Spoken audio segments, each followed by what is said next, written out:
Good morning. We are live. To begin, I will go over the emergency response plan for this room. In an emergency, everyone must evacuate through the nearest safe exit. Those seated in the gallery take direction from security to evacuate. Council takes direction from the meeting clerk to evacuate. After evacuating the room, please proceed to a stairwell, take the stairs to ground level, and evacuate the building through the doors marked emergency exit and go to the muster point. Do not take an elevator or walk through the city room. Anyone with limited mobility should identify themselves to security or the meeting clerk during an evacuation. Finally, speak with security or the meeting clerk if you require first aid. Thank you. Well, good morning, everyone. I would like to call this meeting to order.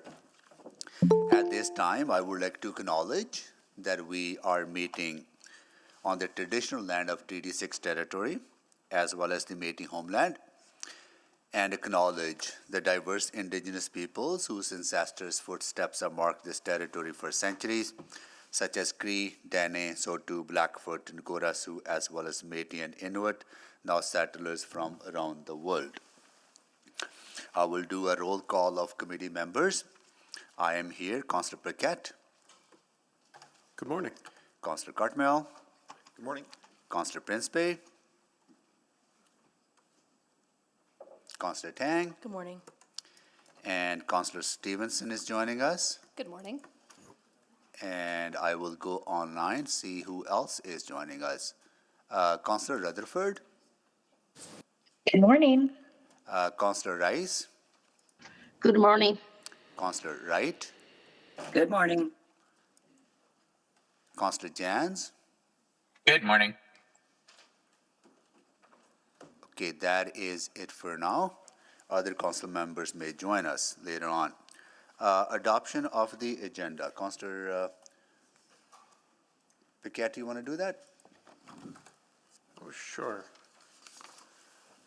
I move that the August 14th, 2024 Executive Committee agenda be adopted with the following change.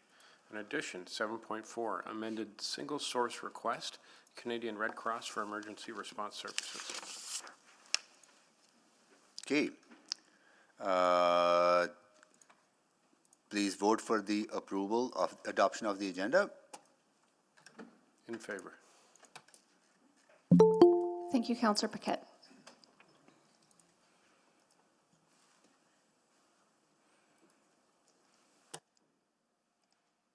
Yes, for me. Thank you, Councillor Tang. Councillor Cartmel, did the vote come up for you?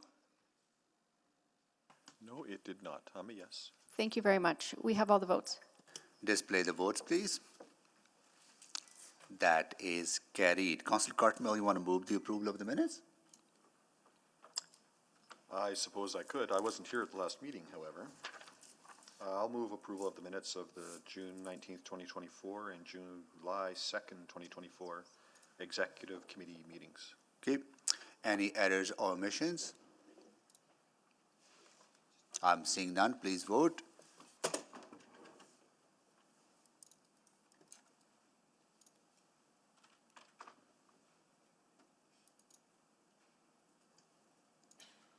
Is it coming up for you, Councillor Tang? It did? Okay. Thank you very much. We have all the votes. Display the votes, please. That is carried. Thank you. Any protocol items? Seeing none. Select items for debate.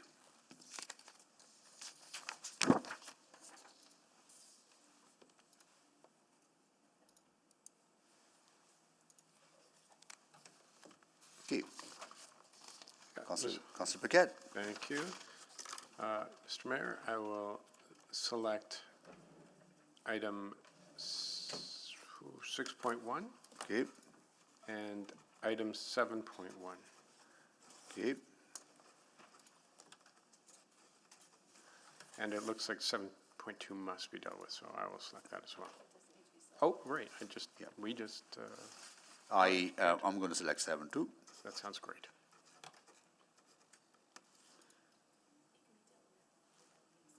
Yeah. Okay, any other selections? I see none. Okay, Councillor Tang, you want to move the vote on the rest, please? So moved. Thank you. Please vote.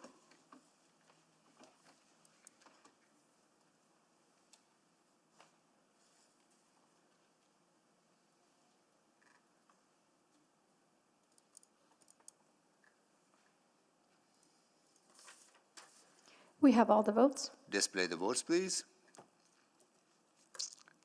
That is carried. Can you please read back to us what we have already approved? Thank you, Mayor. Today, August 14th, Executive Committee has approved the following. 5.1, Transit Service Needs to Meet Population Growth, revised due date of October 9th, 2024. Item 7.3, Below Market Sale Approval, City-Owned Heritage Homes in Uquentuin. And item 7.4, Amended Single Source Request, Canadian Red Cross for Emergency Response Services. Thank you. A request to speak. We have a number of speakers who were previously registered, but we have new people registered as well. Councillor Tang, you want to read the names in, please? Sure. I'll move that Executive Committee hear from the following speakers in panels when appropriate. Item 6.1, Financial Loss during Major Construction Projects, Draft Policy. Jenna Stanton, the Alberta Craft Council, in person. Christopher Martin, Edmonton Chamber of Commerce, in person. Stuart Fraser, NAIOP and Cantero, in person. Raj Singh, in person. Shahid Bashir, in person. Umar Abdulmajid, remote. Ahmed Tarabang, in person. Ga Ing Wang, in person. And previously approved, do you want me to read that too? I guess, on June 19th. Executive Committee meeting, Todd James, Stony Plain Road Business Improvement Area. In person, Bradley Whitten, the Canadian Federation of Independent Business, remote. Janelle Rocher, Flock Boutique and Fellow by Flock, remote. And Percy Werdu, remote. Thank you. Please vote.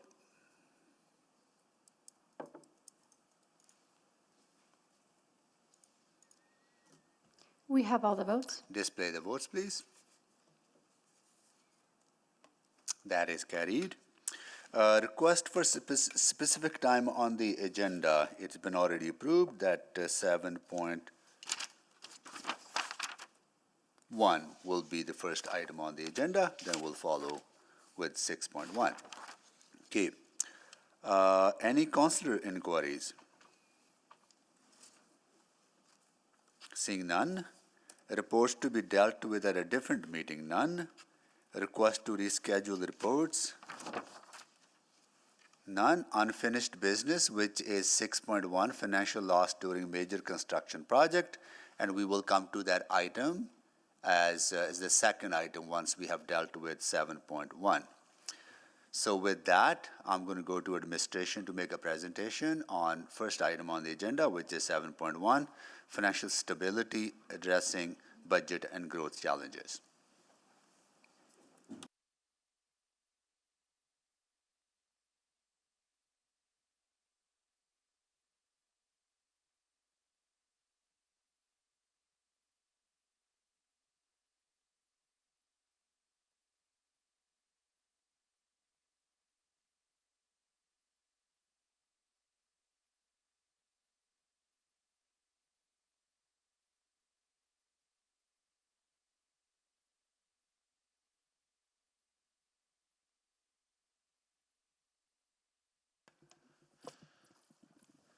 Thank you.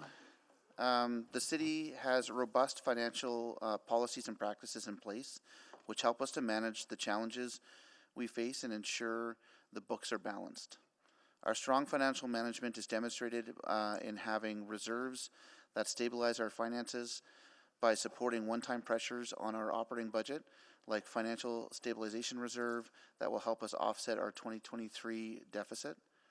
Budget practices that helps us manage ongoing costs like fuel, utilities, and labor that can fluctuate significantly in a four-year budget cycle, and a strong AA credit rating, which shows confidence in our ability to deliver on our capital plans.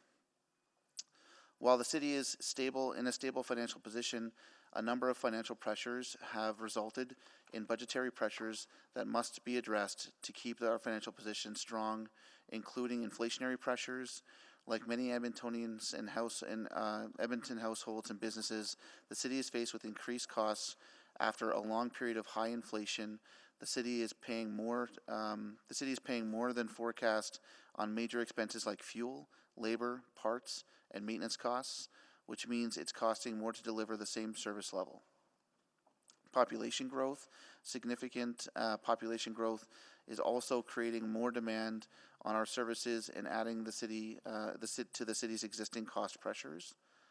And then evolving service needs. So the service needs of Edmontonians have also fundamentally changed, which has increased our costs and reduced our revenues.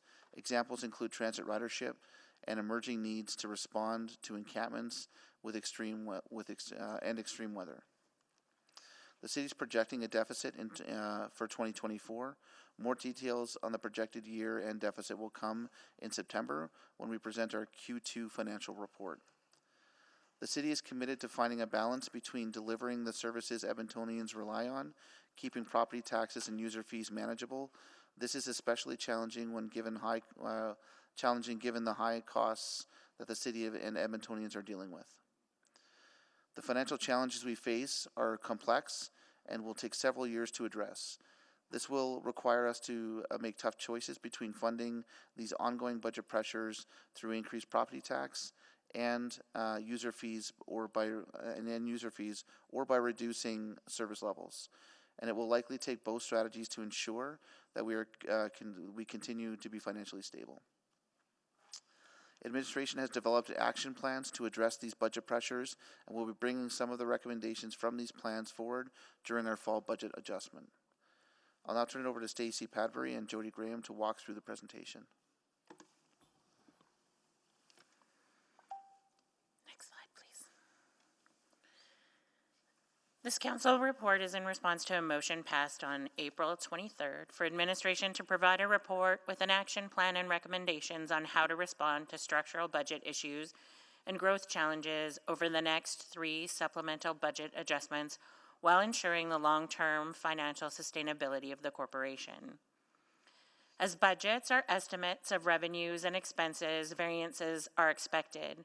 However, left unaddressed, recurring unfavorable variances can erode the financial sustainability of an organization. Structural budget variances are recurring deficits or surpluses that can be attributed to an event or circumstances that fundamentally change the business operations. They can be favorable or unfavorable, but our trend has been for increasing unfavorable variances and decreasing favorable variances. I'll walk through some of the examples throughout this presentation. Next slide. It's important to understand how we got where we are today. There's several contributing factors.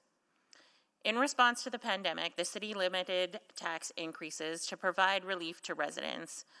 The 2019 to 2022 original tax increases were approved at 2.6% each year, but the latter years of the budget were subsequently adjusted to reflect an increase of 1.3% for 2020, a decrease of 0.3% for 2021, and an increase of 1.9% for 2022. These were some of the lowest among major Canadian municipalities during this time. These adjustments resulted in annual tax revenues of $97 million less than the initial 4-year budget provided for. The adjustments were necessary to address the uncertainty faced by many Edmontonians, but have contributed to the ongoing financial pressures that we're experiencing today, as we have less revenue from property taxes to cover the increasing expenses. Like many Edmonton households and businesses, the city is facing increased costs after a long period of high inflation. The city is paying more than forecast for major expenses like fuel, labor, parts, and maintenance costs, which means it's costing us more to deliver the same level of service.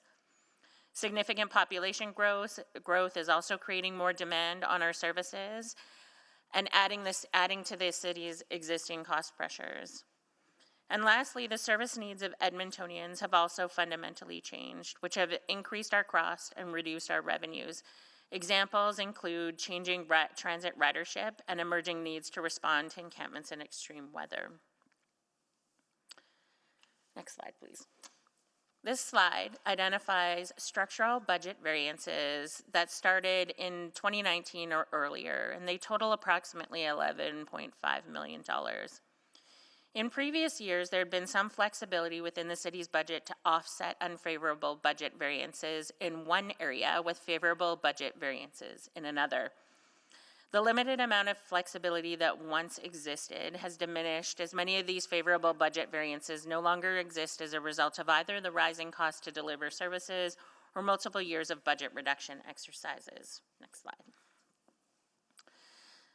This slide shows the remaining 36 structural budget variances that we identified through our work that started in 2020 or later, and they total about $76.6 million. Addressing ongoing structural issues in the budget is crucial, as we're now experiencing the accumulation of unresolved issues becomes problematic over time, which is why we need to focus on resolving these issues as soon as possible. We're also starting to observe that the impacts within the operating budget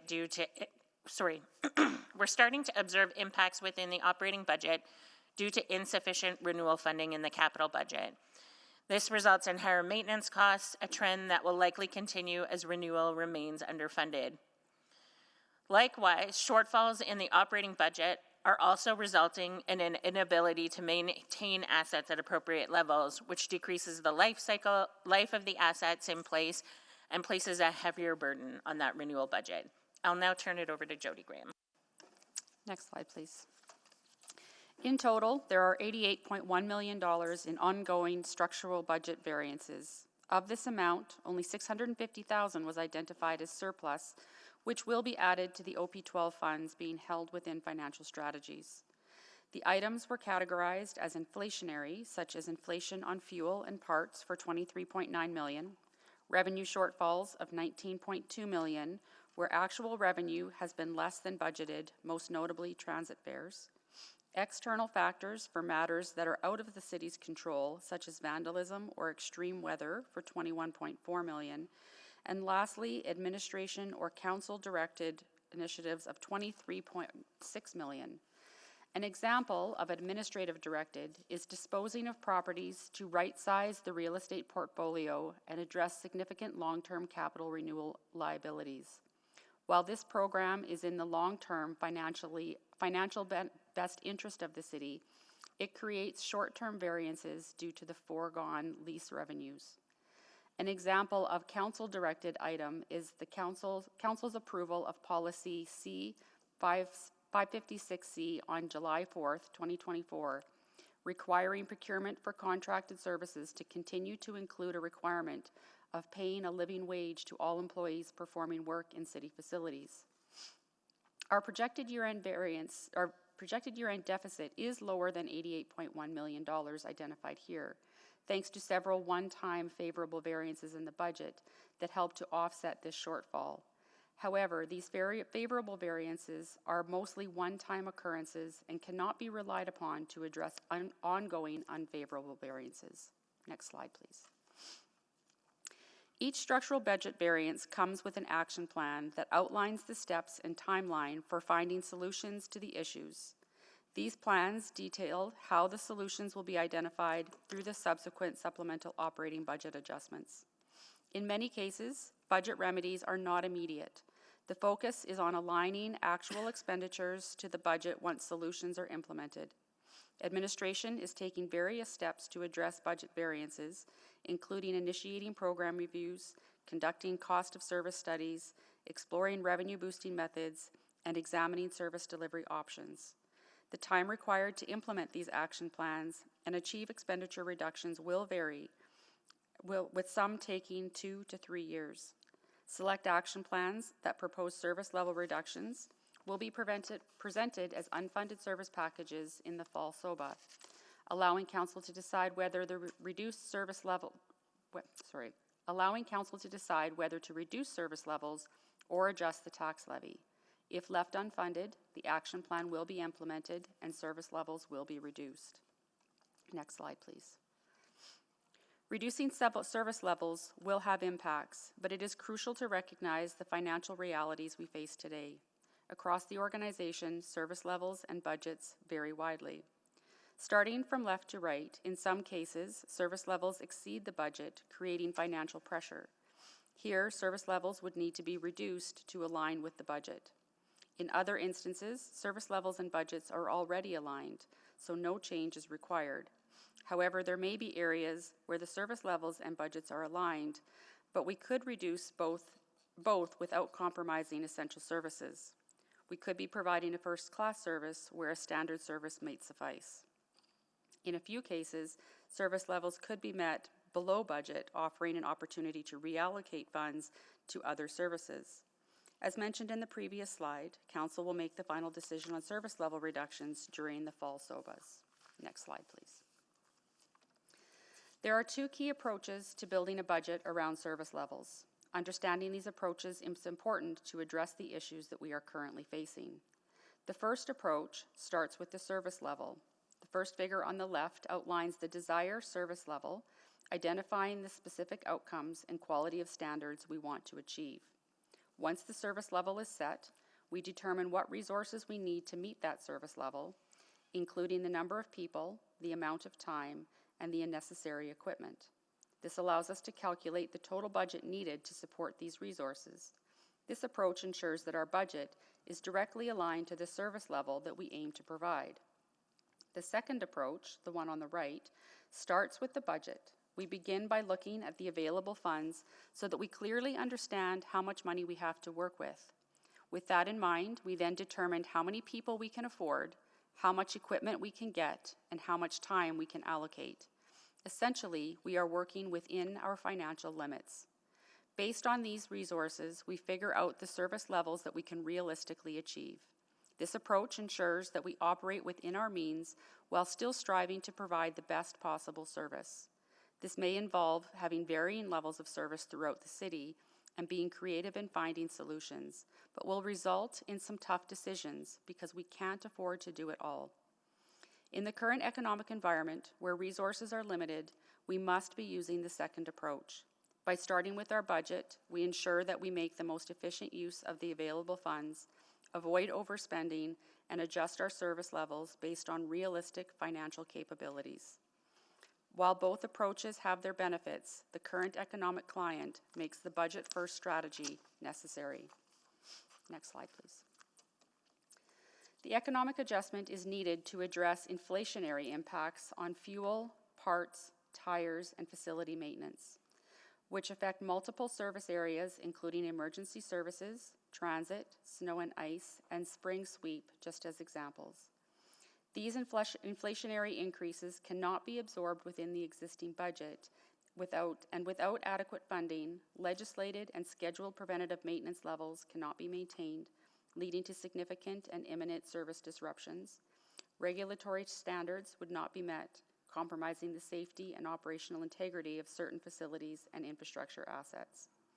These critical services are essential to frontline operations across the organization, making it challenging to identify where reductions could or should be made. The total cost of these adjustments is $19.7 million, equivalent to a 0.9% tax levy increase. These adjustments will be included in the recommended SOBA this fall, although administration is actively working to find reductions to offset these increases. I'm going to turn it back over to Stacy to take you through the remainder of the slides today. This slide outlines the preliminary tax increase for 2025, although there's still many factors that will influence the numbers that you see here, and these are likely to change before the fall supplementary budget adjustment. It's important to understand the financial situation that we're in. The starting point for the 2025 tax levy increase is 7.0%, as approved by Council during the spring supplementary budget adjustment. As mentioned in previous presentations, the FSR is below the minimum balance, and a strategy is required to bring it back within the range within 3 years. Strategies are underway to reduce this number. However, current estimates are that we will be adding 1.8% for the FSR repayment plan in order to be compliant with the city's policy. This amount could continue to increase if the structural budget variances are not addressed. And again, difficult decisions will need to be made.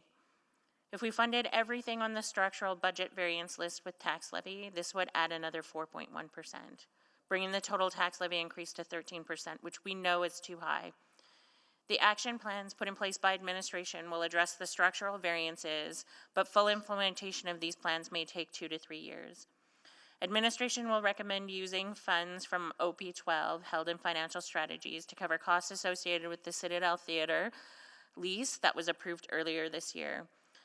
This leaves about 8.8%, or the approved starting point plus the FSR repayment plan as the preliminary estimate for the 2025 tax increase. Next slide, please. As financial pressures arise, administration seeks first to mitigate impacts by finding efficiencies elsewhere to manage the impacts or adjusting the way services are delivered in order to enhance efficiency. This forms part of the ongoing continuous improvement that occurs across the organization to deliver services amidst evolving factors and new challenges. However, along with the context setting I explained earlier, the accumulation of previous reduction exercises limits our ability to absorb existing pressures in the budget right now. I want to remind you of the extensive work that has already been done to mitigate many of the budget challenges. Since 2015, administration has found efficiencies and savings without significantly impacting services. There have been several reduction in efficiency programs which resulted in nearly $1.9 billion in cumulative savings and cost avoidance measures through that period. Next slide, please. There are also numerous initiatives underway to address long-term growth challenges. These include identifying the total cost of ownership of infrastructure before making final investment decisions, refreshing the integrated infrastructure management planning process, focusing on increasing industrial development through the implementation of the Industrial Investment Action Plan, understanding the full cost of growth in the cost of growth in future growth areas, and determining how growth can best be achieved in an efficient and sustainable manner, as well as understanding the development patterns for the city plan and the long-term impacts of these decisions.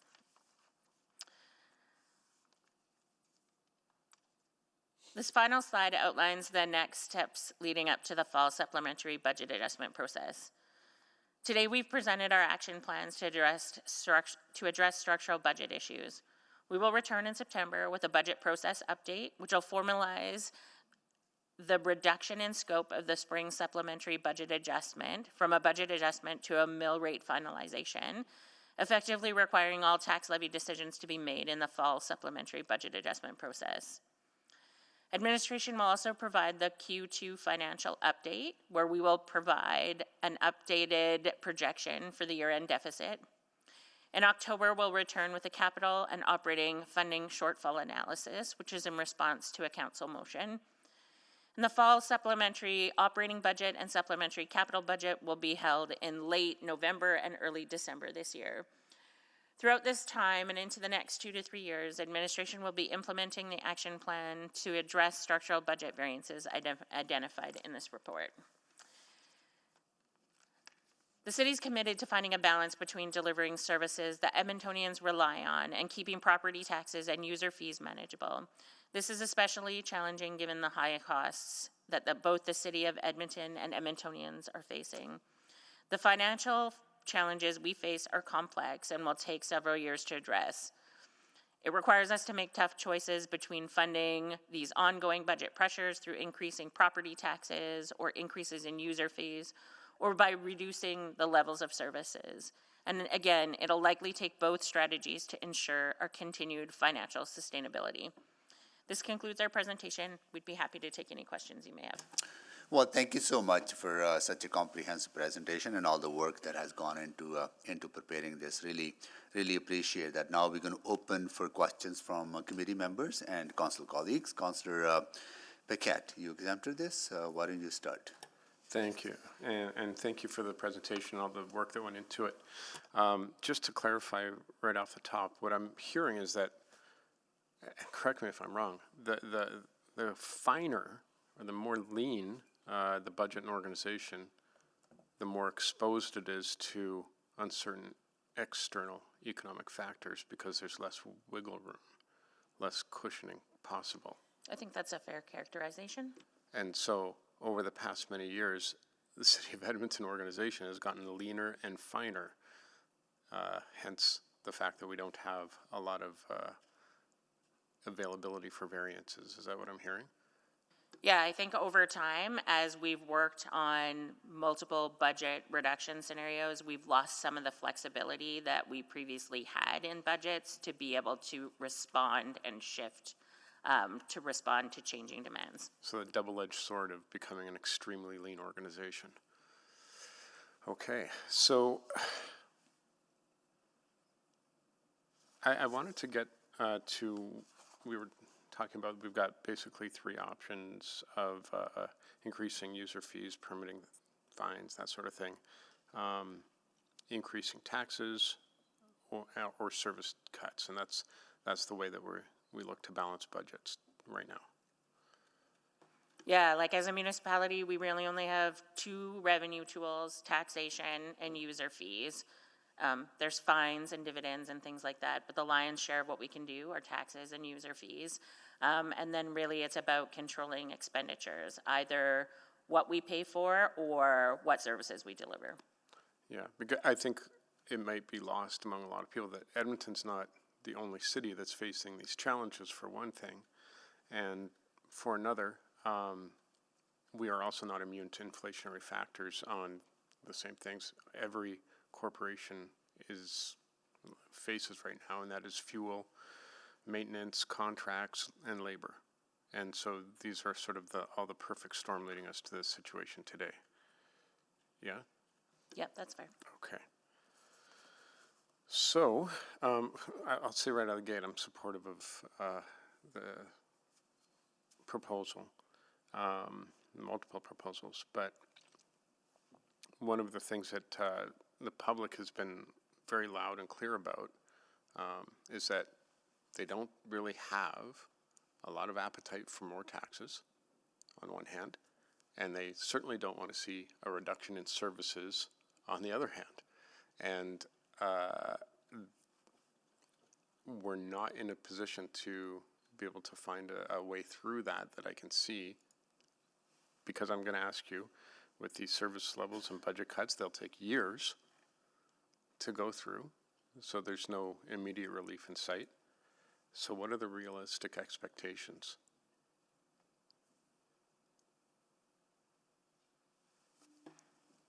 The realistic expectations from a financial perspective. And how that's going to be reflected in, I mean, obviously we don't know what the final tax rate is, but it's going to be in the range between, it looks like 7% and 8%, who knows? And in the process, we're probably going to be looking at areas of service reductions simultaneously, and that's what the people have to expect. Is that what I'm hearing? Yeah, that's, I think, an appropriate way to describe it. I think realistically, we need to solve some of these structural budget variances, and that means difficult conversations about what level of service we have in which area, and deciding which of the services are more important. And obviously, we'll focus on the things that have been identified as core services, and we'll try to be creative in Right. service delivery. But it's hard to do without impacting services ultimately.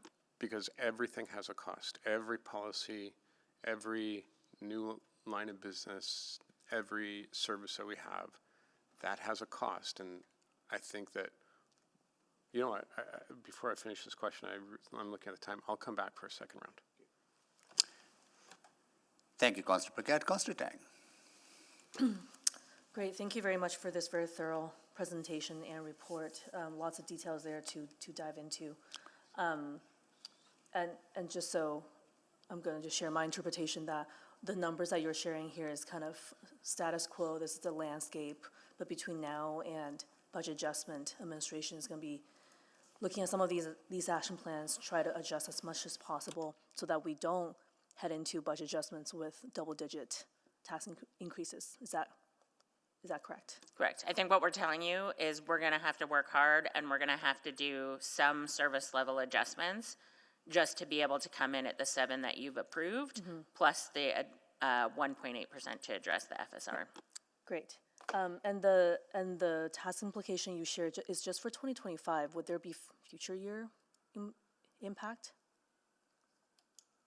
or were you projecting that far? Or were you just more looking at next year? So we mostly projected next year. I would say with the one thing that, so you've already set a 2025 and a 2026 budget. So we're trying to work hard to respect the numbers that have already been set. And then it's really about that FSR replenishment strategy. And so what we're factoring in right now is 1.8% increase, which stays in the base budget for at least 3 years. That would be the factor, that and the success in the implementation factor would ultimately be what impacts how high 2026 would be. Okay, great, thank you. And then I wonder if you can also articulate in this forum, for the last 2 years, we've been talking a lot about OP12. How is this different? At its core, it's not really different. What I would say, one of the struggles as a corporation with OP12 was some of the restraints that were in the motion itself. Find things to reallocate, but not really impact frontline services. And I think what we have now come to the realization is that is almost impossible. We cannot solve our problems if we don't have an honest conversation about what services we deliver and at what level we deliver them. Okay, that's very clear, thank you. Yeah, I mean, I have some specific questions related to the attachment, the attachments. So I'm gonna leave that here. I guess wondering if you can talk a little bit about the slide where you're talking around our renewal fund. We have a large renewal deficit, and each year that this amount grows bigger and we're not necessarily replenishing that, it becomes more expensive for servicing, or it becomes more expensive on the operating, correct? Yeah, I think that is absolutely correct. I think it goes two ways. One is you're going to incrementally get more expensive each year just because we have older vehicles, older equipment, buildings, those types of things. But also when you tack the inflationary pressures on top of that, it kind of exacerbates the issue. Yeah, and there's been no shortage of advocacy around infrastructure funding because the city has only so many limited options for generating capital dollars. Yeah, this is a challenge all cities are facing. Yeah, and certainly I hear a lot, and that hasn't really necessarily changed. So I guess can you pinpoint in the action plan, just for public knowledge, like which items specifically address that renewal piece? Or are we, in the past we've talked about renewal fund. Is that going to be for kind of maybe not now, but later? Yeah, I would say like what this report focuses on is where in the operating budget did we have structural issues that need to be addressed.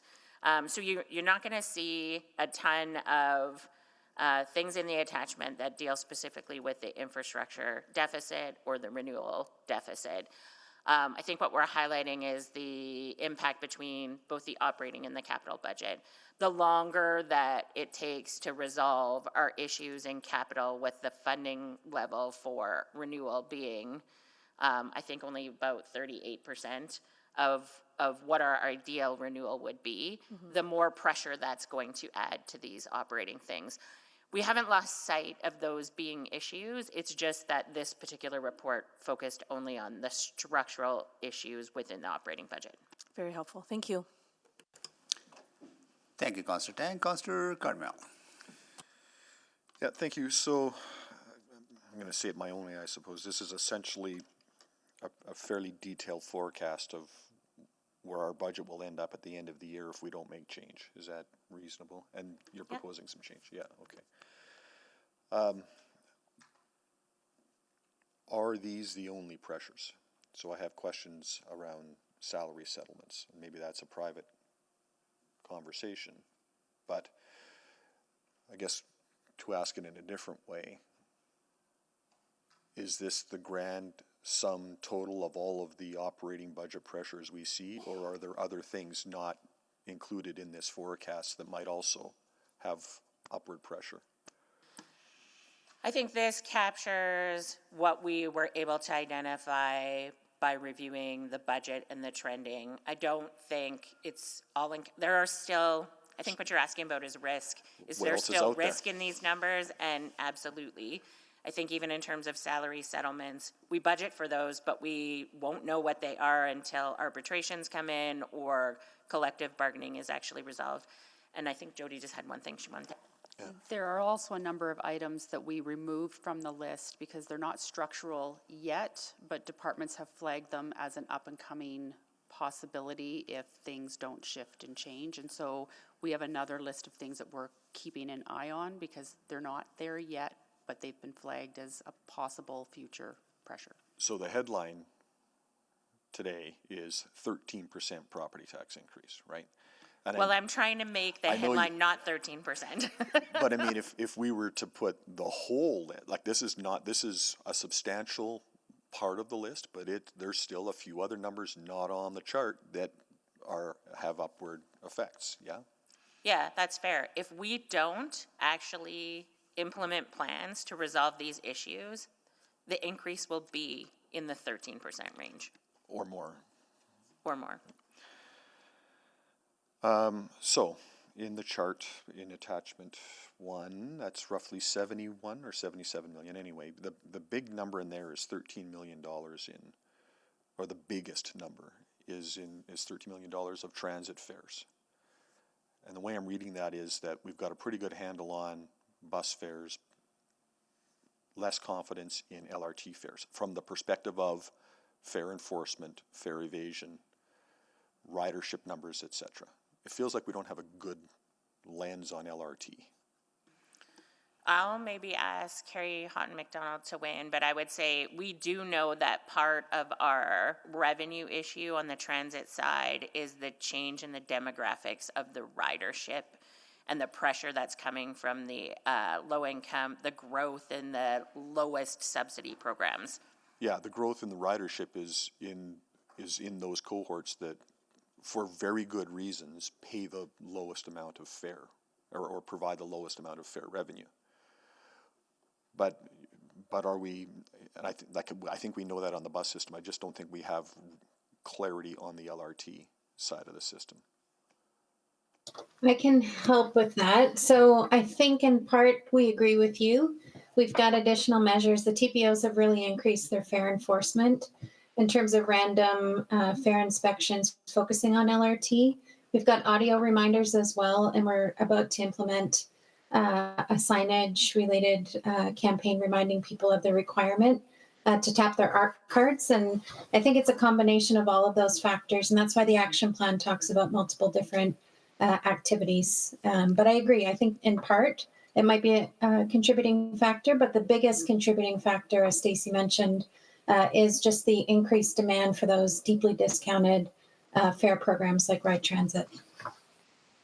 Well, I know we have a fare gates conversation coming here in a month-ish, so maybe we'll talk more about that then. Another big number in the chart is fire rescue services overtime. And I guess, there's been a pretty significant restructuring at the top end of that department. How much of this is related to that restructuring? The overtime, it wouldn't be related to the restructure itself. However, dealing with the overtime would be something that is related to that restructure. So looking at the provisions we're putting in place to manage and corral overtime in that group is important. And I think that's the restructure is related to making sure we have that oversight and controls in place, and certainly looking at how we deal with our return to work policies and things like that are part of that outcome as well. Yeah, thank you. Thank you so much. Just to follow up on that, Eddie, so are we seeing that overtime on fire service as well as on transit is that we are not hiring enough people, or is these a kind of fluctuation in services leading to overtime? Well, I think it's a combination of those things. I think there's Obviously, some coming out of the pandemic and sickness is more rampant than it used to be. Okay. So there's issues with sick time and sickness. There's more of the longer and shorter term disability issues related to mental health issues. Obviously, the environmental conditions that these folks are dealing with these days, Yeah. and especially in operations and in the fire service, is more significant than it used to be. So we're seeing a lot of impact from that and dealing with those types of issues and the environmental conditions that they have to work in now versus what they used to work in. Absolutely, bus drivers are seeing more, trauma out on the streets, so our firefighters dealing with almost 60% of their calls are, overdose calls, right? So, what I'm trying to understand is that if we hire more people, overtime will go down. What would that help with managing the structural issues, right? Or it just a kind of evens out at the end of the day? It's always a balance, you strike that balance between how much overtime is too much overtime. When we look at our conditions today, the things we look at is how much time people are away from the seat. And I think that evaluation and looking at what is those conditions for being away, what does that mean? But also putting in the supports in place to deal with the new issues that we're escalating now. So looking at, our health programs, how we're dealing with mental health in the workplace, and how we're kind of combating that to try and combat that too. So it's a balance of, really 3 or 4 factors that we look at. Okay. So are we having more of are we understanding the impact of the realities that our workforce faces every day, whether they're people who are working, cleaning streets or bus drivers, firefighters, and people our society has changed quite a bit because of all the social issues that we have in our communities, and our workers are experiencing those social issues as they provide services, and there's a long-term impact on the well-being of the workers. And are we seeing that as is it a trend in a way that we will continue to have, more trauma, more illness, more impact on people's employees' well-being, and are we looking at more of long-term? Yeah, I'd say we're on the front stage of that conversation, which is dissecting why people are away from the workplace, identifying where those trends lie, what are the bigger groups of impact, and then looking at how do we deal with those specific issues and prioritizing on why people are away from work, and like surgically localizing, how we impact those specific items. So prioritizing which are the most important for us to get on top of first. And mental wellness is definitely one of the ones at the top of that list. So that's another could be a structural, long-term issue that we haven't really identified yet to the depth that we need to. Right, we're gonna try to manage this in-house first before we look back and say we need more staff to cover these types of things. But there's programs and stuff that we can put in place to mitigate some of that work before we look to growing the size and scope of staff. But we have also seen trend over time that employee to population ratio has continued to decline. Like we have less employees serving larger population. Yeah, and I think over the last 15 years, when you go back, we used to have more employees per 1,000 population. Now we have less employees per 1,000 population. Then factor that into other challenges that they're facing. Yeah, and I think that's what Stacy's talking about too, and that trend will continue, right? So when we look at, the impact of aligning our budgets with our service realities, that we're looking at those service lines and saying we might have to get a bit smaller in terms of how we're dealing with that work. So what we're saying is, yes, I agree with you on that. That service ratio isn't going to go up with our fiscal situation that we're in right now. Yeah. I have other questions, but last question on this is that we have also seen a trend where employee to supervisor ratio has continued to decline as well. I think when I was looked at one of the memos, I think we have seen close to 145 supervisory positions eliminated since 2019, right? So that trend is going. I think there's less wiggle room there as well, right? And I would say, and maybe just the opposite of, like the span of control of people are growing as we kind of shrink the size of the organization. Those supervisors are supervising more people than they used to. Mm-hmm. So that issue has gone up as well, like less supervisors, more employees to be supervised. Absolutely. Okay, got it. I have other questions. I'll come back to those. Let's see if there are other committee members. No. Councillor Stevenson. Yes, thank you very much and appreciate the report. Wanted to start around fuel. I believe that we hedge 50% of our fuel costs. Is that correct? Yeah, we purchase forward contracts for about half of the fuel, which acts as a partial hedge. And have we re-examined that in terms of optimizing? Does it make sense to hedge 60% or pre-purchase 60? Like what have the trends shown us in terms of the value of pre-purchasing? I think the last time that we looked at this, we did show that for the most part, the hedging strategy functions on a year-over-year basis. There's some years where we've come out on the losing end. But I think that's the trick for us. Like what we're trying to do is not guess what the market will be, but we're trying to actually just manage the volatility to allow us the time to respond, as opposed to trying to guess and win, if I. And absolutely. So again, is there value in decreasing more of that volatility? We can look at it again. I think 50% has been the level that we've been comfortable provides us enough to be enough time and runway to be able to manage the volatility that we see and the long-term trend at the same time.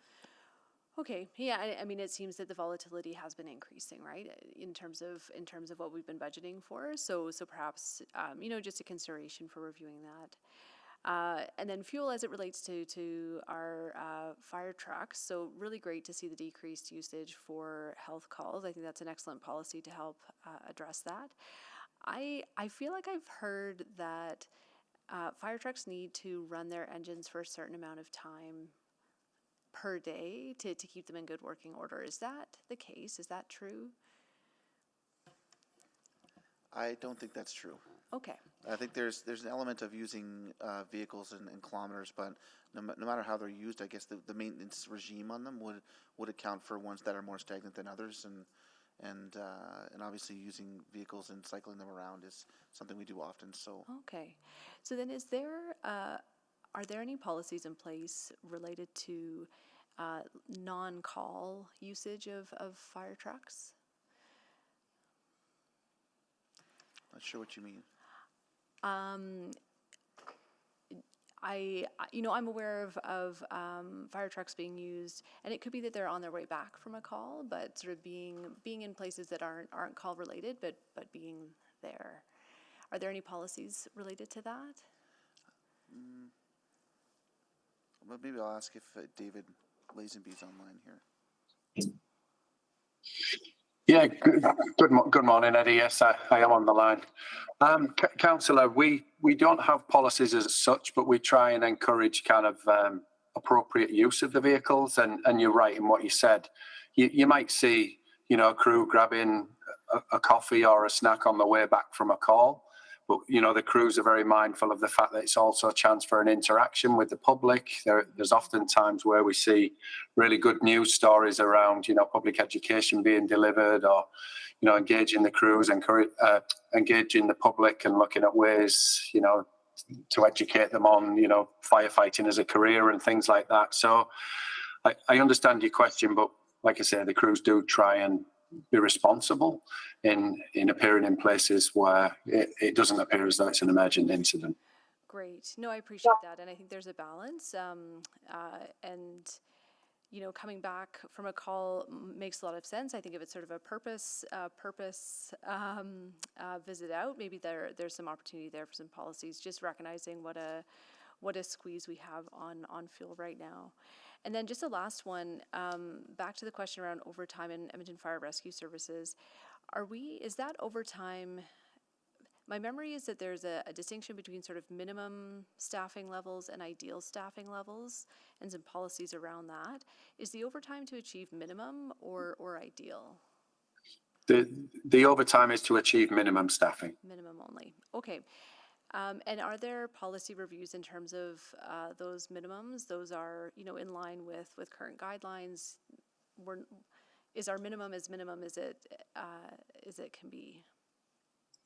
We're taking this seriously, and as the city manager said, that there's a whole range of factors that contribute to the situation that we're in, both in terms of people being off and the reasons for being off.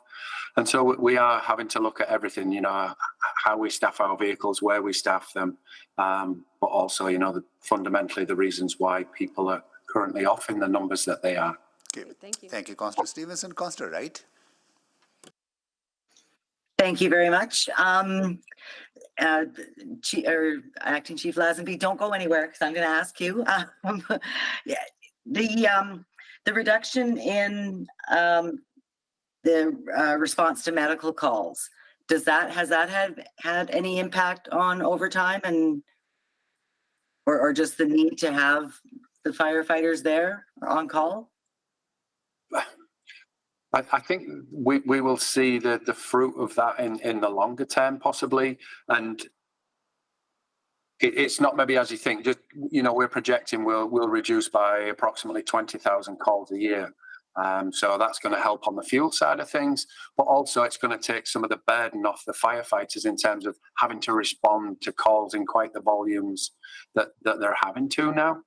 But fundamentally, we position stations for, you know, an appropriate and prompt response time. You know, we're not going to kind of reduce the number of fire crews that we have because of the calls. They're there primarily for fire and rescue protection and response, and we also are providing that medical care as well right now. I think where we will see the benefit down the line, like I say, is I've spoken to firefighters and they talk about burnout. You know, they've been truly overworked in the last few years, and we're hoping that, you know, we can start to kind of reduce that pressure that they're facing in terms of constantly running to calls by removing those calls where we're adding a little bit less value than we are for other activities. Okay. And a lot of those medical calls, I'm thinking, are probably overdose response as well, which now the province is supposed to be taking over those calls. Is that right? Or no, I wouldn't say as such. I don't want to mislead. Okay. We're still going to the overdose calls. The ones that we removed were predominantly the lower risk calls where, you know, maybe we're just there holding somebody's hand or kind of, you know, providing lift assist and things like that. In the shelters, we've found ways to rely on their medical staff to respond to some of the overdose calls in that type of environment. So that is going to reduce the burden again for crews in that environment. But out on the street, our crews are still responding to overdose calls because they're, you know, life critical situations. We see the value that we can add there, and so we are still responding to those. I mean, definitely, I see the value when someone's life is at stake. But AHS hasn't sort of picked up the slack and started to respond to those. No, we're still relying on our fire service. Yes, for the life critical calls, that was always, you know, the understanding. We recognise where we can contribute to, you know, the gaps in the AHS system, and so we're augmenting their programme by responding to life critical calls. Still, we just look to trim off the less risky calls at the bottom end. But we're still not being properly compensated for those life critical calls. No, I'm told that there's a conversation in the coming weeks talking about funding. I don't know what that's going to look like. So that's maybe a conversation and an update for another day. Yeah. Okay, thank you. I'm just going to over to Ms. Padbury. So I do appreciate this broader look that you've given us, and I'm just wondering. You talked about there's some sort of things that you're keeping an eye on that could also become a risk, and I'm wondering if Council could get a memo on those areas, or is it something that you don't feel that we need to be aware of at this time? We do have a list, Councillor, that we could probably provide in a memo of some of the ideas or areas that we removed that we're just kind of watching. Okay. A lot of them don't have specific values with them yet. It's because it's just more, you know, fundamental what we're starting to see. Okay. And the 1.8% to build up the FSR, that would just be part of the total tax levy. It's not sort of a special assessment that would show separately on the taxpayer's bill. Correct. It would just be part of the normal tax levy. Okay. And a lot of this, I think, is we've been trying to sort of reinstate some of the services that were lost, let alone try to deal with the growth. So are we just sort of taking a step back then now if we look at reducing some of those services? I don't know if I would characterize it as a step back. I think maybe I would really sort of draw attention to the one slide that Jody presented on reconciling how we build budgets from service levels versus how we build budgets from financial capacity. And I think what we're starting to see is we don't have the financial capacity to deliver the stated services in many of our areas. And so that really needs to be what the conversation is about. Some of the services that we're lost, let alone try to deal with the growth. I'm sorry, who's this? Who's Tom Mansfield? Okay, so please, you were thank you for muting, Tom. Thank you, my time is up. Thank you. Okay, Councillor Rutherford. Yeah, thank you. This has been a very informative and something that just reinstates the concerns I've had since the first budget adjustment in fall of 2021 after the election. I guess I just want to understand a little bit more. This is the first time I've done a 4-year budget cycle, a bit of the interplay with the variances. So for example, I'm going to hone in on fire rescue services for a second. We would have had in the 4-year budget service packages for the operational impacts of capital for 2 fire halls, both in Blatchford and in Cumberland, anticipated to open in 2025 and 2026. Those are not now opening in those years. So wouldn't those service package variances, how does that interplay, I guess, to Ms. Padbury? How can you just walk me through that? How those interplay? And if I'm correct in my understanding that we wouldn't be needing those service package funding as originally anticipated in the 4-year budget, we'll need them in the next 4-year budget, but we won't need them in this 4-year budget, especially for Cumberland.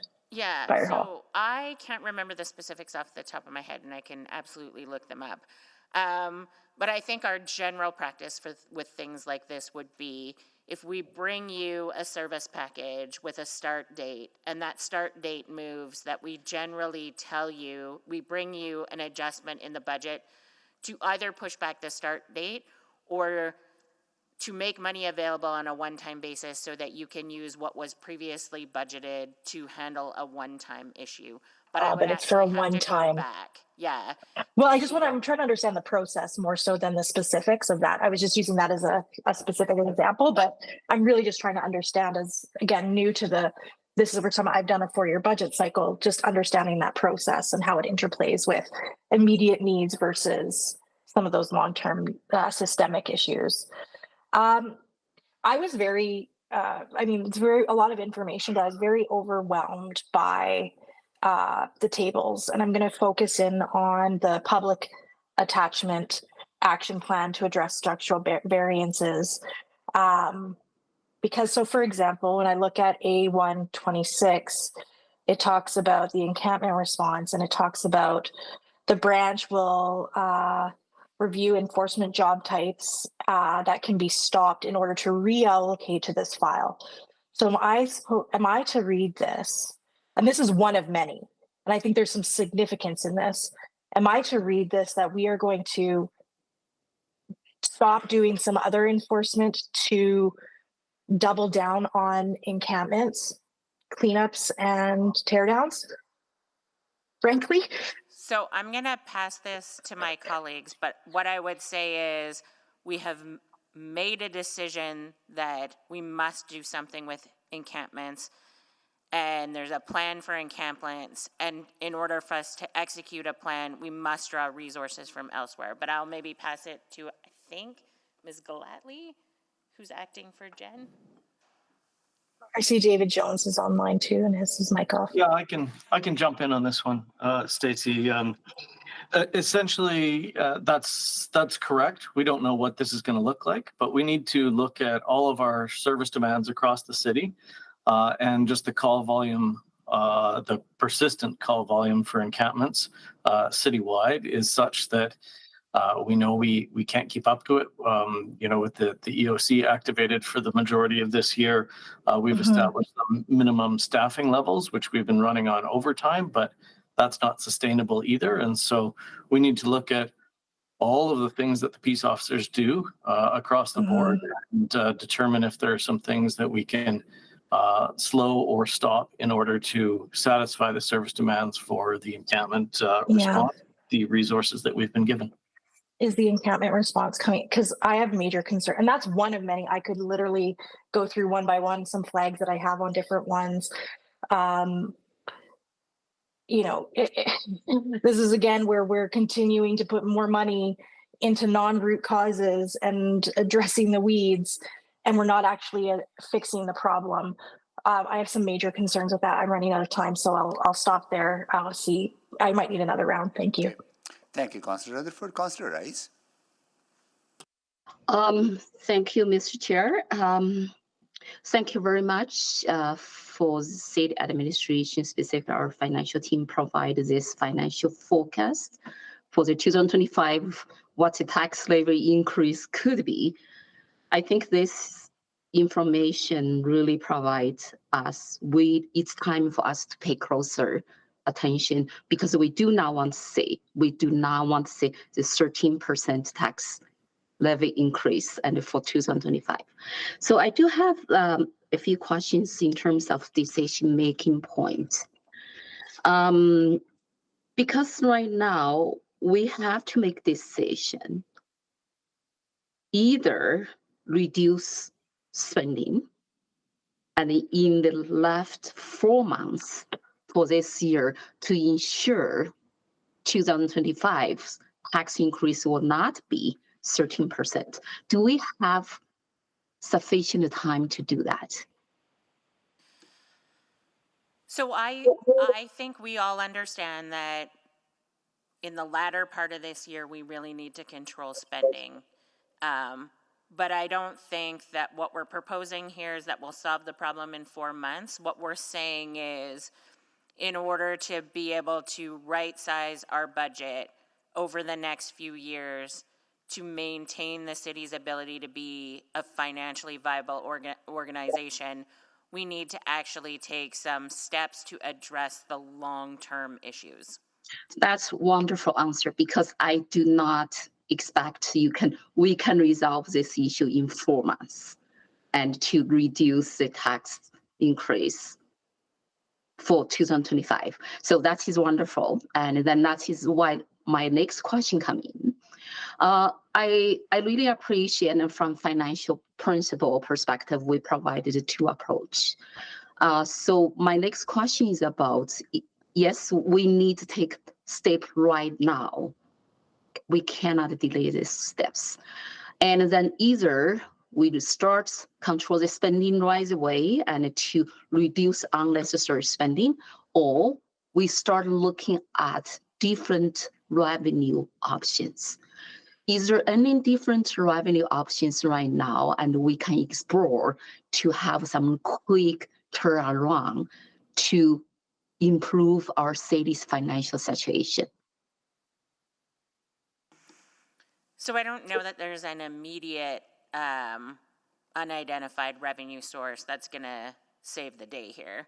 But part of our work is, and I'll link back to our fiscal policy for revenue generation policy, is looking at user fees and making sure that what we're establishing as a user fee is reflective of the private benefit that's received in a service, so that you'll see some of that information come across when we talk about transit user fees. So, but we're looking at all of our revenue sources, but again, we really are limited to property tax, user fees, and then there are some things like fines and dividends and investment earnings. Yes, I understand our major revenue from our cities, just tax levy and user fees. But by looking at the variances here, because right now, for structural budget variances, the shortfall is only 88, is partial of the total $88 million. But we do have some like FSR repayment plan, so that is 1.8%. I assume now one is annually, and for will last 3 years, not only for 2025 tax levy. Is that right? For the FSR repayment plan. We would need to add it for 2025, 26, and That's- 27. Yeah, for 3 years. Yeah, provided we don't continue to erode the FSR, we would be able to redistribute that in 2028. But if it continues to, like, if we don't fix these problems and it continues to erode the FSR, we may need to keep it in a little bit longer. Yes, and also even if the more spending come in, and this number will getting bigger and bigger. And Councillor Rice, it is only we would bump it up in 2025 and then it would hold firm. Like, we wouldn't bump it up 20 by 1.8 each year subsequent. So it's a one-time bump that holds for 3 years, not every year we add more.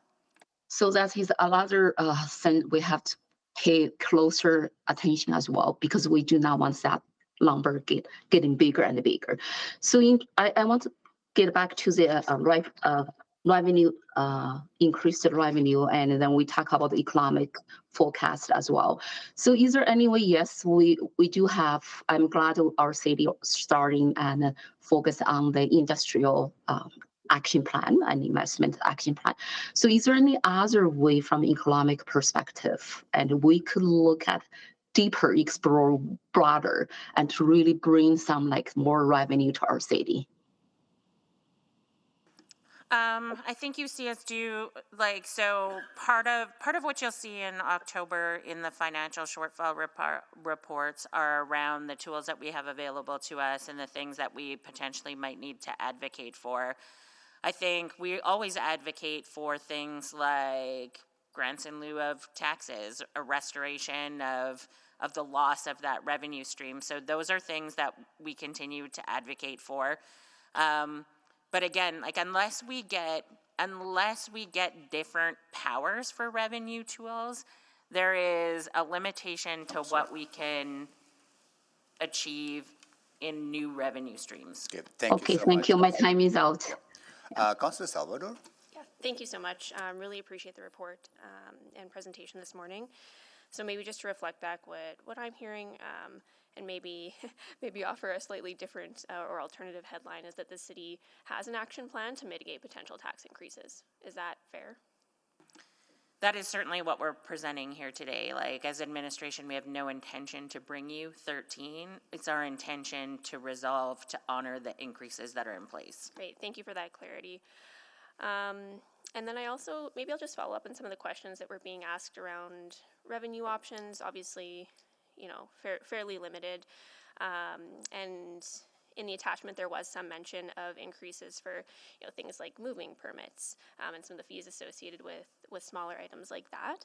I guess I'm wondering, have we done a comprehensive review of whether those fees and fines, and I'm even thinking things like development charges, of whether or not they're keeping pace with inflation, whether or not they're in line with the reality of the cost pressures we're facing?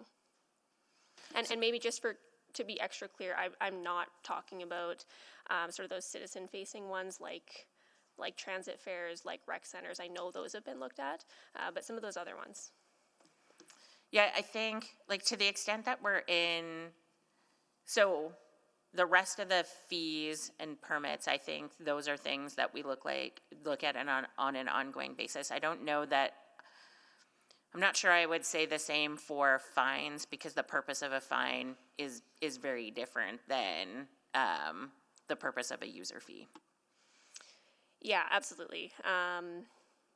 Okay, well, I might follow up on that in another round. I also wanted to ask about, just on transit, recognizing that there's changes to fare purchasing behavior, changes to travel patterns, increased demand for some of the more discounted and low-income products. My understanding is that this is an issue that cities across the country are experiencing in a very real way right now.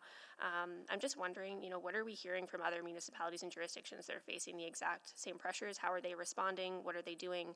Are they receiving support from other orders of government, given that this is a nationwide issue? I can help with that answer. So across the country, there's only British Columbia and perhaps Quebec that have some provincial government support for operating. And I know TransLink in the Greater Vancouver region is doing some advocacy. They're facing immense pressures on their budgets and are asking for support. It really boils down to kind of two avenues, or three avenues, looking at funding support, looking at the user fees, and looking at service reductions. Because for all of us, probably 95% or more of our budgets relate to frontline service delivery. So everybody's in a really tough spot. There's been a lot of media coverage in the large cities. So Ottawa, Toronto, Vancouver, Montreal, everybody's going through it. These changes to the fare buying behavior are national. They're not just in Edmonton, and we're all struggling. Yeah, I really appreciate that context, and I mean, I've been seeing some of the media attention in other jurisdictions, and it just underscores that it's not a uniquely Edmonton challenge. Okay, I'm going to jump to just a question about FSR as well. So it's a 3-year repayment, correct? Or replenishment, rather. Yeah, that's what's required by the policy currently. Have we ever contemplated looking at a slightly longer runway? We haven't, but we haven't been in this position before, I would say. That's what I'm thinking. Like, it is unprecedented, I would say, to be in this type of position. I guess I'm curious what like a 5-year would look like to help blunt and smooth some of the increases we're experiencing. Yeah, I think I'll ask Mr. Rye to weigh in here. Also, like, we're scheduled to bring back the reserve policies are currently up for review, so reports will come back in the fall on that. So maybe if you can add. Yeah, not too sure if there's much more to add to that, but we are bringing an FSR risk-based review report this fall, and it gets into the minimum and target balances and kind of what the FSR is used for. So that's maybe a discussion we could have at that time if we want to revisit it then. But yeah, if you stretch it over 5 years, definitely have a lower tax impact. But we're also looking closely at the FSR to see if we can bring that number down. Right. So try to get it lower than 1.8%, as low as possible for the fall. Right. Well, I'm out of time. Thank you so much. Thank you, Councillor Salvador. Councillor Jans. Thank you for this, and thank you for the presentation. I was just looking at the slide, I think it's slide 3, if you could pull it up, context setting. It has the 4 rectangles, the 97 million, the inflationary pressures. And it seemed to me that the one, it's almost a political choice. I know we don't want to get political as administration, but it seems like almost a political choice not to include it, the provincial funding cutbacks. I was wondering, has the provincial government paid their property taxes, the grants in lieu of taxes? There's been no change to grants in lieu of taxes since we last spoke to you. So we get, I believe it is 50%, and that's what we currently still receive. Because I believe that total now would put almost at $100 million in funding that Edmontonians have not received since 2019. Yeah, it would be close to that number. Maybe just to, on this particular slide, the 97 million you're seeing is the total base revenue, annual revenue is lower of 97 million per year. And but again, like 100, yeah, but that number would be dwarfed by the grants in lieu of taxes. Like, the provincial government has not paid $100 million worth of taxes. Like, I think we need to be very clear with our residents about the shock doctrine downloading that we're experiencing. Yeah, there is no doubt grants, not getting the full entitlement of grants in lieu of taxes is an absolute financial pressure for us. It's currently not in the budget. Yeah, why wouldn't we include it in this slide, though, as context setting? I think this slide we designed to show you the things that were within our control. Is population growth within our control? I suppose to... Well, regardless, moving on. There's the provincial funding for local infrastructure. So just to confirm, that dropped from $424 per person to about $154 today. Yeah, has that changed at all? Is my math correct there? So I believe the numbers that you're quoting are the across the province numbers that Alberta Municipalities has spoken to. The numbers might just be slightly different for City of Edmonton, but we experience the same thing. We have lost, there has been a decline in infrastructure funding. We have less funding from the province than we had before, and that has not changed. Because last year, I think it was a $36 million hit in reduction to the what used to be called the MSI, the Municipal Sustainability Initiative. Is that correct? We'd have to check the exact number. But local government fiscal framework does not provide us the same level of funding that MSI traditionally provided to us. And then have we seen a refund for the $2.2 million in provincial mandated costs for the 2023 Shigella outbreak? No. So quickly running up the tab here, I mean, we are short over $100 million. I mean, it could be close to $200 million in provincial funding over the last 5 years. Is like as much as this presentation is helpful about these internal measures, I mean, we can make every fire truck not stop for coffee, but it's not going to change if the provincial government is continuing to squeeze us and reduce major capital funding sources. Like, do we have any indication that we're going to see some restoration? Has the mayor or city manager or have we heard anything through our intergov conversations or? I'll maybe just speak from my perspective. I don't know that we've seen anything. I think we've seen maybe a receptiveness to listen to some of the issues, but I don't think we've seen anything in the form that would suggest to us that there would be resolution to these issues in a manner that would solve the problem that we're here talking about today. And I would say couple $100 million wouldn't hurt though. Yeah. I would say we've had those conversations with municipal affairs, flagging this as one of our number one priorities, and obviously we will continue to do that and advocate for that in the coming year. Thank you, Councillor Jans.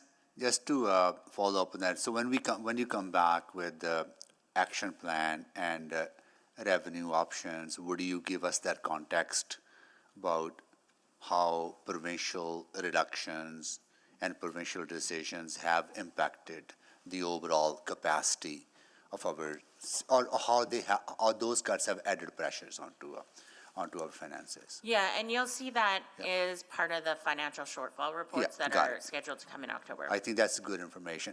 I want to just follow up on that because we did get response back from municipal affairs on the fire service responding to medical calls, right? And what they told us is that that it is voluntary program. That fire service is not obligated to participate. So I want to go back to David. Like, if it's voluntary and EMS is already responding, what they say, EMS will result in that they respond to every call. It's worth noting. I'm reading from the letter. It is worth noting that medical first responders program is optional program that municipalities can choose to participate in, and that EMS continues to respond to every call regardless of MFR. So if they're responding to overdoses, why are we participating in this program that's costing us $28 million every year? We are, because we feel that we're adding value. We often provide for a much prompter response time, and this is across the fire service. It's not specific to Edmonton.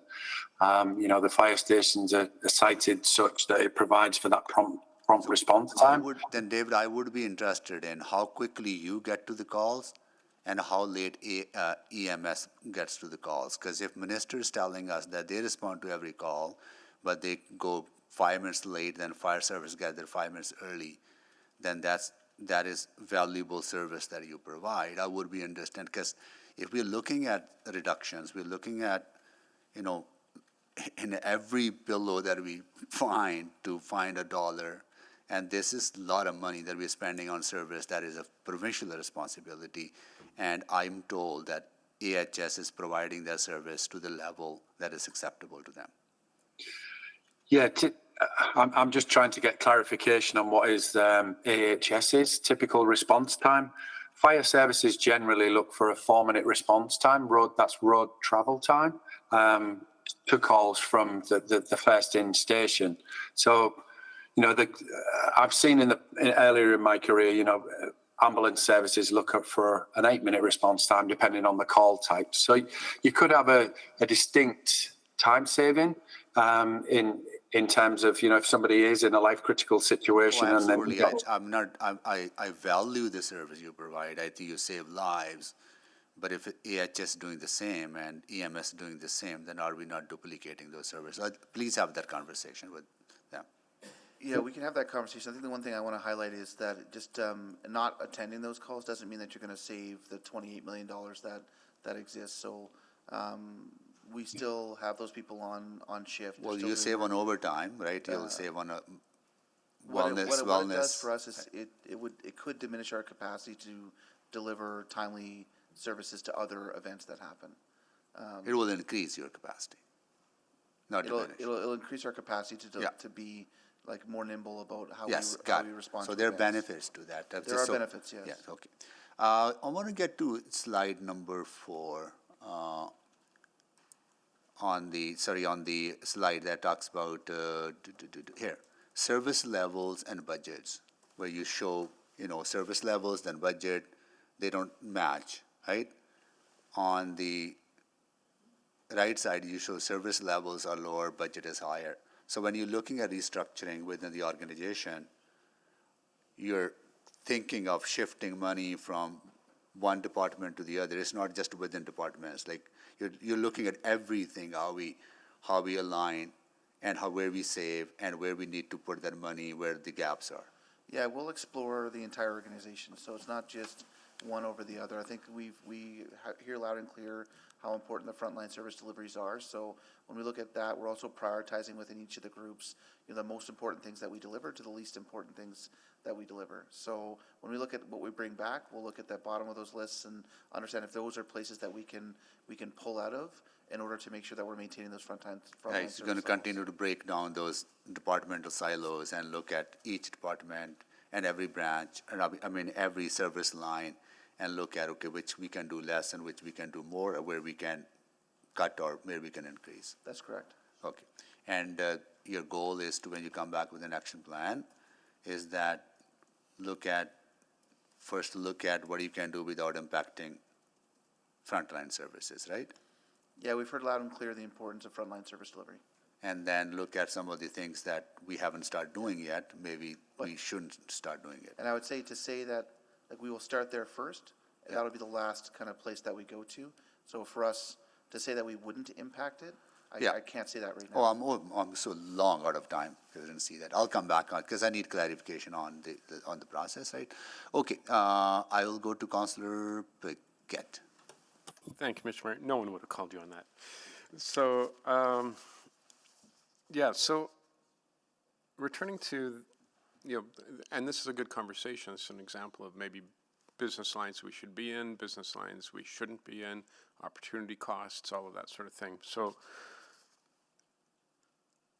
my understanding is that every policy direction, whether it is increasing services or labor policy or low taxes and fees, all of those things, they all have a cost, one way or the other. I'm building something here, so yeah? Yep, that's correct. Okay. All right. So I remember one time I was asking, of all these things, could we get sort of like a tax implication beside the item? And I think that wasn't going far enough, or maybe it was going in the wrong direction. It seems to me that everything that we do and everything that council directs and everything that administration suggests should have some sort of analysis that shows us what that cost would be, what the opportunity cost might be, what the return on investment will be, whether it's positive or negative, what that variance is. And I know that that's all dictated by the priorities set by council or agreed upon by council. But what is that bottom line ROI and impact on a business level and on a social level? Is that something that we currently have the capacity to consider? Would that require a whole other body of work? So I think when we do come with decisions, we come with what is the financial implication, and as often as we can, we try to show you like what would that look like in terms of a tax increase. We talk qualitatively about opportunity costs, but I don't think we necessarily use the word opportunity costs. But when we talk about it impacts your flexibility to do other things, it's really hitting at opportunity costs. Okay. I think return on investment is tricky for us because much of what we do the return is not a financial return. It is some sort of benefit for the community. Right. Yeah. And so it gets a bit tricky. So I think that along those lines, I think about the cuts to taxes to get to 0% almost, during the pandemic budgets. That effort, seems to have been lost on the public, but the impact is here. And I'm wondering if we had a larger plan financially that didn't look just the next budget year or the next budget for your budget cycle, but an actual economic vision and plan that we were working toward the way that we worked toward the city plan, I think that council might have made different decisions at that point. And so that's something I'm keenly interested in and would love to make a motion about in October. And I'm just wondering if we can expand on maybe if having a larger cohesive plan that showed our short-term, medium-term, long-term objectives and goals and how we structure the organization and how we look at every cost and every service and every potential investment, land sale, leasing, everything that we do, industrial plans, all of these different white papers and policies and directions from council administration, if we could bring them into a cohesive whole toward a goal of 2050 to reach municipal financial independence in one way or the other, at least that would be the goal. Because as the mayor and Councillor Jans have pointed out, there is also the factor of other orders of government that impact us. So if we could extract ourselves as much as possible from all of these different pressures, be it political, provincial, federal, inflation, labor, on and on and on, would that be a benefit to us? I do think it would be a benefit to us. I do think that we think about those things as administration and as finance folks and as budget folks, but it is not visible to you, and it's definitely not as visible as it could or should be to the general population. Okay, so would you be willing to work with me on that? Yeah, I think we're willing. We will always do the will of council. Okay. Thank you, Councillor Piquet. Councillor Rice, second round? Councillor. Councillor Stevenson is before me. No, going to committee. Councillor Tang, go ahead, please. Thank you.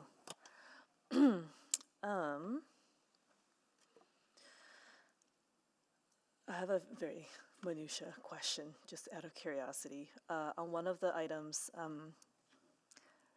we have things that we are projecting revenue for Q4. On things like, I guess I'm just wondering, generally, are we on track? For example, pet license, are we on track to achieve that 7% by year end? Well, unless someone online can answer that, I'm not sure I have that level of information today. But that is the type of information that you'll see in the Q2 financial update. October 2nd. And at that time, we'll also know, right? I think that's the timeline? I think the Q2 update is coming in September, actually. September 10th. Oh, okay. That's helpful to know. That's missing your next steps, but that's good. And at that time, we will also know it's not 88 million deficit, it will be, here's the adjusted number because we have received real-time updates. Yeah, so what we're showing you today is pressure. Yeah. We're not necessarily showing you what the deficit is. Okay. And those will be different numbers because this has got a more forward-looking lens to it. Yeah, and then on the transit piece, the recently publicly announced permanent transit funds, I know a lot of that is for capital, but given the operating impact on capital, is there any kind of pressure alleviation opportunities there, assuming we're successful and that kind of stuff?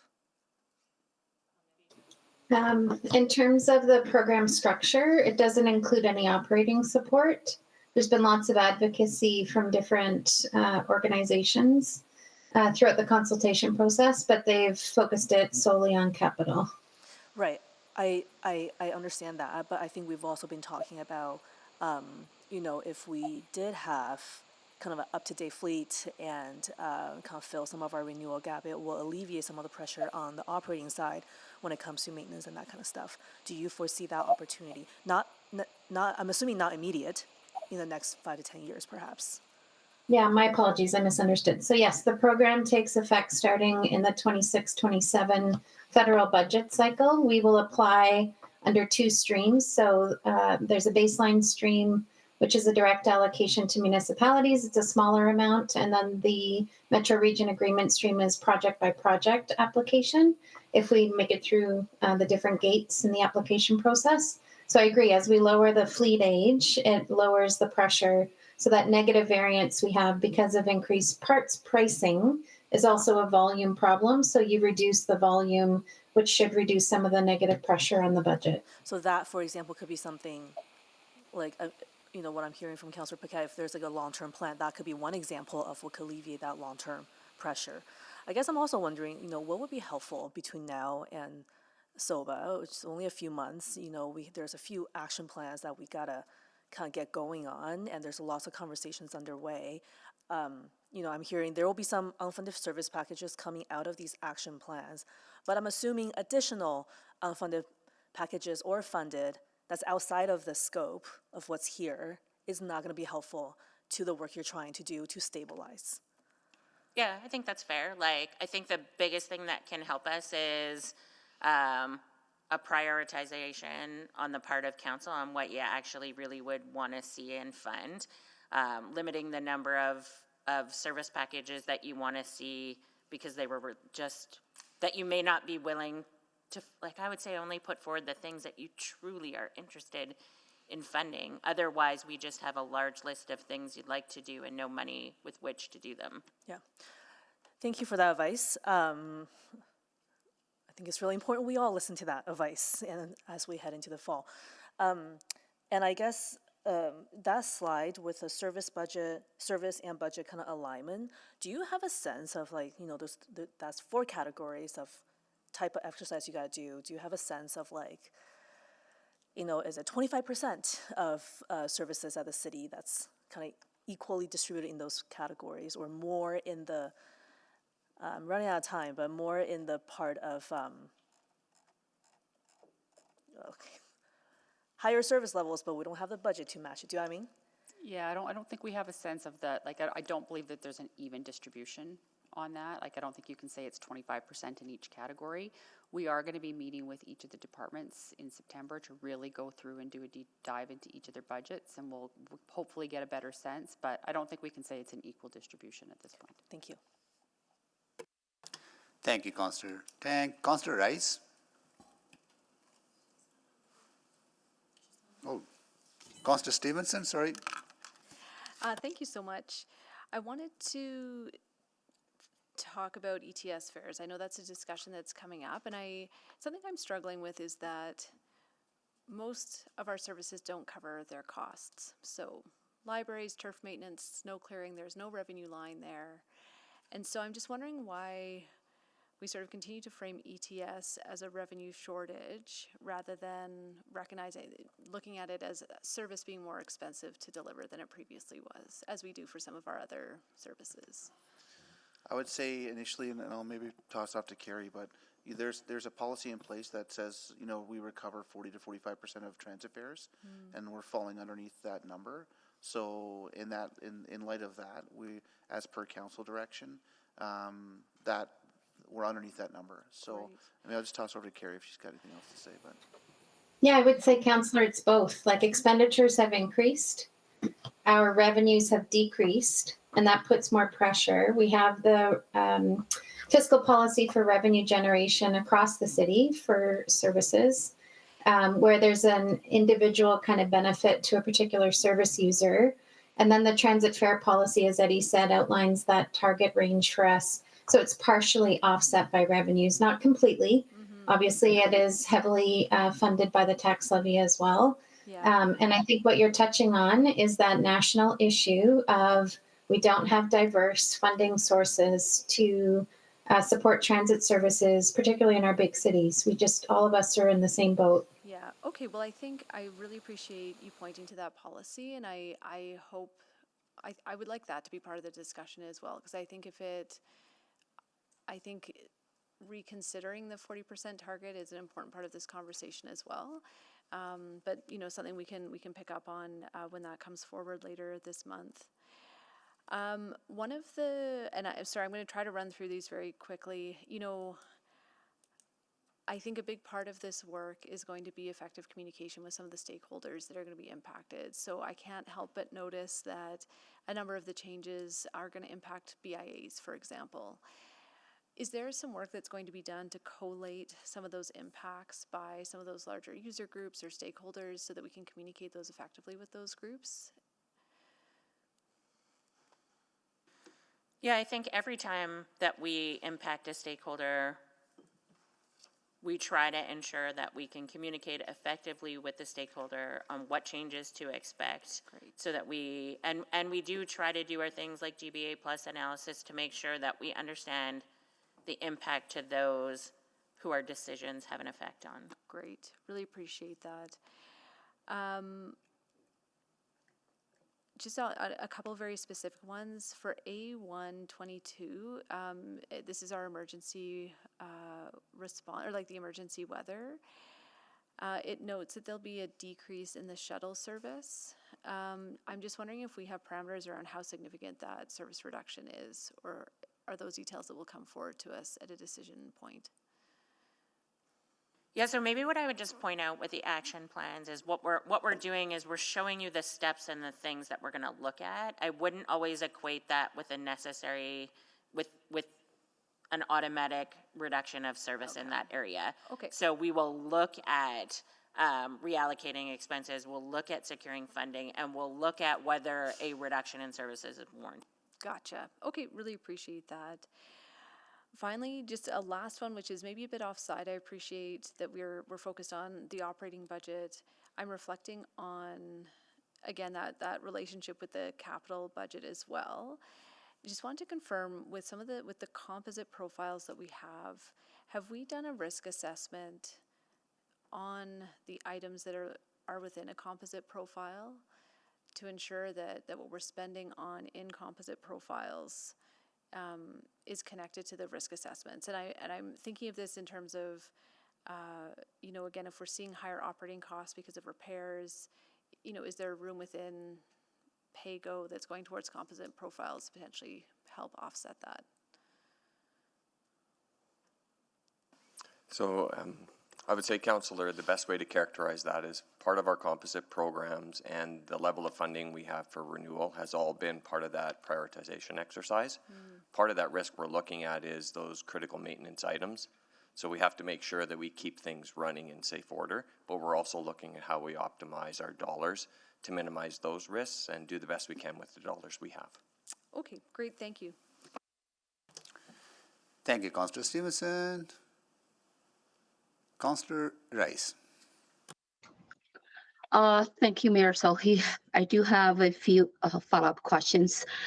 So in terms of reserve policy review, and I'm glad to hear that review, the report will come back September or October sometime.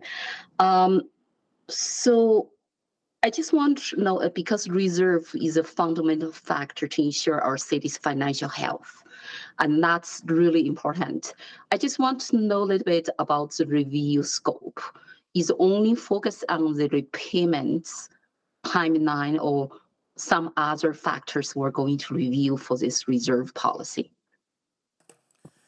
Councilor Rice, it's a full review of all city reserves, and there's a specific focus on the financial stabilization reserve, amounts that are appropriated in it, how we're spending it, future forecasts. So it's a full scope analysis. As a part of that, as Councilor Salvador was saying, we can relook at the repayment terms. Right now by policy is 3, so if we want to consider 5, we can talk about it then as well. So it's full scope. But you will provide some like options come back, right? And for the council to consider what repayments timeline period. But from my own perspective, I'd rather stay at 3 years instead of 5 years, because we do not want to transfer this more and get more expensive and for the next budget cycle. So I just want to put that first question there.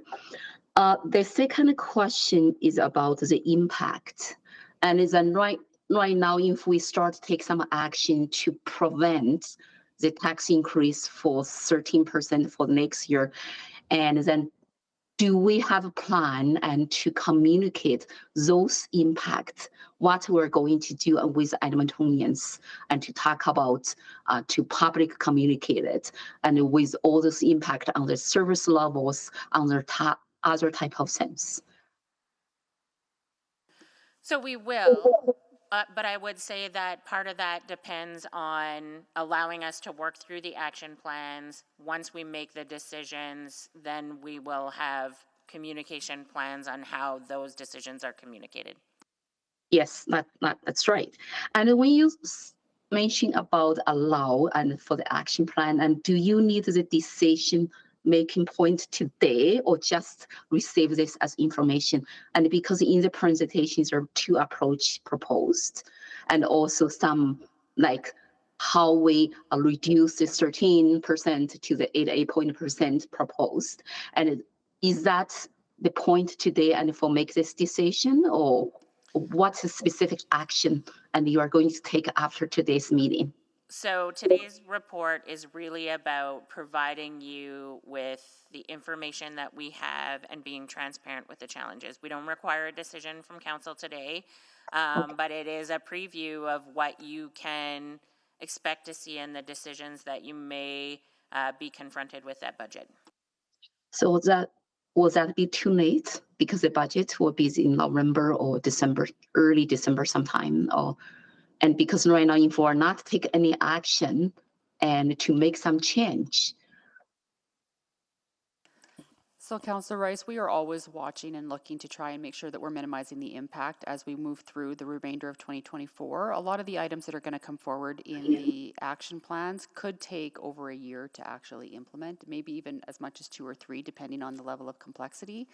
And so waiting until December to get action, we're going to be continuing to work towards moving forward with finding resolution.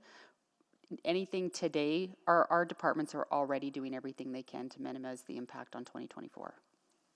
Okay, thank you very much. And then, so I'm looking forward for the other updates that will come to council in September, right? For the updates, and then including the deficit numbers and on September 10th. That is what I heard earlier. That's correct. Okay, thank you. Thank you, Councillor. That's my question. Thank you, Councillor Rice. Councillor Principe? Thank you, Mr. Mayor. I do have a question. I just want to follow up a little bit on the policy with replenishing the FSR. And we did discuss, changing it from 3 years to 5 years. That you wouldn't need direction on that today. Is that correct? That is something that you would be bringing back at Fall SOBA? Correct. We can bring it back during the reserve review, which is in December. Okay. And would you need direction for bringing that back, or is that? So we will come back to you with the recommendation, but we will ensure that you see all of the things that we looked at, so that if you disagree with the recommendation, you will have the ability to direct something different. And I appreciate that. Thank you. That's very important. And I also wanted to ask about the pet fees. So, and sorry, I was listening as I was coming in this morning, and can you explain the pre-COVID pet licensing fees? What's the reference to pre-COVID? Anything that was on there as pre-COVID meant we were starting to see issues before COVID hit. Then the table that talks about kind of post-COVID are the pressures and the challenges that we started seeing since COVID started. Because that really is a line in the sand, right? Like a lot of things shifted and changed after COVID. And so we wanted to make sure we distinguish between what was happening before COVID hit and what are we seeing now. Okay, yeah, thanks for explaining that. And then because we just did a survey for, new pet policies, and have we heard, I'm not sure who to direct this to, Mr. Jones, maybe you? Have we heard any concerns from folks about the cost of pet licensing fees? Is there, strong opposition to an increase in the fees? I would have to take that away to see what we've heard most recently with our animal control bylaw renewal process, because we've done lots of public consultation. But I know that there's kind of a fine line, similar to any other fees, transit fees. There's a fine line with what people can afford, and when we start seeing even more people just not conforming with registering their animals or licensing their animals. So I'd have to take that away for anything more specific, but I know that we've kept kind of the growth in licensing costs minimal year over year, just to try to accommodate some of those pressures.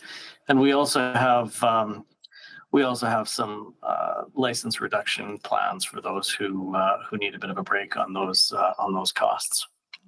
Right, and what is the rate of people that actually comply with licensing their pets?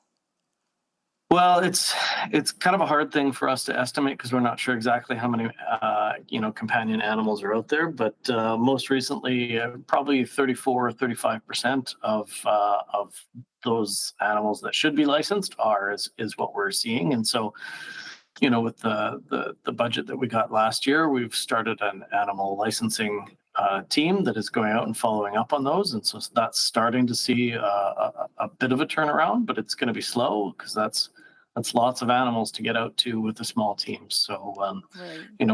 We're trying some proactive work in dog parks and the like, and hopefully we'll start to see a difference. And the report talks about an RFP that we're working on to kind of automate some of that and bring in a third-party vendor to assist us with some of the licensing issues.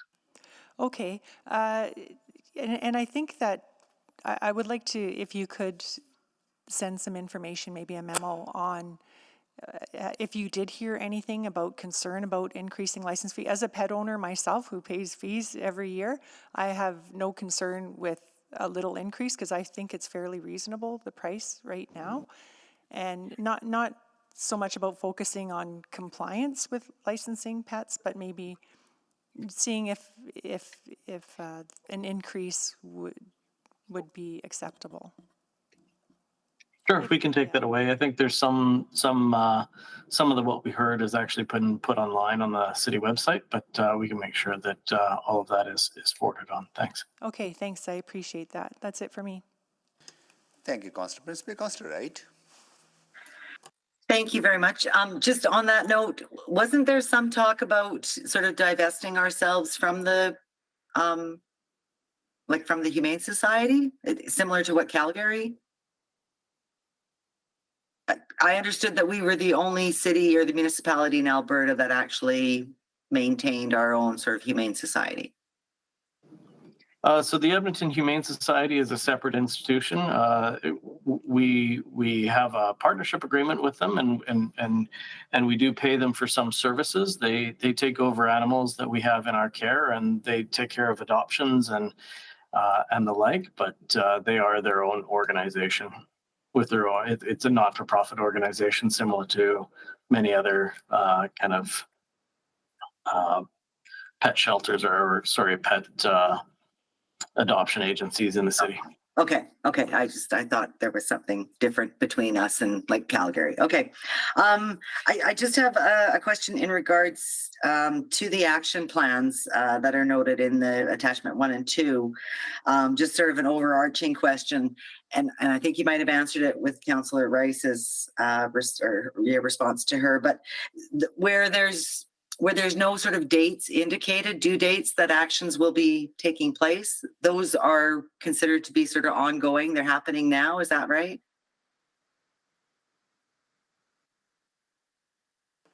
Where possible, we've noted when we will be bringing it back to council. So if it's noting fall 2024, we'll hopefully have an action plan ready for you to consider as part of the 2024 fall SOBA. Others will take longer into fall of 2025. Oh, okay. So if a date isn't specifically noted for 2024 or even 2025, it'll still be complete by 2025? We will continue to work on it until we have something we can bring back to council. Okay, so some things might not be resolved or actioned until 2026? I think our plans are trying to address as much as possible within this cycle. Yeah, I know there's a lot there. Okay, okay, thank you. And then to Ms. Houghton McDonald, you talked about the TPOs taking actions on fare evasion, and I'm just sort of wondering, I know the TPOs, use the 4 E's, so I'm just wondering sort of at what point are they at? Is it more education right now, or is it enforcement? So it's a combination of things. I mean, they always start with informing of the requirements, and then it progresses from there. In terms of the numbers of fare inspections they're doing, it includes both bus and LRT, but heavily focused on LRT. And they've increased their presence significantly, which I appreciate. And it's as they're doing enforcement related things, they're also checking for proof of payment related to the bylaw requirement. Okay, and so are we seeing an uptick of I guess of fines? Like, are we increasing revenue there? And are those fines to people who can actually afford to pay them? And maybe David wants to chime in. I don't have the figures immediately in front of me. We can certainly follow up and share that. I'm not sure if David has them and wants to chime in.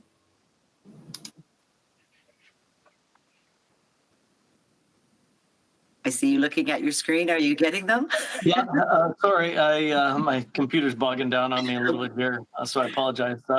I don't have our fine rates right in front of us right now. I think those questions that you ask, that's always something that our TPOs try to take into consider, whether people can afford the fares, et cetera. But, because we know that some people don't, and there are lots of fare programs that ETS puts forward, and our TPOs have information about how to connect with those, but they also have, tickets if people need a temporary means of getting around. And so that's another way of dealing with it. But, largely what we're trying to do is when we're present in areas, making sure that people in fair proof of payment areas are showing that they have a proof of payment and reinforcing that that's a needed piece of work. Certainly. One quick question for Deputy Chief Lazenby before my time is up. So thank you, David. Sure. Appreciate that. And that's in regards to the toll that responding to these overdoses is taking on firefighters' mental health, which I understand mental health is part of the reason why the firefighters are off increasing overtime. Is that correct? Of the percentage of reasons for people being off, we've seen a definite upward trend. In 2022, 10% of our people were off for mental health, 17% in 2023, and 38% in 2024 so far this year. So yeah, it's definitely taking its toll. Yeah. So if AHS took their responsibility, that would reduce our cost. Thank you. My time is up. Thank you so much. All right, Councillor Rutherford. Yeah, thank you. I just want to step back again on and focus in on that attachment, the action plan, the public one. Just because, again, it's kind of fuzzy to me based on the presentation, based on what I'm reading. I'm just trying to go in eyes fully wide open to what I can expect in the fall supplemental budget adjustment. So for example, when I read inflationary variances, a lot of them say budget will be adjusted during fall, budget will be adjusted during fall.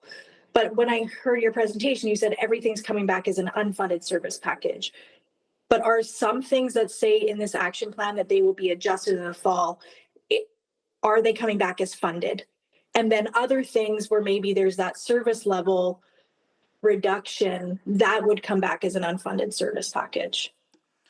So our intention here is that we will bring you back a budget that addresses the inflationary pressures. So when we say that we'll adjust fuel prices, we're not going to bring you a budget that doesn't have a realistic fuel price.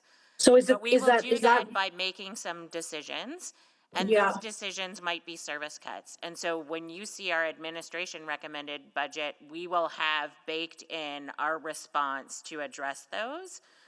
And if you then don't like the service level reduction that we've proposed in the budget, you would have to fund that by Yeah. approving a service package to restore.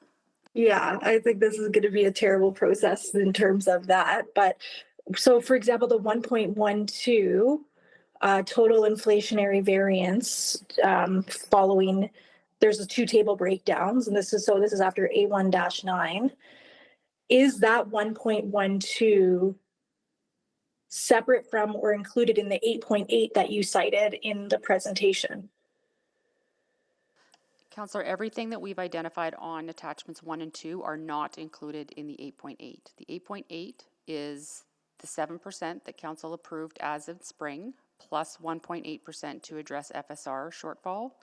Yeah. Everything else would be over and above. That would be Yeah. included in the 4. And you're going to take, and if I understand correctly, if I'm reading between what you're saying, your approach is going to be work from the budget we have and then bring back the service levels. So like, for example, we know already turf is not where it needs to be. We know that. So let alone in service enhancements, we're going to raise taxes and reduce services more. So we'll be in a position in the fall budget, again, because I just want to have these honest, I'm not putting this on administration. I think I understand where you're coming from with your process. I just want to be able to, as a city councillor, have honest conversations with Edmontonians and the residents that I represent in what decisions I'm going to have to make in the fall. So you're going to come back and say, okay, let's say you keep it at 8.8 for just the things that are listed, like you said, the FSR, the 7% tax levy that's already increased. But then you're going to say potentially, like as I'm reading in this document, in the public document, you know, snow and ice might be affected, transit service levels might be affected, enforcement might be affected in some service area, even if it's not a budgetary impact. We might reduce enforcement in some areas and increase enforcement in other areas. And then we as a council will then be faced with grappling with, is that acceptable to us or not? And so the headline after budget could be council increased property taxes further. Correct? Yeah.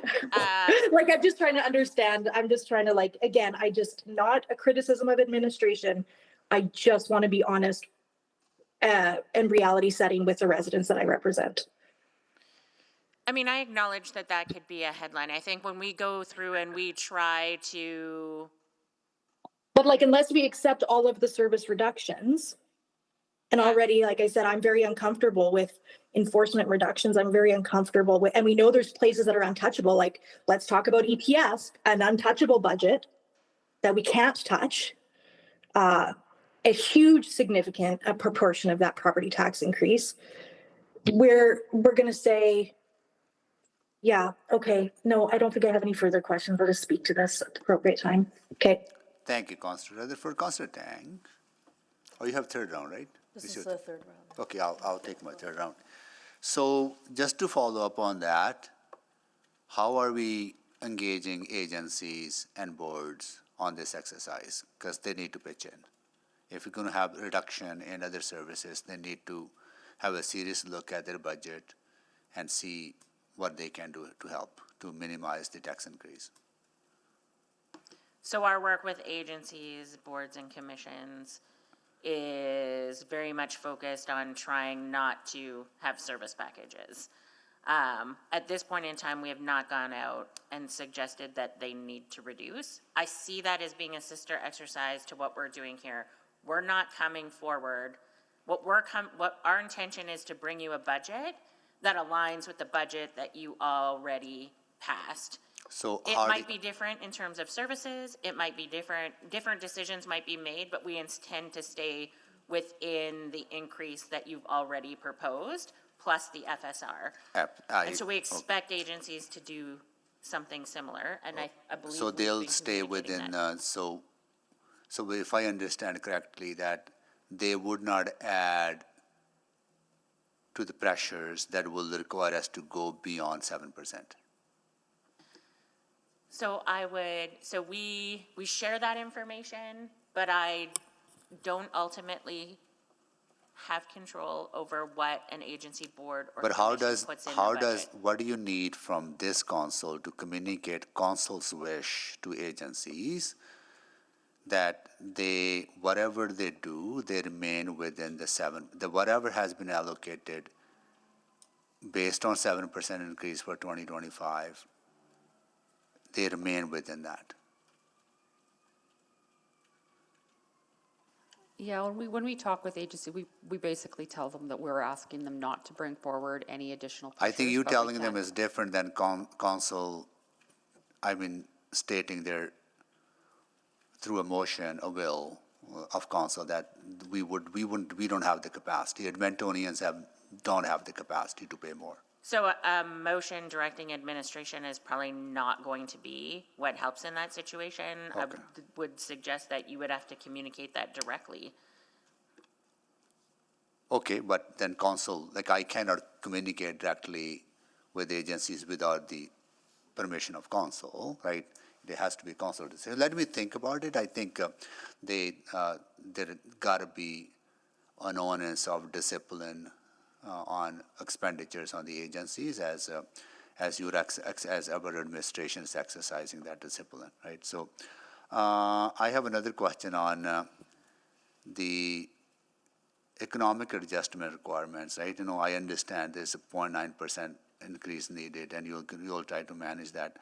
Is there openness to look at one time some of the reserve funds that we have? I know there's implications of that. I understand those. We have money in the EdTel endowment fund that we generate a revenue that goes toward paying for capital and others, right? So recognizing the Edmontonians, they're tapped out. 8.9% was too much, but we had to make that tough decision. Going beyond 7% is going to be very, very difficult. Intolerable, I will say, on part of Edmonton. Is there a possibility to look at dipping into that fund on an interim basis, right, using that money to top up the FSR, so we don't have to look at, that 6%, whatever that might be? So our process is to go through all of the reserves and look at anywhere where, what is the sufficiency of the reserve? Is what that money in the reserve being held for more important than replenishing the FSR? So that'll all come back to you as part of the reserves review, I believe. But we don't touch the EdTel endowment because of the bylaw.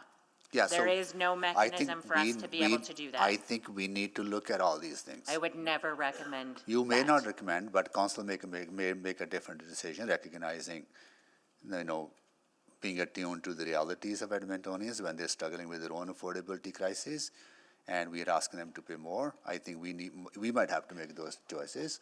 Council may not. Again, on the policy on Councilor Rutherford's question around, do we need to change the policy on FSR replenishment maybe over 6 years, or maybe not start till 2026, right? So I think this is the conversation we need to have in order to avoid tax increase. I want to have that conversation. I need to find a way to have that conversation. So I would just the difference in EdTel and the difference in the reserves is the reserve policy you can have come back to you and you can vote on. EdTel is a bylaw that requires Public hearing. A statutory Yeah, public yeah, hearing, that's I fine. believe. That's okay, got it. Well, let me think about it. Okay, with that, Councillor Cartmel, you haven't had a second round. Go ahead, please. Thank you. So,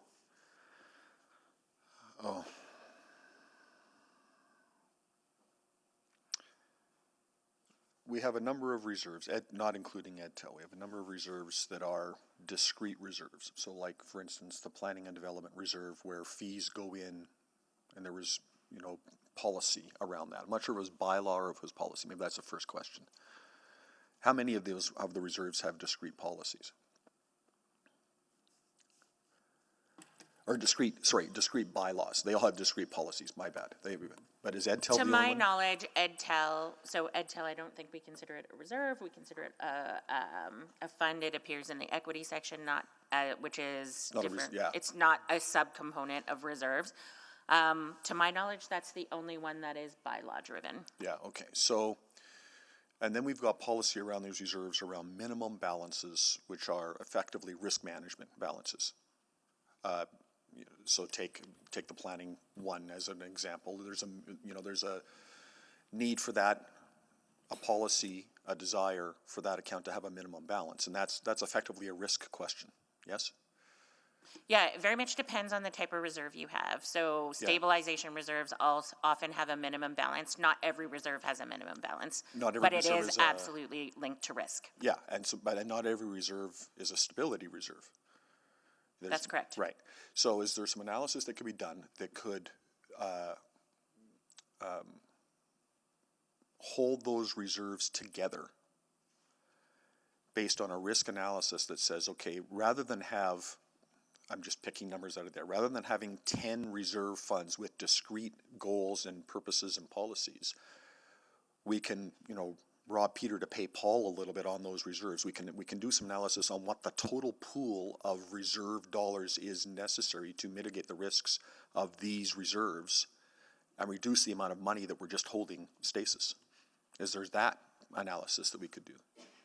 I do think that forms part of the reserve analysis that we bring back to you. Yeah. A specified purpose reserve, we can't always necessarily release that money to another purpose.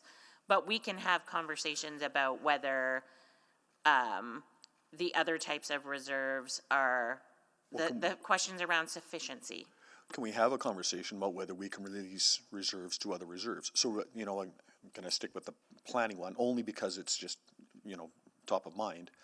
Instead of saying, okay, the planning reserve has fallen below the minimum, so we need to dedicate some money to get it back to minimum, which generally comes from property tax revenue, that we say it's below the minimum, but that's okay because these other three are above the minimum, and we can move dollars around if we actually need to. We can, rather than maintain a number of reserves at a number of minimums, can we, looking at across the board, sort of minimum amount of money we need for this set of reserves, that set of reserves, another set of reserves? I will say, Councillor, so as a part of the reserves review, that is something we look at. So we look at the minimum balances for all of the stabilization reserves Stacey was talking about. And we see, is that an appropriate minimum reserve balance? We also look at if there's funds in reserves that aren't required, can we move them around to other priorities? Okay. So that would be something we would look at. I want to come back to this question. Maybe the appropriate time is at that report, but I want to come back to that so that before that report, so there's some stuff that we can talk about. Right. On FSR, is it not an MGA that this is our way of handling a deficit? And is it not an MGA requirement that when we run a deficit, we must repay that deficit back in the following 3 fiscal years? Like, do we have any flexibility about this 3 versus 5 versus other payback periods? So you're going to test my knowledge of quoting the MGA. Like, the MGA for most municipalities requires them to balance budgets. And if you don't have a reserve and you fall negative, you are required to address that within 3 years. We fall under the Edmonton Charter regulations, so we have some leeway that allows us to actually plan for a deficit, provided that that deficit repays itself over 3 years. So we have a little bit more flexibility. I think the real key here is, though, we always bring you a balanced budget, and so the FSR for us is really about making sure that we never get in a scenario where not only have we planned for a budget, but we haven't dug ourselves a hole bigger than we can climb out of. Well, if we get into stretching this out over several more years and we have a deficit in a subsequent year that then adds to the balance that has to be paid back, and that could be a runaway train too. We could be layering repayments on repayments. Yes, this is though the reason why we think addressing these issues is a priority right now. Yeah. Okay. Thank you, Councillor Cardwell. Councillor Tang. Great. I will move the recommendation motions that the August 14th, 2024 Financial and Corporate Services Report, FCS 02478, be received for information, and that attachments 2 and 3 of this report remain private pursuant to sections 24, 25, and 27 of the Freedom of Information and Protection of Privacy Act. I know there's maybe some interest for subsequent motions, but I think just wanted to put this forward for now. Just a final few questions from me. Hearing lots of us asking about kind of like, this is what's presented for next year. More people want to hear like what's going on for that longer term. I guess I'm just wondering, like, I think that's an important conversation, but is that conversation better suited for right before the 2027-2030 budget? Because I feel like there's something we need to do now for next year. And you have all those considerations for that longer term conversation. The longer term conversation that Councillor Paquette is referring to? Is that what you're... and I've also heard Councillor Salvador, I've alluded to it as well. Yeah. So I think the ideal time to maybe have the plan in place, or that would be the timeline that we'd work towards bringing a plan back. But if you want a plan before the next cycle, we probably have to start that sooner. Okay, so something more immediate will be good, and it won't necessarily take away your energy working on, because this is a quite significant amount of work too, I recognize, to get it ready for the fall, SOBA. Yes. Okay.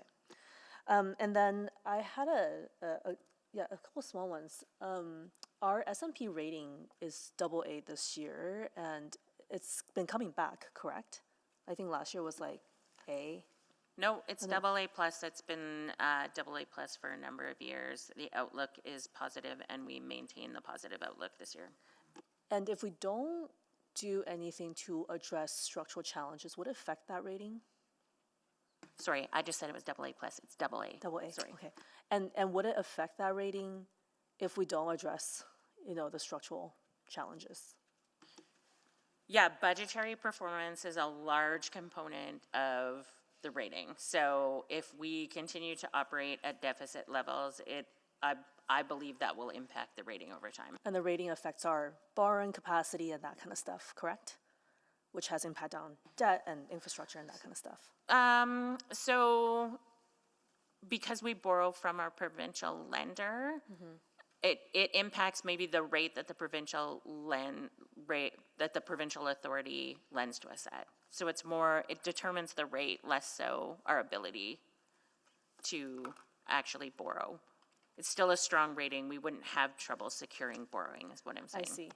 But I feel like you'll have other kinds of implications, like we are not going to be that as positive outlook, which affects our, I guess, attractiveness as a city, etc. Is that fair to say? Yeah, I mean, there's a number of things that go into that rating. If you're asking me, does the rating ultimately impact our ability to attract investment? I'm not so sure I'd make that direct link. Okay. The corner store program. So again, a very minutious one. There's a positive variance. I was curious why. Is it just not fully subscribed? Councillor Tang, it is not fully subscribed, and I'll let Alyssa speak to the details of where that budget's at.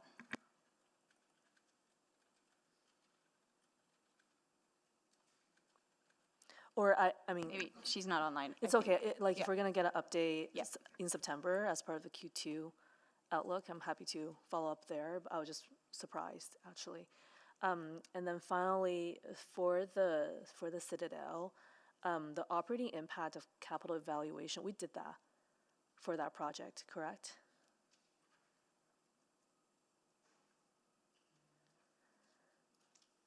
Because one of the measures or the steps that you're talking about is to do more rigorous OIC evaluations when we do have infrastructure projects. So I just want to make sure, like, that's one of the ones kind of mentioned here.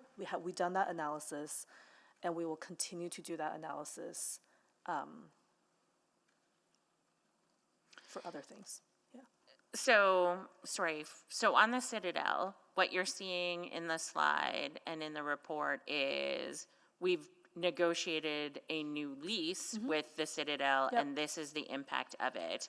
We continue to do some policy work around nonprofit leasing, and that work is continuing. Okay, well, I'm out of time. Thank you. Maybe I'll follow up. Thank you, Councillor Tang. Councillor Salvador, second note. Yeah, thank you. Maybe just one final question. Wanted to loop back to the renewal deficit as well.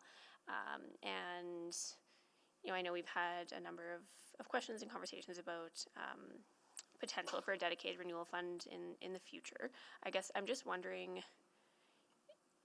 is there any further information that administration feels they could provide around something like a dedicated renewal fund? Or is it really just a matter of when council would decide to actually take that step? So I believe that we have provided you with information on options that you would have for a dedicated renewal fund. I don't think it's our intention to bring anything back. Like, we've provided that information. It is the will of council to decide whether they want to implement it. Okay, and maybe this is more of a process question, but how far in advance can that type of decision be made for a phased-in implementation? Like, as I'm obviously incredibly aware of the pressures we're experiencing right now, but also think that is a very long-term strategy to address a structural budgetary issue. But I do think a slow and strategic phase-in could be helpful, but I don't think that's this year, and I don't think it's even next year. But do you see what I'm saying? Like, could there be a 2027 phase-in? Yeah, I think that if there's a 2027 phase-in, though, you have that discussion when we set the 2027 to 2030 budget. Yeah. Gotcha. Okay, I think that's helpful clarity. Thank you. Thank you, Councillor Salvador. Councillor Paquette. Yeah, just a quick question. The idea of maybe drawing out of our reserves to offset that 1.8, just to clear, would that have any impact on our credit rating?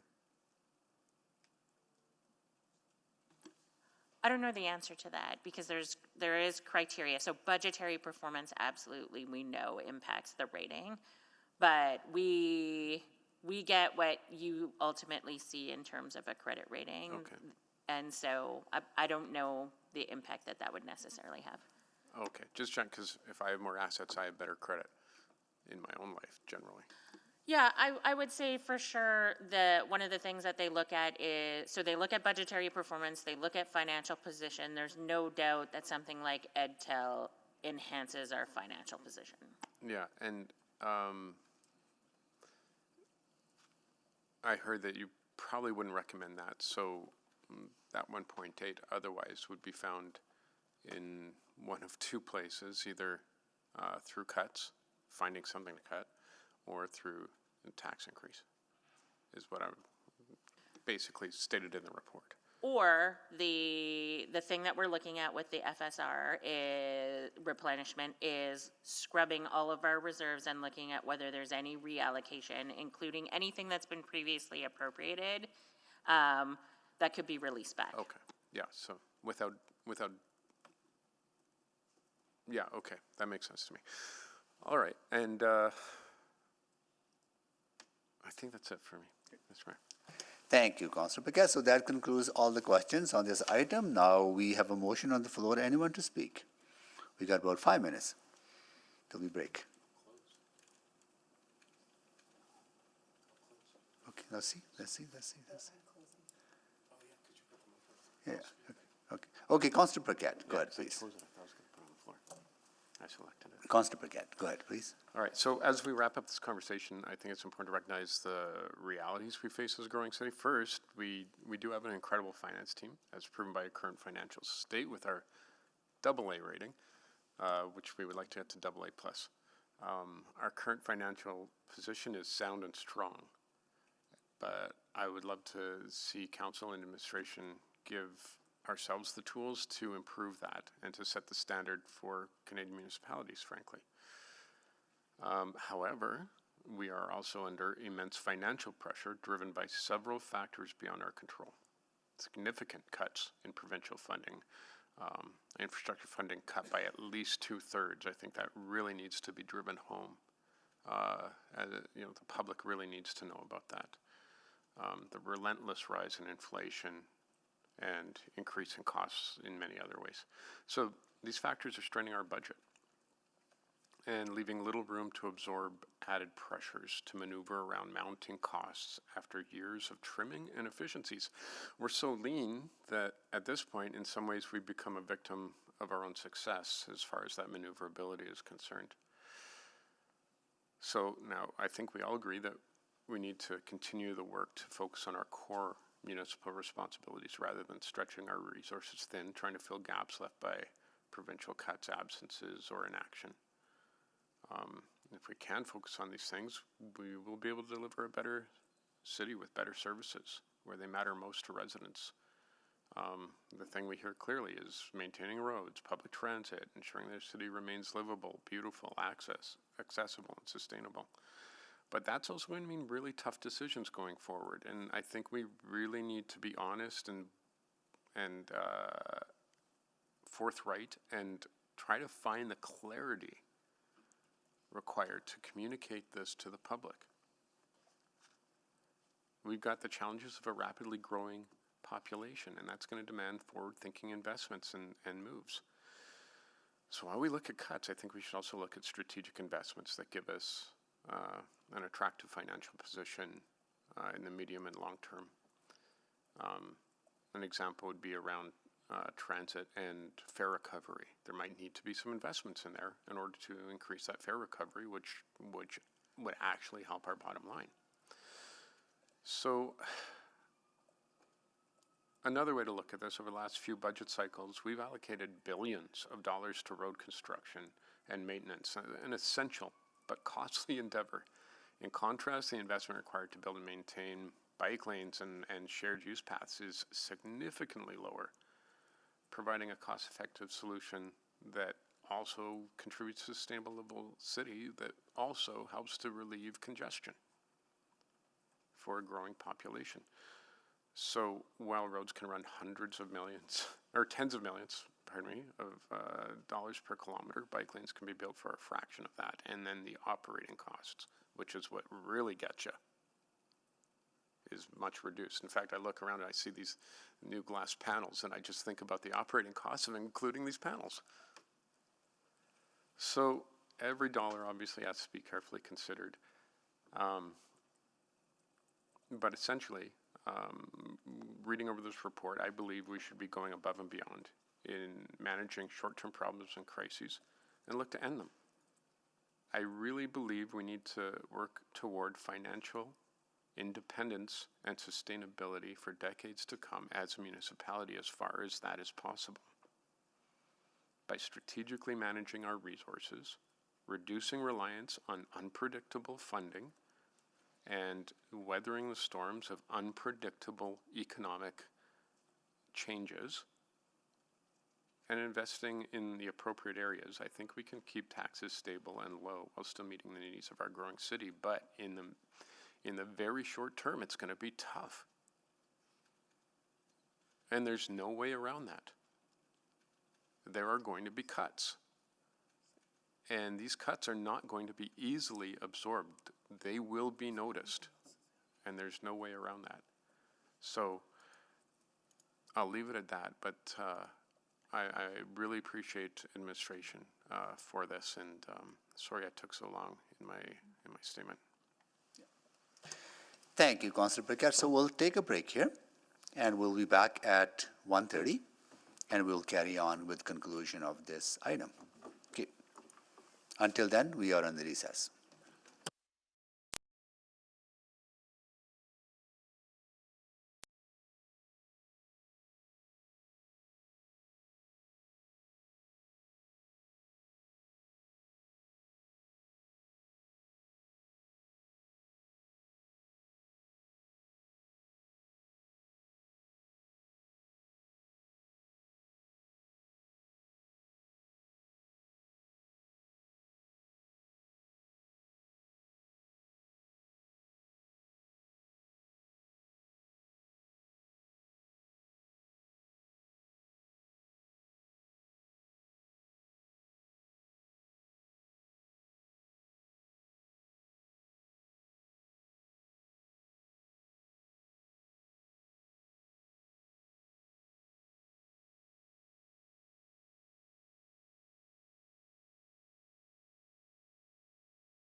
Chamber.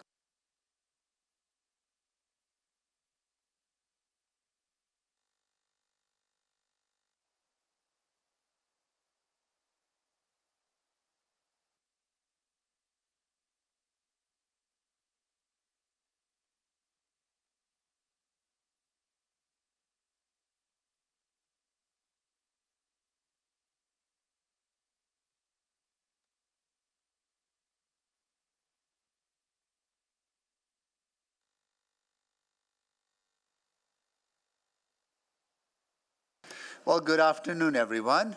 I would like to call this meeting back to order, and we'll do a roll call of committee members and council colleagues. Councillor Paquette. Good afternoon. Councillor Cartmel. Good afternoon. Councillor Principe. Hello. Councillor Tang. Good afternoon. And let's see who else is joining us.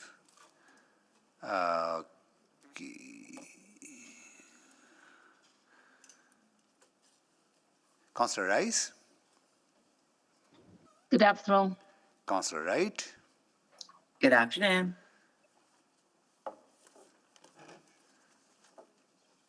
And Councillor Stevenson is joining us in the chamber. Good afternoon. All right, so we were speaking on item 7.1, and Councillor Rutherford is, oh, sorry, I'll go to committee members first. Councillor Cartmel. Good afternoon. Thank you, Mayor Sohi. So, I'll be relatively quick, I hope. I appreciate that we've had this opportunity to have this conversation today. I think we're getting an early start on the conversation we have, in the second half of every year, and this begins to tell the story that we usually tell. We've got pressures, and I like that this goes into a bit more detail and talks a little bit about what we might try to do to address some of these pressures. But I would note that on the face of it, the report says without any actions, we're looking at 13%, and this is not everything we're going to have to talk about between now and December. And if we could take every action in attachment 1, then we get down towards a little under 9%. But we've also heard that not all those actions can be taken by the end of the year, and some of them will take some time to roll out. All of that to say that what we're saying today is that we're starting at some place between 9 and 13, and that is going to be a really difficult number for most people to consume. And I would also suggest that, there's a cynicism that runs through the community at this time of year that says we usually get this first number and it's usually high, and then it gets reduced a little bit, and there's a bit of a self-congratulatory thing that happens because we took the high number and made it a little bit lower. We're going to have to get a lot deeper than this if we're going to meet the expectations of those we represent.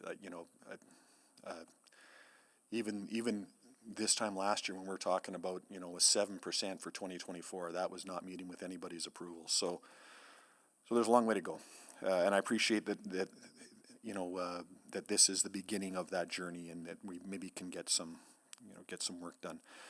I didn't ask this in any of the questions, but I think that there's also some value in doing some benchmarking. We have kind of benchmarked things against what we usually do, but I think we need to, and I know we do get, topic-specific reports that speak about what other constituencies do or what other cities are doing or that kind of a thing. But, what is the average cost recovery of a transit system, of a bus system, of an LRT system? What has ridership done on bus systems and on LRT systems? What is the delta between systems that have fare enforcement and systems that don't, or systems that have installed fare enforcement? As one example, there's a number of benchmarking things we could do. Personnel levels, cost of delivery. Other cities do snow plowing. What is the cost per kilometer to clear snow in other places? What's the cost to pick up the sand? What's the cost to put down the sand? There's all kinds of things that I think we can learn from, as long as we apply the context that Edmonton is not the same as those places, but there's learnings to be had there. There's not a lot, I don't think there's any mention of benchmarking, and I think we need to return to some sort of a benchmarking place. So glad that we're starting early, but would suggest that we have a much longer road to travel this time than we've had in the past. Thank you. Thank you, Councillor Cardinal. Councillor Rutherford. Yes, thank you. While I'm not on committee, I really do feel compelled to speak to this. First and foremost, again, just a big thank you to administration for being proactive, for bringing this with enough time for us to really process and digest and be transparent with not only council but Edmontonians about some of the steps that you're planning to take. So I just want to start there and reiterate my appreciation. It doesn't alleviate, though, some of the apprehension I have about the road we're going down with this action plan in terms of, like I said, some of the things that I've highlighted around, we've put a lot of effort into those services that people see and enforcement services, I think about turf maintenance hasn't even been, we've heard a lot about that this summer, our snow clearing. And when I read through the subtext of this action plan, I see a lot of those decisions that are going to come back are going to be real paradoxes of reduce snow and ice or increase tax levy. And it's not going to be a tenable option. And then I think about all of the decisions that we've made to this point, not like as a council, as an administration. Even just yesterday, I was asking about the zoning bylaw team and was told, well, they've been reprioritized and reallocated within urban planning committee. I don't know what they're being reprioritized on. So you're asking me as a councillor now to say, you're going to put snow and ice in front of me in the budget and say, either increase service, decrease service levels, or increase taxes. But then there's all of these other things within the budget where things are being reprioritized. And is that actually the priority of this council? We haven't had that conversation. So I agree with Councillor Cartmel in terms of the fact that some of the items are just not included in this document that we still have to grapple with and discuss. I also think that this is a sobering conversation for us as council to say what council decisions that we've made in previous budgets do we need to reconsider within the context of this discussion. I don't know what those would be. I think I'm definitely going to do a hard look, but I even think about and it breaks my heart to even put this on the table, but the assisted snow clearing program, as important as that is, we just funded that for a 2-year pilot. It's an important program in the long scheme, but if it's not going to have sustainability in 2 years, if we're not going to have funding for it anyway, should we even set that expectation up for Edmontonians? It's really making me even question some of the things that I was a big champion of.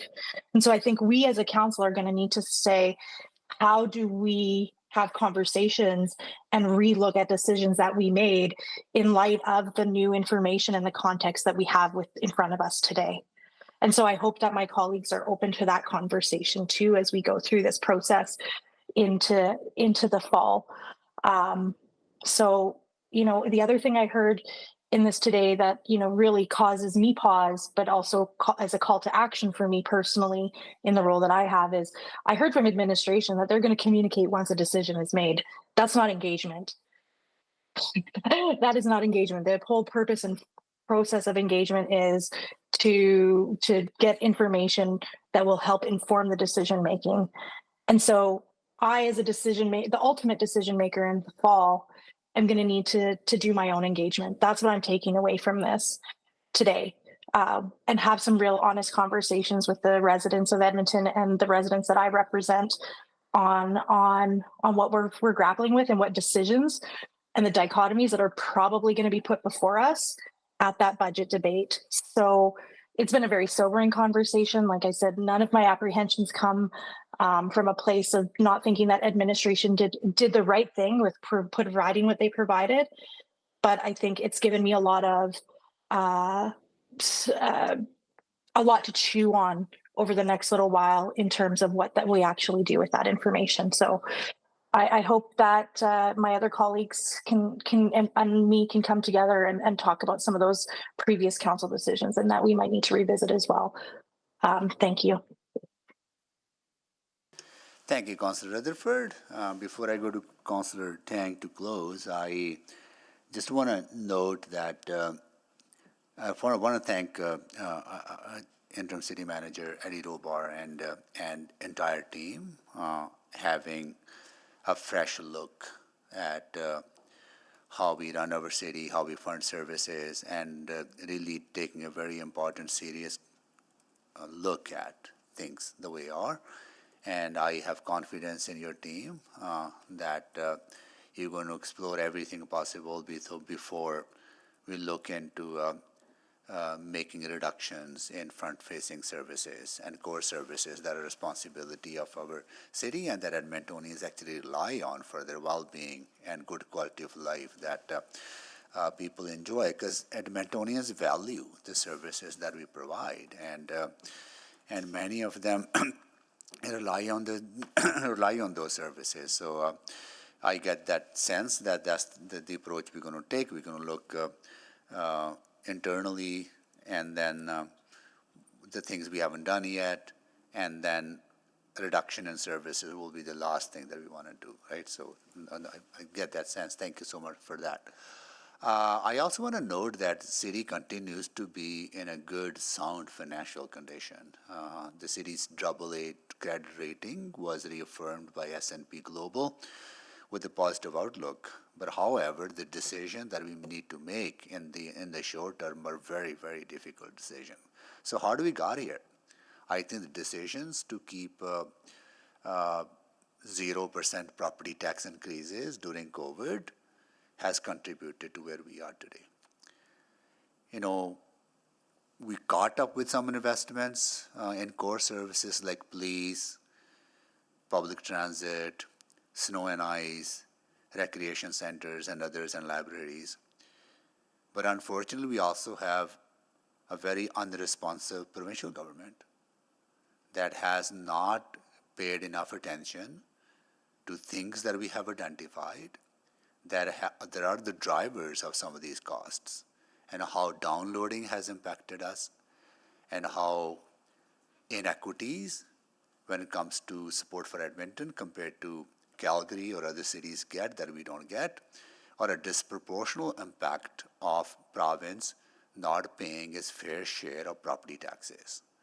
Edmonton has the highest number of provincial buildings to which we provide municipal services, but we only get half of the taxes that no other property owner gets to decide whether they can pay half or full. But province gets to decide that. That's unfortunate and impacting us close to $19 million every year, and a cumulative impact has been close to $90 million. That's a huge amount of money that we're collecting from other property owners because one big property owner, the province, doesn't pay their fair share. And that has consequences. I look forward to further conversation. This is going to be a very tough conversation, and we need to make some very, very difficult decisions.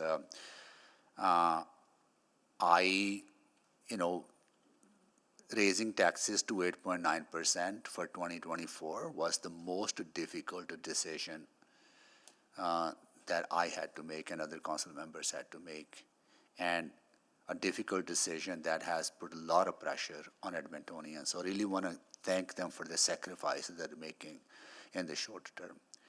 I don't think there's any more tolerance for any additional increases to what we have already approved.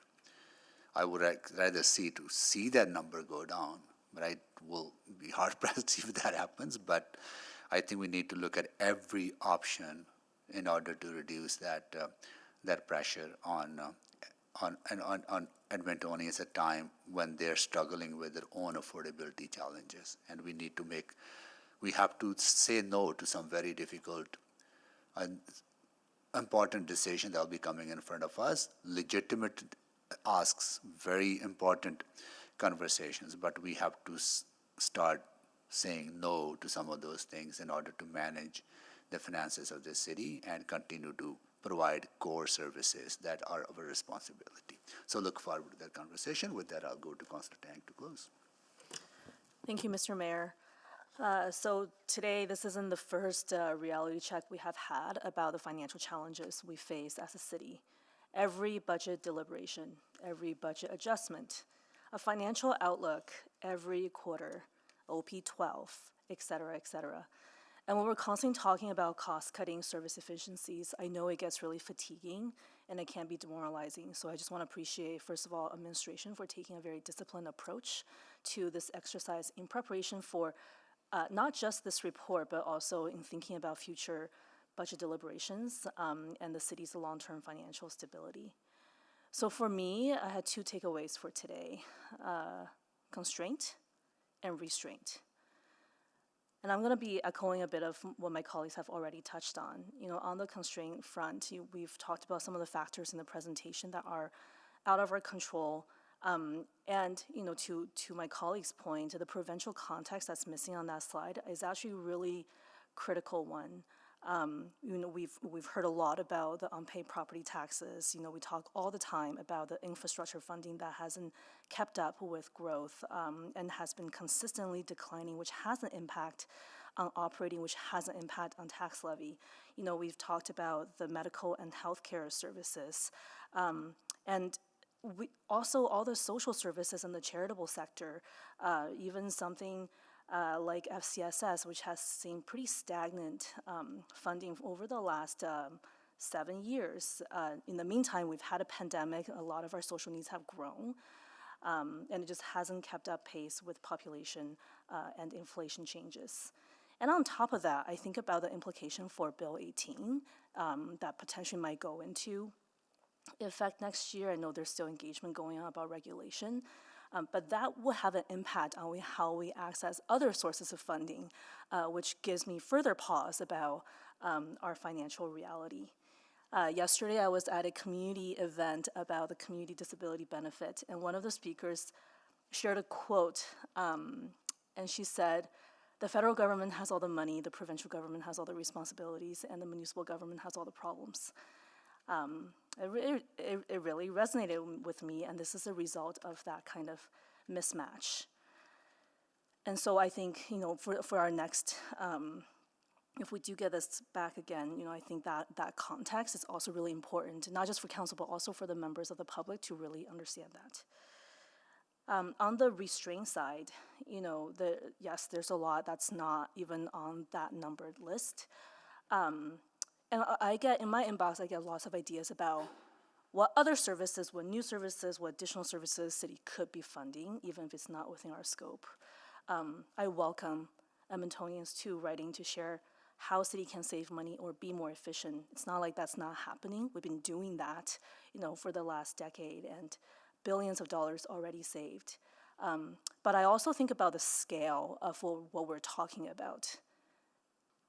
I get complaints about we shouldn't be putting up red sleeves on stop signs. That's a waste of money. Well, we're talking about millions and millions and millions of dollars. So when we think about scale, I do think about some of these big chunks of the context of funding that we're not receiving. So we'll keep doing our role when it comes to advocacy to other orders of government, but I also encourage those listening to share that frustration with your government. And I'm coming this fall. My expectation is, administration will be taking some very disciplined and strict parameters about service packages, and I think all of us on council need to take that same approach. This is going to be hard. I think the last few years of budget deliberation, they've all been very hard. And it's not to say none of the asks is without merit. It is the time that we're in, and I think for us to get to stable ground, we need to make some hard decisions. Once again, I feel like this is not the first time we're getting this kind of update from administration. I think that reminder is good, and that reminder for us to take that rigorous discipline approach is important. So thank you. Okay, thank you, Councillor Tang. So please vote.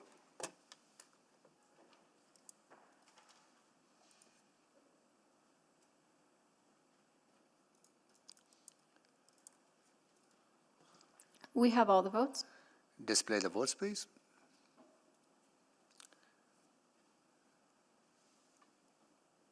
That is carried. Okay, we are going to go on to our next item, which is 6 6.1, financial loss during major construction projects, draft policy, council approval required.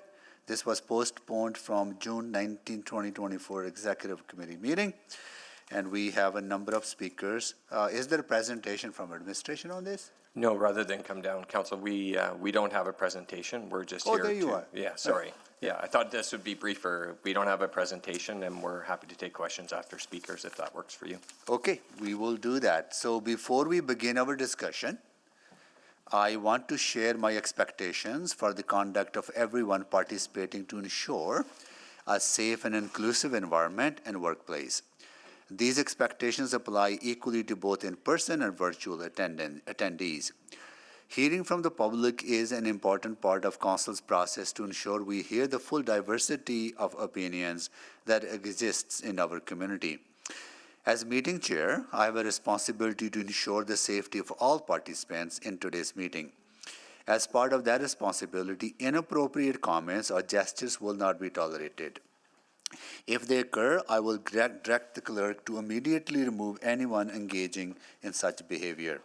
The type of behavior that will result in the removal from the meeting includes making disrespectful comments directed at individual staff members or other public speakers, or using profane language. Responsive behaviors to show support or dissent, such as shouting, cheering, clapping, or using the chat or emotion in response features in the Google Meet are also not permitted. I will not provide any additional warnings, and once the removed person will not be permitted to rejoin the meeting. This meeting is being live streamed, and everyone is welcome to view the live stream online.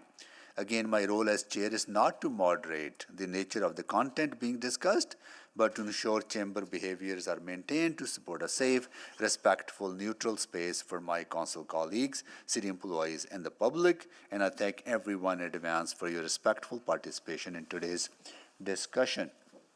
So for each item, particularly in this one, speakers will be heard in a panel, and each speaker will have 5 minutes to present. The clerk will run the official timer in council chamber, and the timer lights on the podiums will be green for the first 4 minutes, then turn yellow when there is 1 minute remaining, and flash red when 5 minutes are up. If you're participating virtually, you may wish to use a timer of your own. So with that, we'll go to the speakers, and I will call your names. Please identify yourself and tell you which order you'll be speaking on item 6.1. Jana Stanton, Alberta Craft Council, in person. Please come down. You'll be speaker number 1. Christopher Martin, Edmonton Chamber of Commerce, in person. Chris is very familiar with this place here. Chris, you will be speaker number 2. Stuart Fraser, Niobe, and Kentiro, in person. Stuart, please come down. You'll be number 3. Raj Singh in person. Raj, please come down. You'll be speaker number 4. Shahid Bashir, in person. Shahid, please come down. You'll be speaker number 5. Umar Abdul Majid, remotely. Umar, are you there? Umar Abdul Majid? No.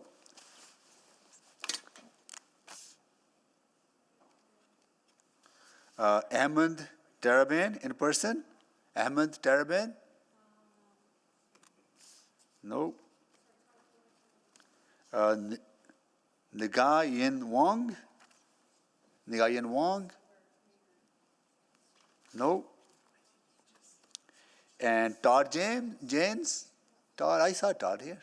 Oh, there he is. There you go. You'll be speaker number 9. Sorry.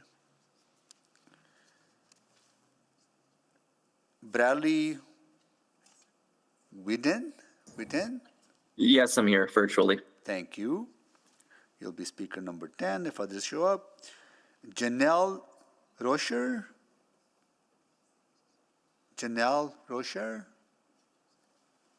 No. And Percy Verdew? Yeah. Oh, there you are. Please come down. Sit beside Todd. Okay, we will start with Jana Senden. Please go ahead. Hi, thank you for hearing me today. We are in support of a granting program for businesses impacted by long-term municipal projects. We've been in downtown Edmonton for 43 years, and for 24 of those on the corner of 102nd Ave and 106th Street. We're currently, since 2020, impacted by ongoing LRT construction, the current creation of the warehouse park, and planned 106th Street scaping. So again, this construction has started in 2020 and has been significantly impacting our access to our building and our parking for artists, customers, and the staff. I hope in this grant that there is criteria for charitable and nonprofit organizations like the Craft Council. We'd prefer granting over any kind of property tax exemptions, which wouldn't work for us. The Alberta Craft Council promotes and supports craft artists in the sector and is a collaborator with many arts organizations and businesses within Edmonton. We run a free public gallery with 2 exhibition spaces, free programming for the public, and opportunities for the public to support and connect to craft artists, their own creativity and culture in our city. Our social enterprise retail gallery carries the work of over 175 Alberta artists and has historically generated profits, which are an important revenue stream for artists who receive 60% of sales, and for the Craft Council, where we use the 40% of proceeds to help sustain our organization and create more paid opportunities for artists and opportunities for the public to connect to culture in our city. As I mentioned, since 2020, we've had consistent disruptions for LRT construction. There have been at least 3 complete tear-ups of 102nd Avenue in front of our business. Each time that the street was torn up, it was completely professionally repaved, and then months went by before it was torn up again. So I feel like there's cost savings even just in that. The parking lot where the warehouse park is being constructed, before COVID, had private parking companies selling parking spots for the day to downtown workers. When the warehouse park was announced, this parking was completely blocked off, and the majority of our block just remained a vacant lot, and there could have been income for the city coming in from continuing to offer paid parking once the project was announced, because the ground was only broken this June. So again, there's cost savings there. We've also had a number of telecommunication companies blocking our alley and ripping up our parking lot with minimal notice. And again, that was uncoordinated, and they're not using the same conduit. So they're doing this at separate times, which is, to me, as someone who runs the charity, I'm very used to very tight budgets. And to me, those kinds of wastes of city money and of our access to our building that has impacted our revenue generating enterprise is really not reasonable. I think this grant will go a long way to helping us in the impacts that we've seen from all of these disruptions over the last 4 years, and that will continue on for the next 2. I think part of the stress for this is also that I'm coordinating with City on Warehouse Park. I'm consulting or having different contractors come in from different companies, and then I'm also having Marigold with the Avenue LRT access. So I'd like more connected communications in these kinds of projects too, as someone who's running a charity, and we're seeing significant losses in our social enterprise retail, increasing operating costs and decreasing funding. I don't have the time to be chasing different city departments and contractors to coordinate them to get answers as to when our staff and customers can have access to our free parking or to our business at all. So again, this has significantly impacted our revenue over the last 2 years. We've faced deficits. In our last fiscal year, it was over $50,000. In this fiscal year that just wrapped up in March is over $120,000. And those are mostly losses seen in our social enterprise retail. And so we've had to reduce 2 full-time staff out of 6, and we've reduced programming that would be helping us attract visitors and customers. So like many arts organizations, we're facing a very precarious year ahead and have used up our reserve funds, one of which was that we had saved $100,000 to have a permanent space in Edmonton. And now we're looking at a future where we might not have a space at all. In 2023, we received a $24,000 property tax bill when we've been historically exempt. And just yesterday, we've been fighting that for a while and received reinstated property tax exemption. Thank you, Jana. Sorry. Okay. No, Sorry. Next, we'll go to Christopher Martin. Thank you. We did submit a presentation. I'll just wait for it to load. Thank you very much. Well, good afternoon. My name is Christopher Martin. I'm the Director of Policy and Government Relations at the Edmonton Chamber. We're an organization that represents nearly 2,000 small, medium, and large businesses that span every sector of the economy, from heavy industry and manufacturing to retail and nonprofit organizations. We're here to speak today in favor of approving the draft financial assistance for major constructions projects policy, or the approval of an alternative and similar program that would support small business in our economy. Next slide. To begin, I'd like to provide some context on the national discussion around municipal mitigation policies of this nature. I think many councillors around the table would be aware that in 2018, the CFIB released a study that highlighted the need for municipalities to implement coherent mitigation policies to support businesses during infrastructure work. This report advocated for exactly the type of supports being considered today. Following the report, several municipalities started exploring similar programs across the country and in North America more broadly. In fact, Edmonton City Council has directed administration to review or draft financial assistance policies of this nature approximately 6 times since 2019. Most recently, a draft policy and procedures to implement the policy were presented to this committee on March 23, 2022, and City Council subsequently decided against approving the policy. The Edmonton Chamber believes approving the draft policy or establishing a similar granting program, even on a pilot basis, offers many benefits, including supporting local business, improving Edmonton's competitiveness with other jurisdictions, and promoting an attractive and business-friendly environment. Next slide. With respect to supporting local businesses, there are approximately 34,000 businesses in Edmonton who are the backbone of our local economy. Their role as drivers of job creation, innovation, and the vibrancy in our communities cannot be understated. However, the challenges posed by lengthy, major construction projects, not just short-term projects, can have significant consequences, some of which we've just heard about and others we'll hear more about. As we've seen from the ongoing construction on Stony Plain Road, businesses experience dramatic decreases in foot traffic, sales, and overall profitability, amongst many other issues. Edmonton Chamber members are starting to talk about the lengthy construction projects in the city and the impact that they're having on their businesses across the entire municipality. These disruptions often force businesses to take drastic measures, such as borrowing funds, relocating, or in some unfortunate cases, closing their doors permanently. Next slide. With respect to competition with other jurisdictions, since 2018, I've mentioned several other municipalities have explored or approved the establishment of similar programs that are being discussed today. In 2018, Montreal became the first municipality to approve a financial assistance program to small businesses affected by construction, providing up to $40,000 per fiscal year in financial assistance. In 2023, Montreal expanded that program to offer an alternative flat rate subsidy variation of $5,000 to businesses, recognizing the need for more swift and direct support for small businesses affected by construction. In 2024, just this year, the City of Calgary became the most recent city to pilot a similar program, offering businesses in 2 neighborhoods impacted by city-led construction a $5,000 lump sum grant to offset the impact of construction on their business. Other Canadian municipalities have or are considering establishing similar programs, including Quebec City, Brampton, Winnipeg, and Toronto. North American cities are following suit as well.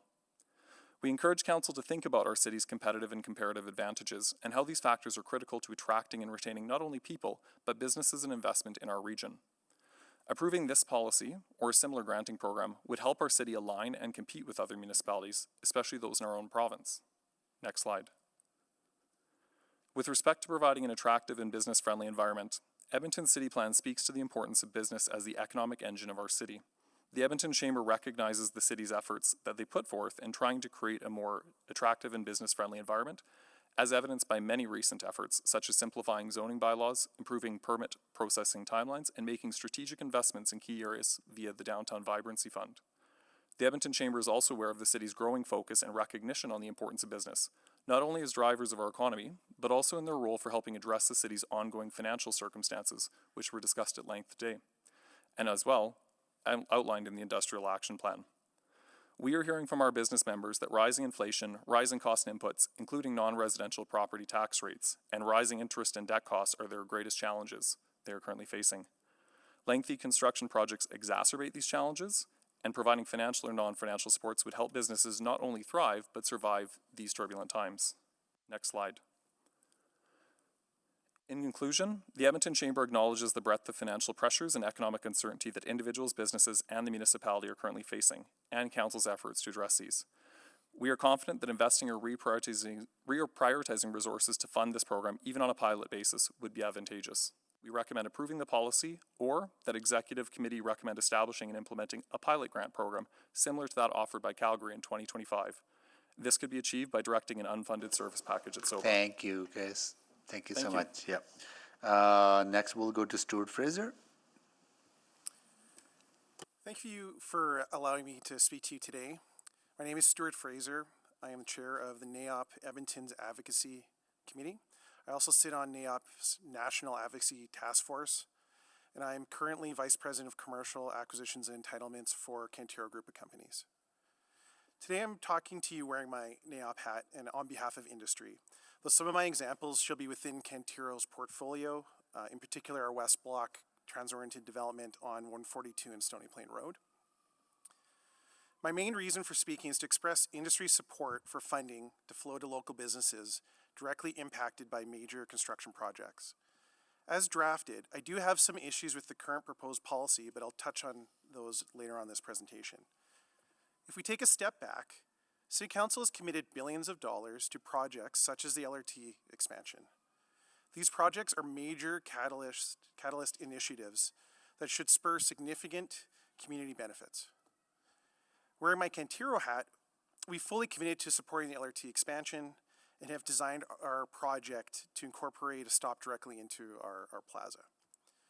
So a debate for another day, but I want to emphasize issues in the management of these capital projects. As industry representatives and as owners of West Block, we spoke ad nauseum with administration to ensure that construction of the West LRT line considered community and business impacts in addition to financial and timeline considerations. This advice was largely ignored. Impacts on the community and businesses were not given any weighting in the construction and management contracts. And we ended up with what I call like an engineering and construction solution that closes the entire right-of-way for what appears to be 7+ years. As you know, this right-of-way extends from downtown all the way to Lewis Estates. To date, there have been multiple months where no work is being completed along long stretches of the line. Now, I fully understand that there have been previous issues with other major capital projects, but this couldn't have been the best solution. A scorched earth approach to public transit investment will set back any future progress by decades. If managed properly, I likely wouldn't be speaking in front of you today. However, the reality is businesses are being significantly impacted. So after reading the amended draft policy, I take particular issue with the administration's stance that within it says they take a number of actions to support businesses during construction. They reference engagement during project planning. This was mostly checkbox engagement with no action, and they didn't have the proper decision makers in these meetings. They've referenced advance notice of construction. That's fine, but with a 7-year schedule, this is unreasonable. Maintaining access and clear signage. This has been horribly executed. As a building owner, we've spent tens of thousands of dollars adding to signage to ensure that our project has presence. Same thing can be said about additional wayfinding. Now, while I agree with portions of the drafted policy, I'd like to address a few items. First, I adamantly disagree with the notion that this will be a subsidy for businesses that financial loss have already occurred and is not timely. What is being completely missed is that each of these small business owners are under significant strain, but it may not be obvious to administration and council. You should think of one of these small businesses as a web of partnerships. When financial strain occurs, these owners are going to go to family, they're going to go to their partners, financial institutions, vendors, and landlords for assistance. In a lot of cases, these partners are deferring collection of payments, As a landlord, we see these local retailers as a fundamental building block for the community, and in many cases, we are not collecting rent in order to keep them afloat. I'd rather have a business limping along than a dark storefront. And I'm bringing this up not to try to elicit any sort of sympathy towards landlords, but rather to highlight that many partners have to come together to keep these businesses running. These business owners are your neighbors and community members. They are essential parts of the community and of the community ecosystem. I see the city as an additional partner in this. A relatively small gesture would go a huge way to ensuring community vibrancy. I do agree with the administration's comments on the difficulty of administering certain aspects of the proposed draft policy. In general sense, industry is supportive of a grant that abates taxes that is given directly to local businesses, no requirement to flow it through a landlord. Only businesses that are directly impacted should be eligible, and they should not be subsidizing national chains. This is an extremely complex topic that requires a nuanced approach. If there's one takeaway from my presentation, it's just that there's been billions of taxpayer dollars invested into projects that have the potential to radically change our city. And as loud advocates for Edmonton's vibrancy, we are all heavily invested in the success of these projects. It is counterintuitive to place these large bets using taxpayer dollars, but to neglect a major component of that vibrancy. I really worry that we'll have a wonderful impact. Thank you so much. Thank you so much, Stuart. Next, we'll go to Raj Singh. Hi, everybody. My name is Raj Singh, and I am the one of the owner. I'd be located at the Meadowlark Plaza on 159th Street and 87th Avenue. I never spoke in public, but I just got to know yesterday from Marigold that there is a council meeting is happening tomorrow. It means like today.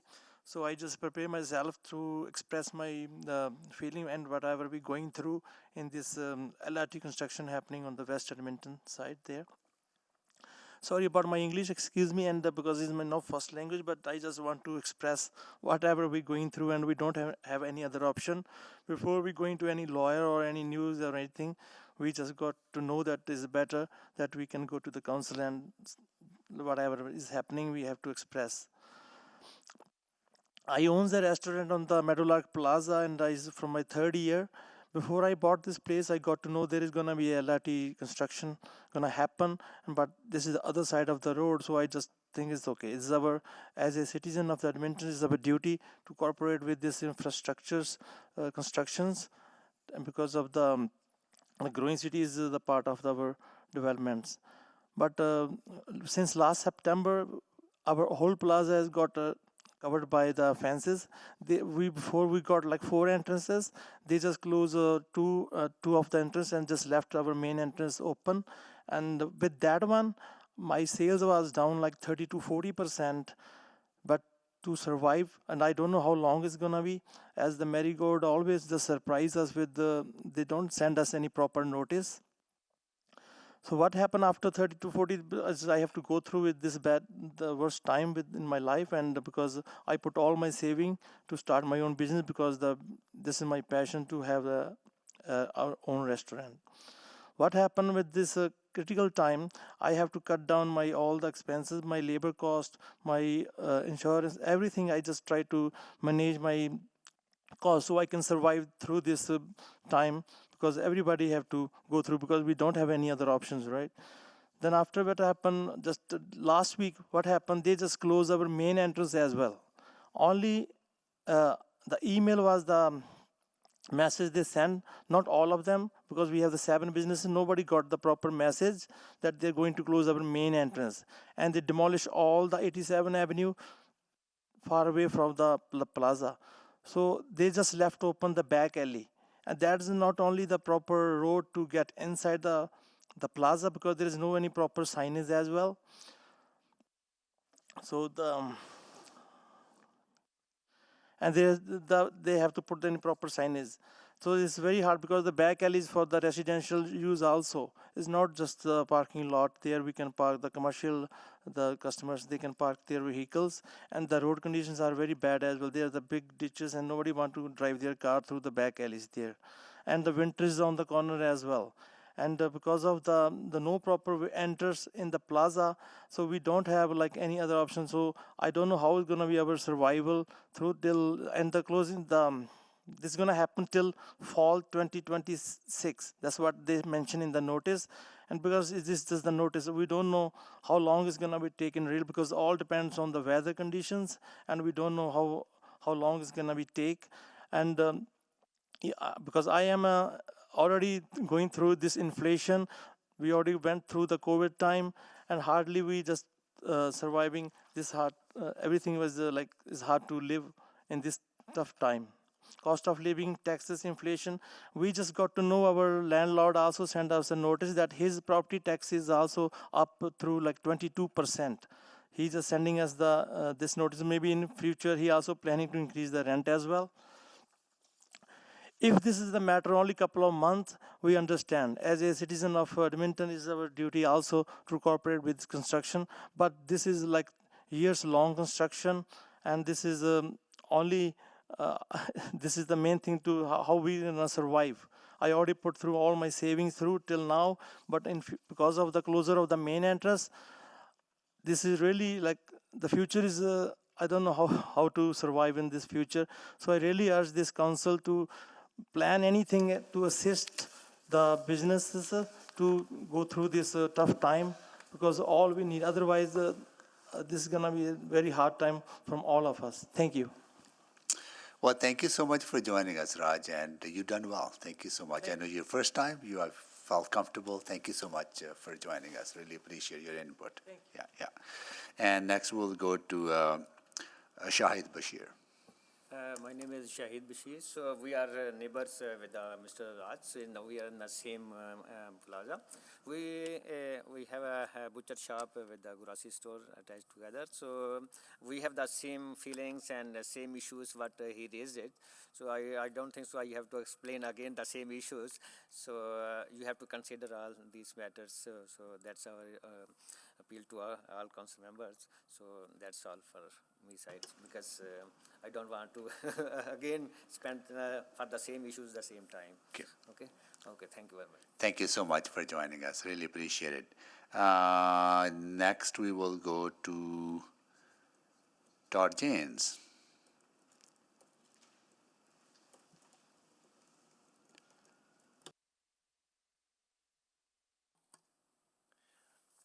Good afternoon, Mayor Sohi and members of the Executive Committee of City Council. I'm here again just over 2 years from when Council explored this pathway for businesses negatively impacted by major infrastructure construction projects. That's a mouthful, and it feels quite a déjà vu. On the surface, it does not seem that administration has budged much at all in their previous recommendations from over 2 years ago related to council inquiries regarding this issue. While I deeply appreciate the integrated oversight and stewardship of administration, it appears that administration is so risk adverse that they are unable or unwilling to move from no, because, to a more business-friendly and innovative ecosystem of yes, if. And with supports relevant and targeted to moving towards balancing risk mitigation and economic development. Tragically, the entities that are most adversely affected by such caution are the independent businesses and entrepreneurs that contribute through the tax base for these administrative choices to not support businesses during a significant interruption period. We have seen other municipal governments in other Canadian cities move to more business-friendly environments, like Montreal and Winnipeg, and a few months back, Calgary City Council approved a test grant program.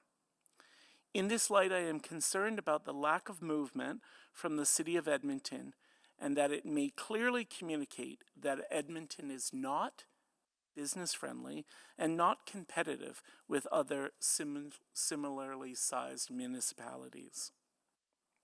Stony Plain Road Business Association is deeply disappointed by this report and the unchanging attitudes illustrated in this report. Therefore, we're coming to council. We're coming to executive committee to make some creative and calculated mediations. I want to contextualize my comments because I truly believe that city employees work hard and are dedicated to building a better city for all Edmontonians. I represent over 550 businesses within the Stony Plain Road Business Corridor. Our BIAs have experienced some of the worst parts of this P3 infrastructure project.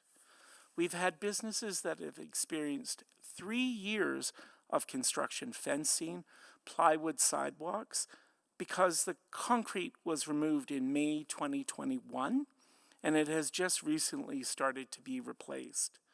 Their side streets have been lost or partially torn up, and access fenced off. Accessibility for everyone is compromised. Hopefully, in late August, the new sidewalks will be able to be accessed. Hopefully. They have operated in a dusty, sometimes noisy, and always gross-looking environment. These businesses have weathered the ups and downs of COVID-19, economic downturns, supply chain fluctuations, and labor shortages. Our businesses are also hopeful and understand that they have to make sacrifices too to make our city better. I think in this room today, we've heard from a number of city builders. And one thing that we all share is the hope for Edmonton to be better, and the contribution that everyone has a part to play in that. Unlike market fluctuation and supply chain and COVID, the West Valley LRT line is something that Council can control. Council is the impetus for this project, and therefore should also provide some mitigation for this project when it takes longer, is harder, and has negative impact on businesses. So I don't want to spend a lot of time trying to find my time to suggest how long is too long. And I want to say that our association would like to look at a pilot project for a limited geographic area for one major infrastructure project, that being Valley Line West project. And we would ask that it be this pilot be based around 2023 retroactively until the trains start running for the businesses that are negatively affected. I have a couple of seconds left. And finally, I want to say, when I talked about hope and hopefully being done, I think we're coming to Council for hope and help in your leadership to make this work. Thank you so much for joining us, Todd.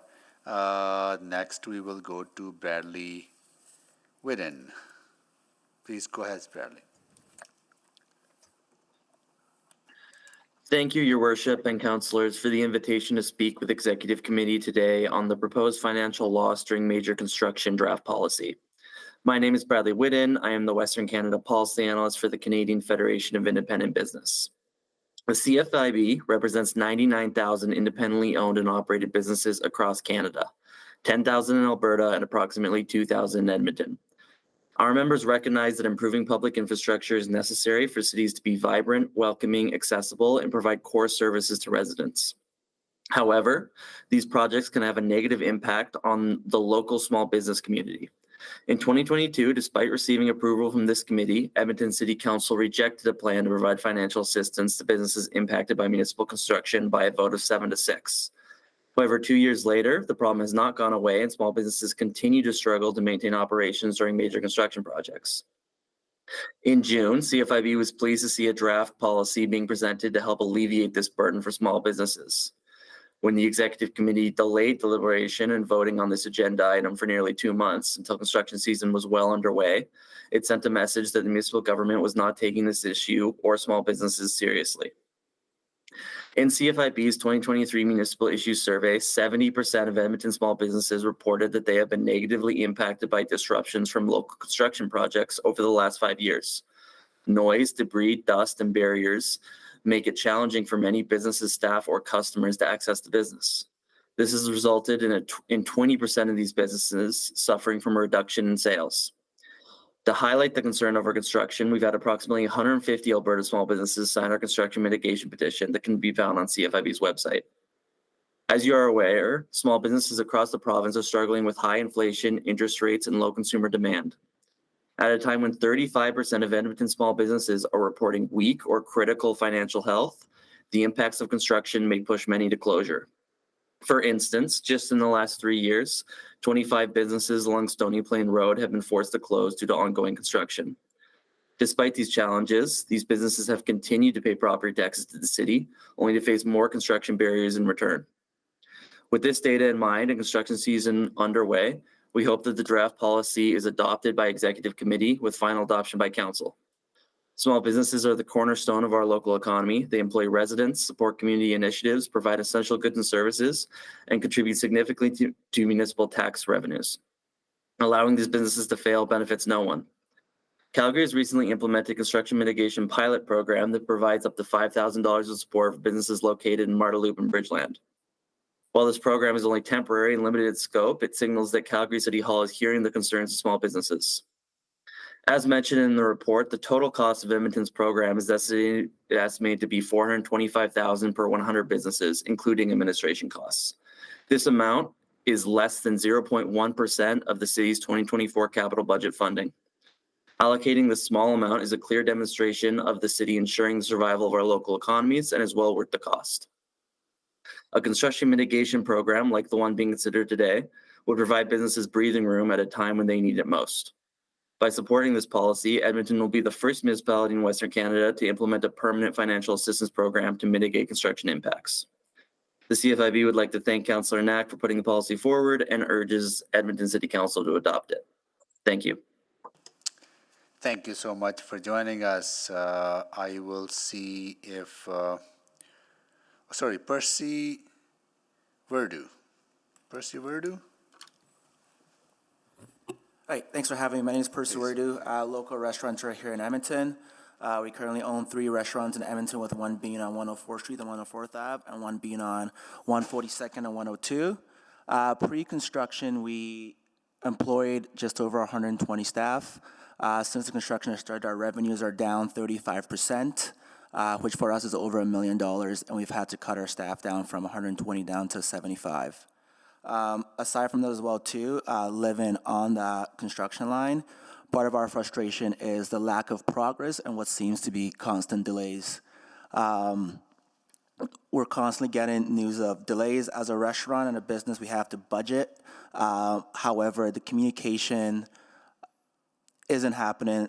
However, delays keep happening, and every time I drive the construction site, there's never any workers there, so that's part of our frustration there. So I just want to share my experience and what's been happening and what's going on with like other local businesses around us. Thank you. Thank you so much. Let me check again if Umar Abdul Majid joining us. Ahmed Taraban. Nguyen Wong. Janelle Rocher. No, that's it. No questions from council colleagues. Committee and council colleagues. See, okay.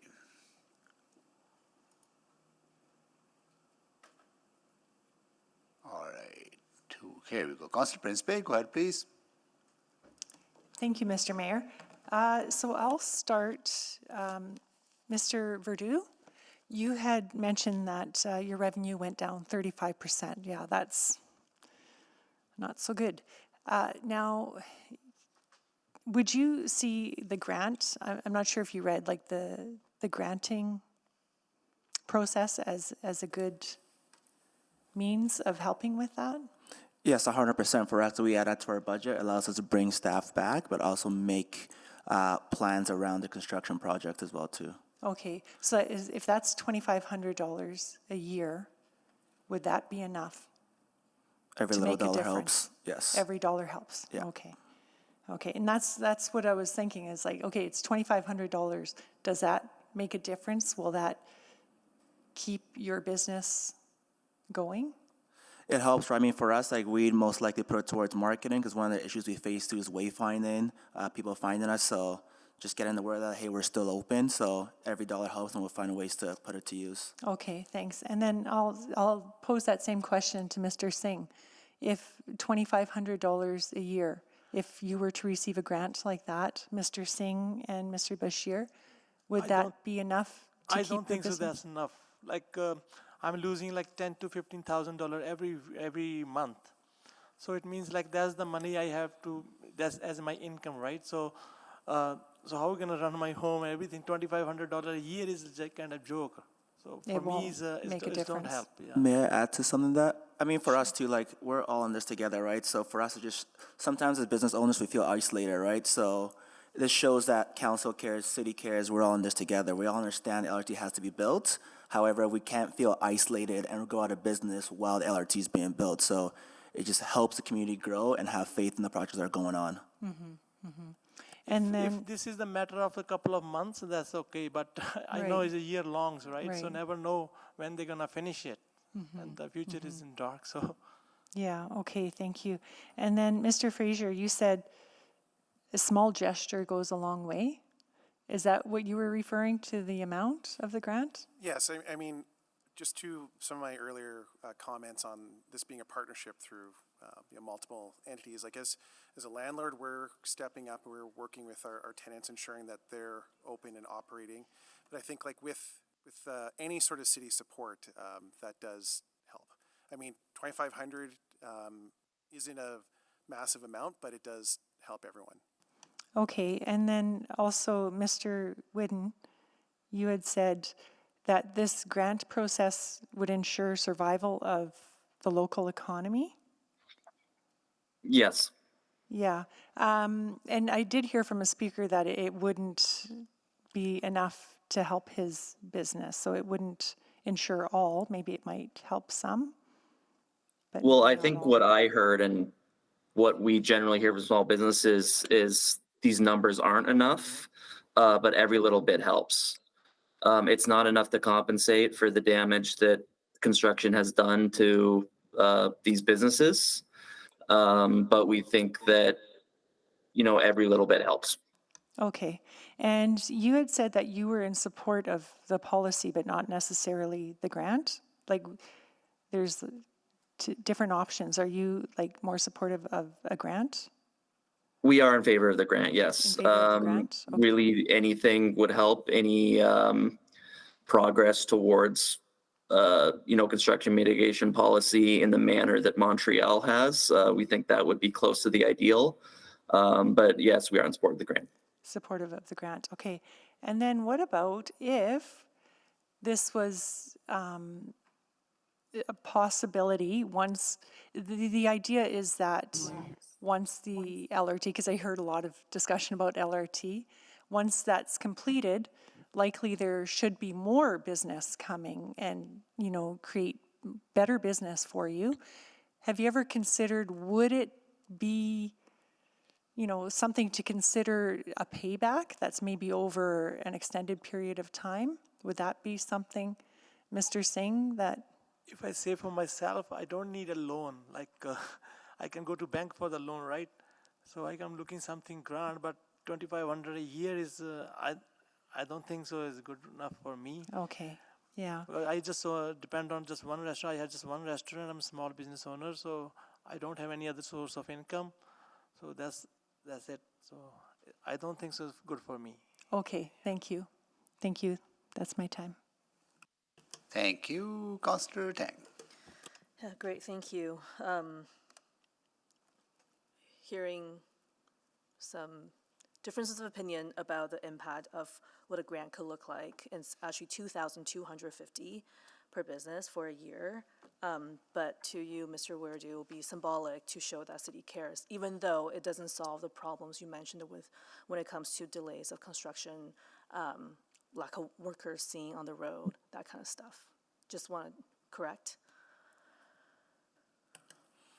Yes, correct. And we'd also utilize those dollars in our business to keep us alive. And then to Mr. Singh, you also mentioned problems around the communication, from Marigold, and how it's a grant like that doesn't necessarily solve that problem for you, and that's quite fundamental as well, is what I'm hearing. Right? Yeah, like from Marigold, like they are with us. They are try to help us in all way. But whatever they help us is it doesn't solve any problem, right? They can give us the signage, but how about in the winter? There's no foot traffic there. Yeah. There's no random customer coming. Yeah. So the problem is still there. Like we are looking something financial assistance for like But, so we but can what is survive through. proposed here also would Or not we meet was that not need. looking anything, but if our main entrance, they just open our main entrance, and we are not looking for any help. We are good with our own. They close all the way Thank you. in our Thank you. plaza, and how we. I have to be mindful of my time, and I have questions for others as well. I want to direct my question to Chris. We just had a whole morning of conversation about the city's financial situation, which I feel none of you really acknowledged. And our chamber did submit a letter of concern on that report as well. Can you connect the dots for me? Absolutely. I'm sorry if I didn't miss it. I tried to convey that we do recognize council's situation with the finances. Yes, you did touch on it. Yes. Now, with respect to the letter we submitted, we do recognize the challenges facing council. I think there was a comment earlier about when we're making really tough decisions, thinking about strategic investments that are not just short-term, but long-term in helping build and grow the city. The way the chamber views this type of program is a strategic investment, regardless of the amount. It's a way that we can show businesses, we are trying to be business friendly. We do recognize there's a growing population. We recognize the challenges you have, but also your role as a city builder.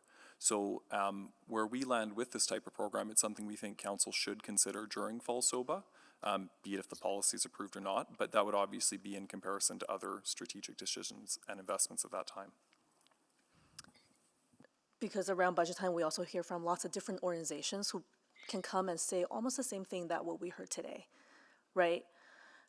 But you feel in this case it's strategic because businesses also generate revenue that hire staff and has that economic return. Is that kind of what you mean by strategic? More or less, especially when you look at the mill rates between personal and non-residential properties, you know that business owners pay higher taxes. So if we are looking at supporting businesses so they stay in business and they have the longevity to stay in the city, they aren't going to other municipalities. I think that is being strategic, and you're trying to preserve, I guess, your taxpayers that pay higher rates. And I guess your thoughts in reaction to the fact that we just talked about a disciplined approach to making financial decisions, and we continue to have requests like this, that in my opinion actually erodes that discipline. Because I'm anticipating more requests coming, not just this one report, right? Because we're in really difficult times coming out of the pandemic. So I guess maybe, wondering about, your response to that. Or is it still the strategic investment?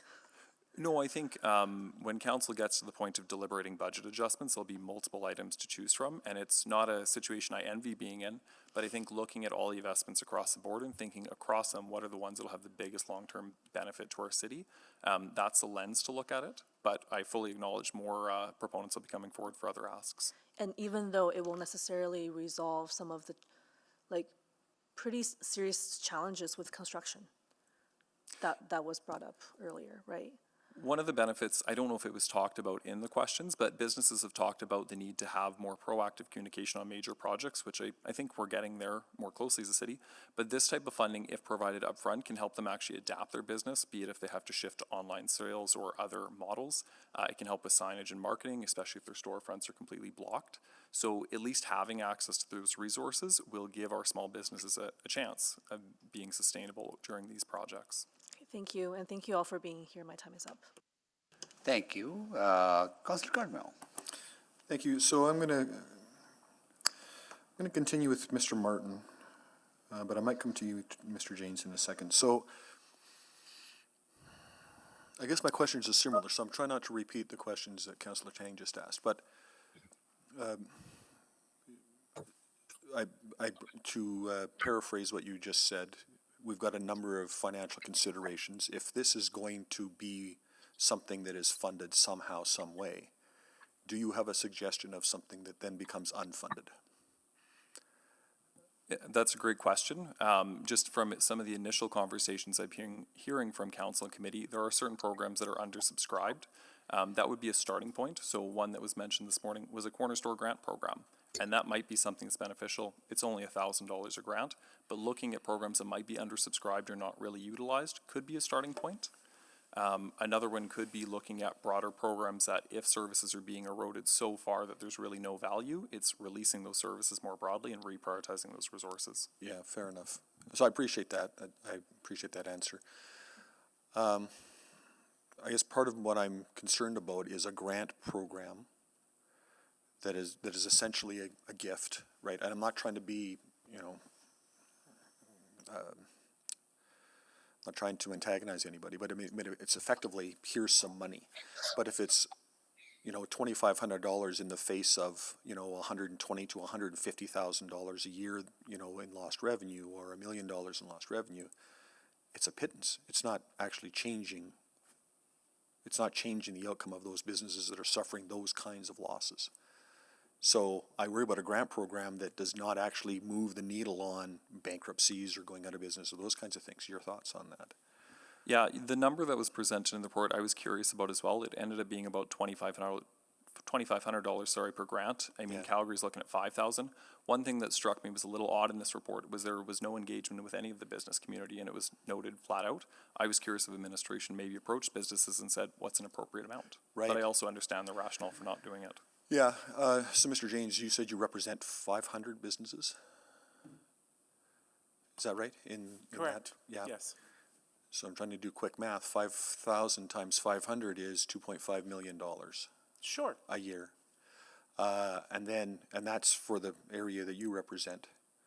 And now the queue begins, right?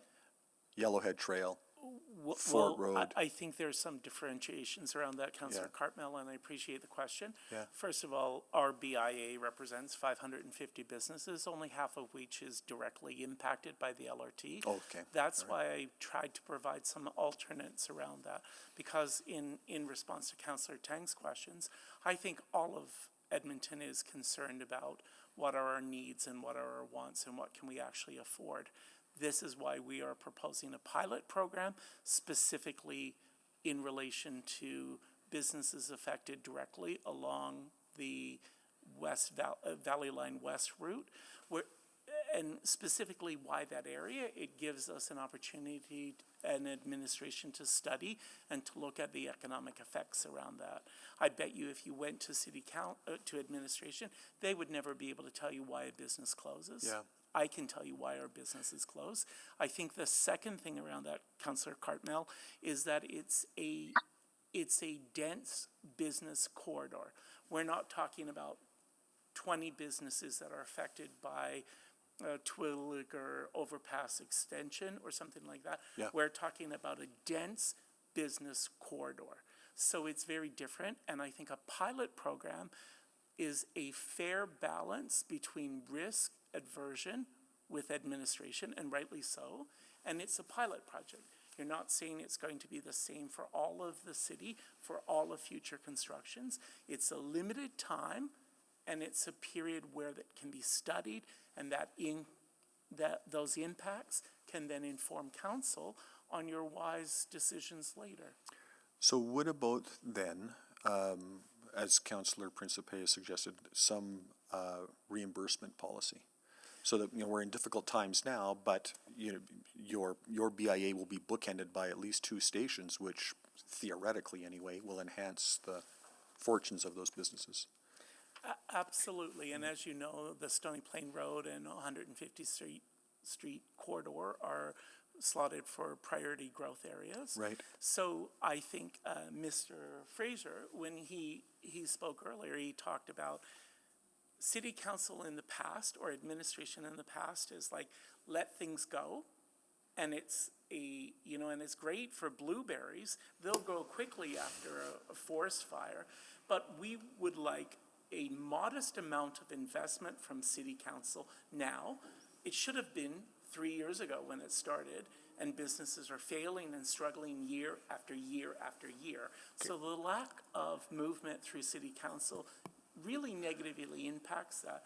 And listening to other businesses, it's not like they're asking for an appropriate amount, 40,000 or something if they can judge it. I think it needs to go back. I think the number of $200,000 per 100 businesses for the city to administer it is a bit of a hyperbole, and maybe it should be given to a separate entity, like a BIA or something to administer it. We've seen policies like that happen. The broken window program that City Council passed, specifically just for Center City Core, was $250 per business, and that was done through a stroke of a pen with the city manager's office. Thank you so much. Thank you so much for your answers. Next, go to,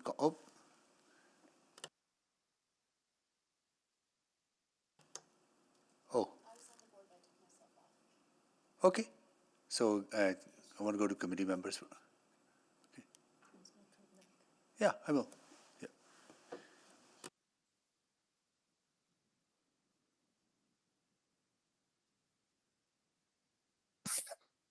Okay, all right, got it. Okay, I know what you're saying.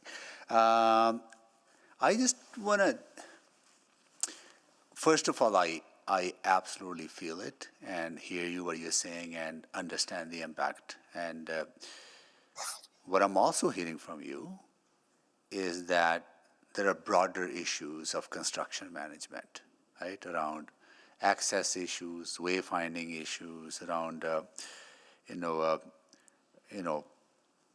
more better engagement with businesses that are impacted, so coordination. Wouldn't improving on those things be more meaningful and more impactful than a small amount of money that may not save a business from facing bankruptcy if they're losing 20, 30, 35, 40, 50% of their business? Are you asking that? Yeah, well, come to you. Okay, sorry. Because you represent a lot of businesses. I think there are complexities to a P3 project that are very hard. I can tell from RBIA, it's a constant shell game. You need to talk to Marigold about this because it's an active construction zone. Oh, it's not Marigold, you need to talk to the city. Oh, no, the city doesn't do this, that's a different department. So that is the real challenge. Construction has been going on for 3 years, Mayor Sohi, and City Council had opportunities for the past 3 years and before that to address it, and you haven't. So, there are larger issues, and I understand, or I think I understand the complexity of those issues. I think what we're asking for is every single small business I represent, many of which are racialized, many of which are owned and operated by women, which is part of the GBA plus lens that often gets forgotten on council. They need an act of faith from their municipal government, who is the lead on this infrastructure project, to know that they have support, as my friend just said, that we are walking together on this. Good. We are sharing the burden of... So I think you're touching on something around this particular project, because this is a P3 project and there's a lack of clarity and accountability and transparency. Is that the reason that we are not hearing from other businesses impacted by other constructions? Because there's a major construction going on 50th Street, on the bridge, Yellowhead, Treveliger, right? I think Mayor Sohi, they've seen progress on that. I think we've heard, and we constantly hear, that there is a lack of activity. The CFIB and our colleagues talked about the idea of dig once. Right now, along Stony Plain Road, we have areas that have been disrupted since 2021, that action isn't happening on them. Yeah, but who's to do that? Is it maybe City Council? Maybe this is a question to Bradley Whitten from Federation of Canadian Independent Businesses. Do you think city-led projects or city-managed projects compared to P3 projects? Like I'm not hearing from people impacted by Yellowhead construction, not hearing from people impacted by 50th Street, even though I heard directly from some of them on immediate access issues, right? So, want to understand it. Are you seeing every project impacting every business, or just more of a where there's a lack of accountability and transparency on P3 projects? Well, I can speak to what our survey data says, and what our survey data says is 70% of Edmonton small businesses over the last 5 years have been negatively impacted by construction. 75%. 70%. 70%. Okay. No, it's not just the Stony Plain Road area. It's So 70% of 40,000 businesses, if we were to provide some sort of support for all of them, then $225,000 are not going to get it. Well, this is over the last 5 years, so it would be less than that on a per year basis. We don't think the number would run that much higher than 100. And again, based on the draft policy to help 100 businesses, it would be 0.02% of the city's 2024 capital budget funding, 0.1% if you used only unconstrained funding. So that's based on $225,000, right? Yeah. Okay, got it. And then not in 400,000 including administration. all of that. Okay, good. Thank you so much. Thank you. Councilor Knack? Thanks, Mayor Sohi, and thanks everyone for being there today. And sorry I can't be there in person. I was at the dentist and had to run back to the home before I could get there. Mr. James, I wanted to just ask you, I think, are you here just officially wearing the Stony Plain Road BIA hat, or are you also by chance wearing the BIA chair hat? We always have extra hats in our pockets, Councillor Knack. Well, the reason I want to ask about that is that I do recall, I think the last time we spoke about this, it wasn't just businesses from the West End that were out speaking to this. I seem to recall the last time we had, I think, the owner of, I believe it was Nook Cafe, who had come out and spoken to that. A little to Mayor Sohi's point, I have heard from a few businesses, thankfully not many on Yellowhead over the construction period. So I guess I wanted to just get your sense from that as a chair of all the BIA areas. What have you heard outside of Stony Plain Road? And I want to make sure we're talking about it broadly. Yeah, I think I skirted the issue a little bit because I'm sensitive to how this issue was booked within executive committee today. You know, it talked about the financial constraints within the municipal structure. There are a couple of mitigating factors. Councillor Knack, I know you're quite fond of saying X percentage of city-run projects come in under budget on time. And I think there is a public perception around construction that's negative. As you will very much know, within Stony Plain Road, we've had a pretty strong attitude readjustment. Small part might be because of when I came in, we thought this major infrastructure project is a good investment for local economies and businesses. I think throughout the city, yes, it's an issue, and that's why I wanted to be sensitive and come today to say, I understand the risk mitigation that administration is looking at. It is a larger issue to jump into at one time. I think a lot of construction projects, and specifically major infrastructure projects, do not as negatively affect such a large density of commercial businesses as the Valley Line West does. The Valley Line West, as you all know, is our new fancy LRT that will be much more human friendly and will excite growth. Mm-hmm. No, I appreciate that. And because of that suggestion of sort of a pilot, I'd ask this. You had suggested the idea of that pilot continues until the train starts running. Can I pose a different idea? If we're,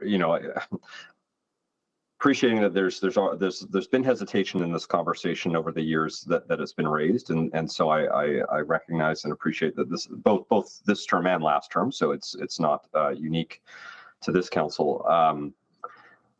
Would you have, part of what I was thinking is that once the roads and the sidewalks are done, yes, there will still be work happening in between those completed roads, but realistically, we shouldn't be seeing the same scale of impact.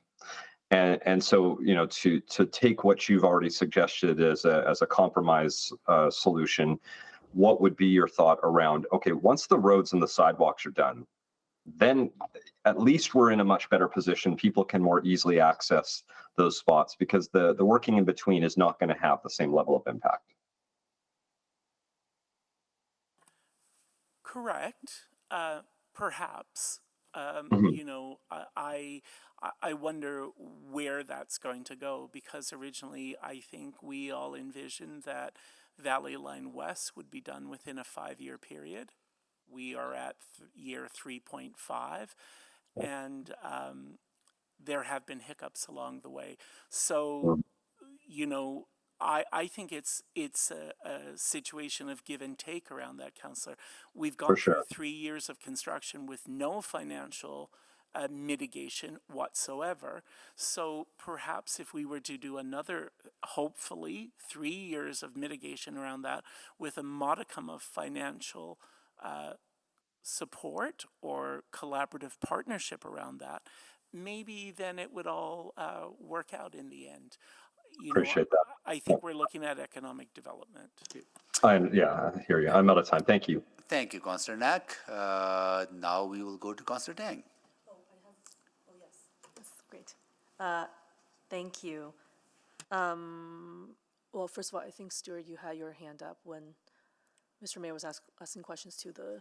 Yeah, I just wanted to address one item. You mentioned, Mr. Mayor, whether this grant was appropriate, if we can look at greater issues with construction management. My comment there would be that if we could guarantee the timelines and there was some certainty along, I know this is a big ask, that goes a long way. And the fact that I'm in front of you today has to do with the fact that it's really extending out beyond initial timelines, and it's really extending out that pain. So I believe that a grant is a good mechanism now to deal with some of the issues, but moving forward, if we can tighten up our procurement and contract management and kind of relook at that, I think that is the ultimate solution to this. Thank you. Either Chris or Bradley, I wonder if you can talk a bit more about the Calgary pilot. So you said $5,000 grant per business. Like, do you know how much they earmarked? And I think, Bradley, you mentioned it was less than 0.01% of the tax levy. So Yeah, the 0.02% was actually in reference to the cost for this program. It's less than 0.02% of Edmonton's 2024 capital budget. If we're talking about the cost of Calgary's construction mitigation pilot program, I'd have to get back to you on that. Okay, it's okay. Chris, do you know thank you. do you know the answer to that? Not off the top of my head. Nope. Okay, but I guess, Bradley, it sounds like you're still kind of suggesting tax levy is the source. No, I'm saying just in terms of visualizing the size of this program, my greater point here is that it's not a large sum. $450,000 to administer the program and deliver aid to 100 businesses. That's 0.02% of Edmonton's 2024 capital budget funding. Mm-hmm. I think for me, I mean, this is not the first P3, LRT P3 in this city, and you know, certainly with the Millwoods route. Prior to being in this city, I've heard lots of feedback from businesses affected, and I think had it been, you know, if I were here at a different time, you know, I might feel differently. But I think the more I'm hearing talk about the solution, the more I feel like it's a misalignment with the problem we're trying to solve. And I hear the gesture and the importance of showing or demonstrating that Edmonton's still open for business even during a construction season. Yeah, I think I'm having a hard time reconciling the solution with the issue. Does that make sense? Yeah, I can definitely address that. I think our position on it is, you know, we and me personally have sent letters to City Council on this going back years, highlighting this is a problem. We've made many recommendations in addition to a financial grant, and no action has been taken. So I think we reached the point where we're thinking business owners can do a better job mitigating this impact for themselves. Okay. But they just need the funds to do so. And with the impacts of construction, they don't have, and the property taxes they pay to the city for that construction, they don't have the spare funds to do it. Yeah, and back to you, Chris. You have mentioned that, the corner store is not fully subscribed. There's this potential source there. Looking at all the priorities we have, financial stabilization reserve, the opioid crisis, like housing, I just don't know if it's that one-to-one kind of swap one thing out for another. That's straightforward. Do you know what I mean? Yeah, I recognize the challenger. I think the magnitude of those challenges are quite different as well. And I think about the comment too about like, is 5,000 enough? Or 2,250. Precisely. I think a lot of times when people think about support for business, they're picturing this as large companies. And I don't think council sees that, but they might say a company with 100 staff, 200, 300.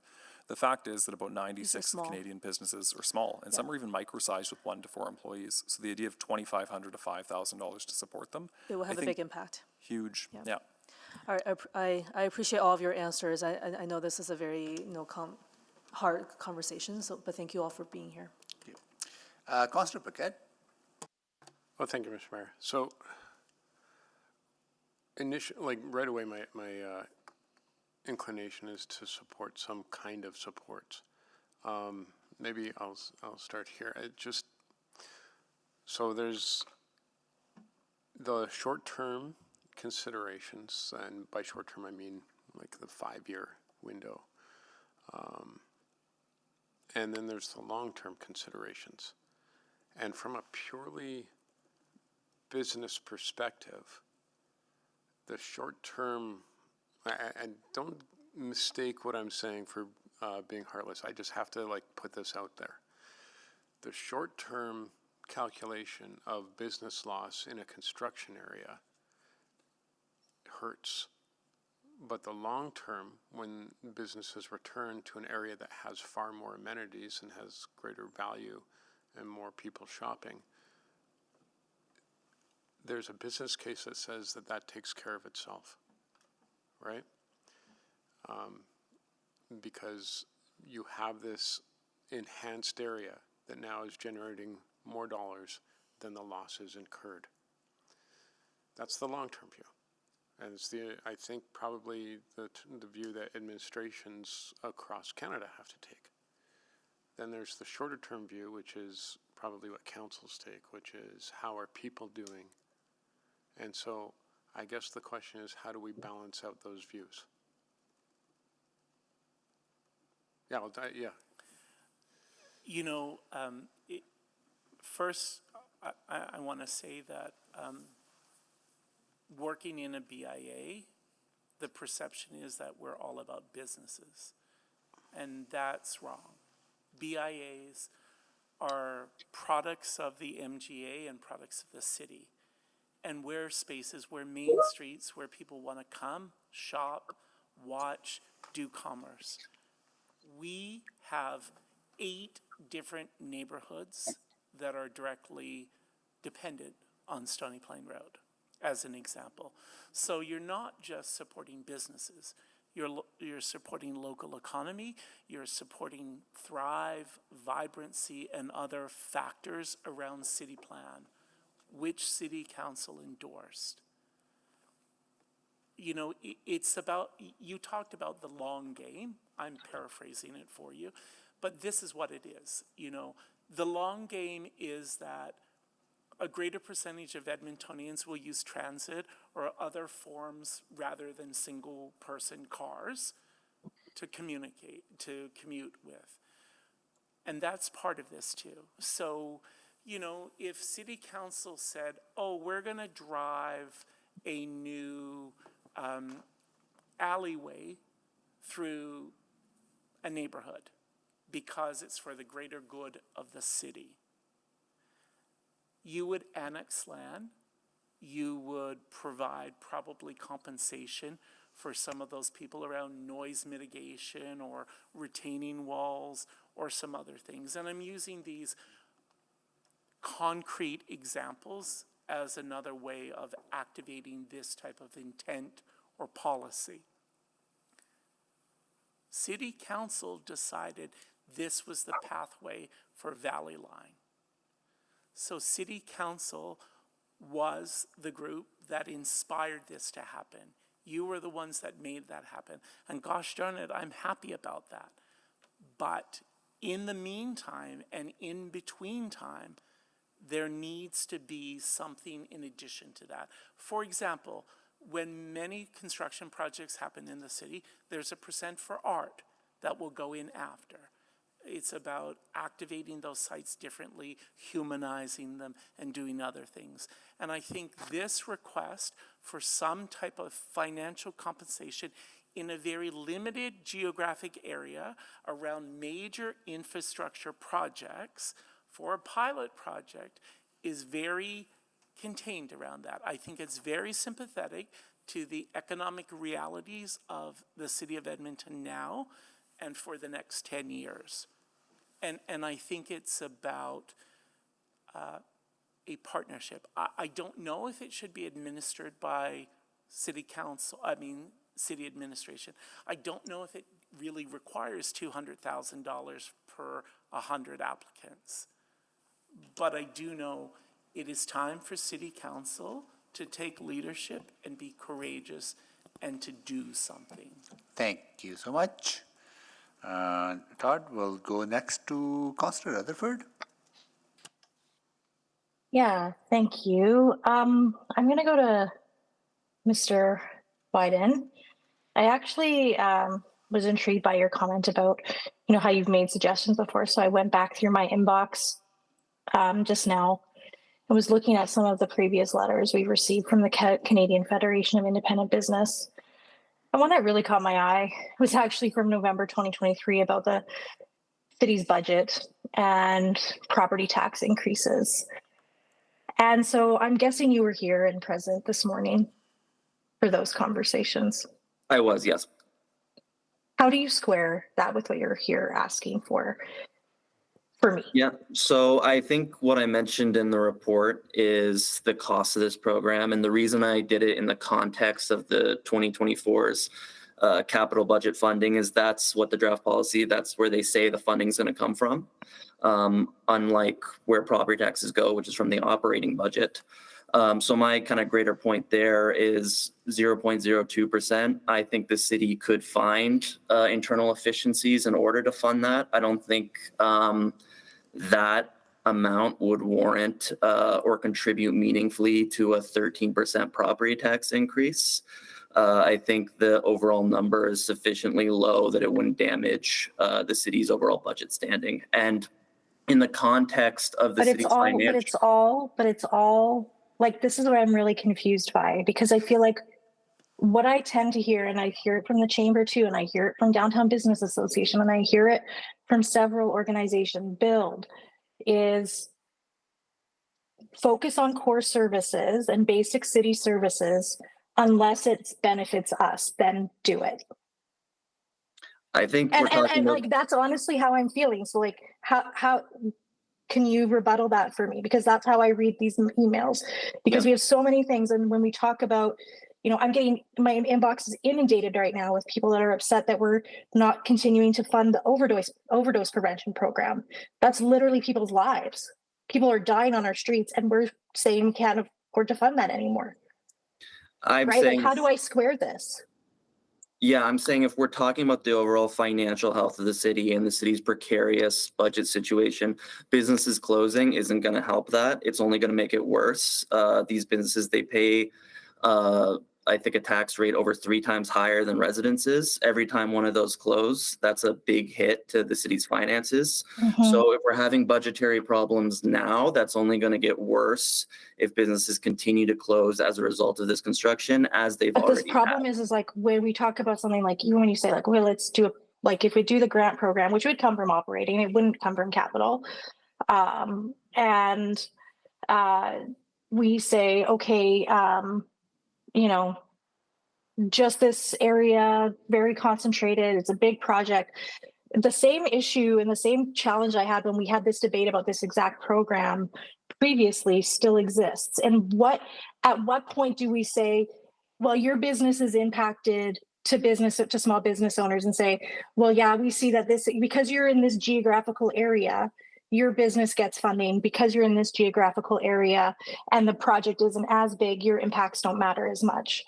We see that often even with the BIAs, right? Between some of the funding that's gone to Downtown Business Association versus I Have Crossroads Business Association that doesn't get the same funding sources, right? So how do we, what do you say about that when we're going to have then some small business owners that are going to have access to resources that others that arguably are still impacted by projects like the Yellowhead Trail Freeway Conversion Program, or eventually the south leg of the LRT line that we've also talked about? How do, at what point is it a pilot, and at what scope and scale, when you say it's just something small? But if we actually talk about what this could lead to, are we opening a gate that might be very hard to close from a cost perspective? I can answer that. So first of all, the draft policy does say it's coming from the 2024 capital budget, so I'm just basing my assumptions off that. Second of all, if we're talking about what businesses should get assistance and shouldn't, there's many ways you can measure that. First of all is duration. I mean, there's a big difference between, a construction project that lasts a couple days versus one like in Stony Plain Road that has lasted months. In our opinion, businesses in those areas have been wronged. I think they should receive financial compensation. Did that answer your question? I'm out of time. Thank you. Thank you, Councillor. Councillor Cartmel. Thank you. So, Mr. James. Pilot project. So I'm wondering if we have a bit of a vernacular thing here. So I'm going to use a provocative example. Let's pilot the use of clover on the medians of arterial roads. And if it works, we will save money on the care and attention required on those roads. And if it doesn't, we've got some clover we got to rip out.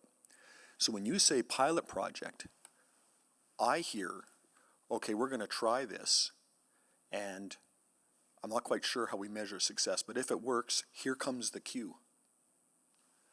So do you actually mean that the circumstances around this project in this place are so unique that we need a one-time solution for the business owners here, which removes, at least to some degree, the idea that this is going to be an ongoing, continuing thing we do every time we open a road? Well, I think city plan would say you should build less roads. Well, open a road means opening an existing road, but don't get caught on that. No, right? I think I'm sort of picking up what you're laying down. I think a one-time project would work for our businesses. I think there's also a significant amount of history around one-time funding. I think we've seen that with Chinatown and safety concerns. I think we've seen that on Alberta Avenue. I think we've seen that Broken downtown windows. 10 times. Yep. So yes, I mean, I think Councillor Rutherford's comments were good. I think if we're talking about equity in the city, we also should be looking at what we need to triage. So if we're looking at this one-time, geographically sensitive issue, then it's about triaging an area that has suffered a fair bit of upheaval because of a major infrastructure project that will benefit all of the city. So yes, I think your terminology is. Well, I don't know what term. I'm sort of picking on you, and I don't mean it personally, but this is where I'm getting caught in the pilot project, because if it works, then we do more of it. And I don't want to do that. I don't want to set that up. I want to, if these circumstances in this place are so specifically different, then I'm open to that conversation. But I do not want the next executive committee meeting to be hearing from Century Park because we dug a hole in the road. Well, they don't have a BIA yet, sir, so they might be harder to be. Yeah, but they got some property owners, right? Yeah. Yeah. Or that we hear from people along the Valley Line South alignment that want retroactive recovery because they endured hardship in the years past. I think there are negotiations around that. And Yeah. the reason I suggested the form of a pilot project or a prototype was because I think municipal governments need to do better when they're looking at multi-level funding for major infrastructure projects.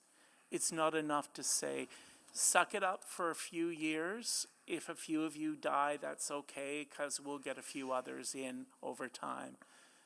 I think without some municipal government intervention in and along Stony Plain Road, you're going to have to spend, you're going to either pay now or pay later. Right, and so where you got me a little bit was with the analogy of the mitigation along a road project on the residents adjacent to say, yes, we know we're imposing, yes, we know that circumstances get worse, so here's a sound wall, or here's landscaping, or here's 1% for art. So if there's a mitigating thing that ought happen here, in this one place, at this one time, because of this one set of circumstances, I'm more interested in that than a program that I really can't bookend. If that's the point of entry, that we can sell something to council to begin doing that, then heck yeah. How do we measure success then? Well, I don't know if we have benchmarks yet at administration. I don't think at taxation or anyone else, they say a business is closed, done. They never say why that business closed or anything around that. So it's going to be hard to measure those direct things. However, we can look at local economic stimulation. We've seen that. We've seen that in how many times we've reimagined Jasper Avenue, or how many times we've done other things along there. This isn't new pathway. Sorry, Councillor Stevenson, I love the project. I don't mean to pick. But those things happen. Municipal governments make those one-time or limited-time investments all the time. This isn't new. This isn't open heart surgery.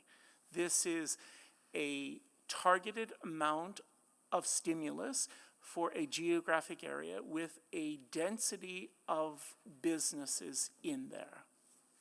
Thank you.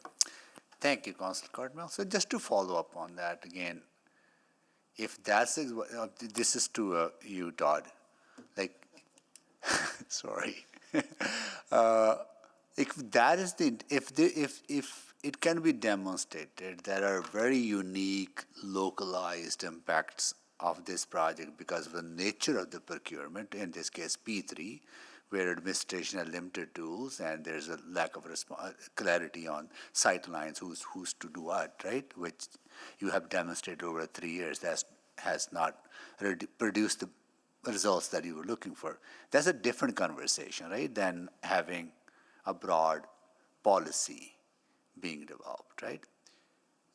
I think that's a conversation that I think to be had. And that is why I came today saying we're looking at a one-time limited funding for a specific area. And that probably has to be more than $2,250, right? Because listening to Raj, he's losing, maybe this is to Raj, like you said, you're losing about $10,000 a month. 10 to 15, yes. Right? So $2,250 will provide you $187 a month. And I heard from... I think it's beyond that, though, if I may interject for a second, Your Honor, is that it isn't just about those numbers. It's about how that targeted investment explodes. Absolutely. But I don't want this to be symbolic. $187 on a loss of $15,000 is symbolic. And we heard from Jenna, like you lost $120,000 in 2023, right? That's what you said. That's, again, $10,000. You're going to get back $187 a month. Well, I think to me, if I may, I think the cost savings that could come with just a more coordinated approach, and someone brought up dig once, and I think that That would is- have gone a long way into saving a lot of these businesses an extreme I think amount of that money. is at the core of the problem, the lack of coordination, how we can improve that. That is at the core of the problem. I don't know how much $187 a month when you're losing $10,000 a month going to help you, right? That's my struggle, right? So, and I want to come back to Stuart. You said include this in the procurement moving forward. What do you mean by that? I think when you're looking at some of these contracts, and I know that this council and previous councils have had issues with major construction delays and Yeah. cost overruns, and what isn't being considered here is some of the impacts. So congestion, business interruption, these types of factors that do need some weighting within the Yeah. contract. And if they are weighted, then you're going to look at a solution. Again, I'm not an expert in this, but to shut down the entire line, again, pick on the West LRT line, from downtown all the way to Lewis Estates in one go and shut the entire thing down, that's an efficient engineering and construction solution, but it maximizes disruption along that Got line. it. So what I'm going to do, actually, I'm going to ask my staff to reach out to you, get more into that conversation. I might consider at a future meeting making some notes of motion to kind of have that conversation, how we include that into how we change policy that these kind of mitigation efforts can be taken into as part of the procurement process. So I'll reach out to you because I don't have the time today to develop the subsequent motion, but I'll work with you and then with administration, see what we can come up with. Thank you so much for that. Appreciate it. Okay, with that, we have concluded all the questions to you. Thank you so much for joining us. We're going to go to administration for questions now. Yep.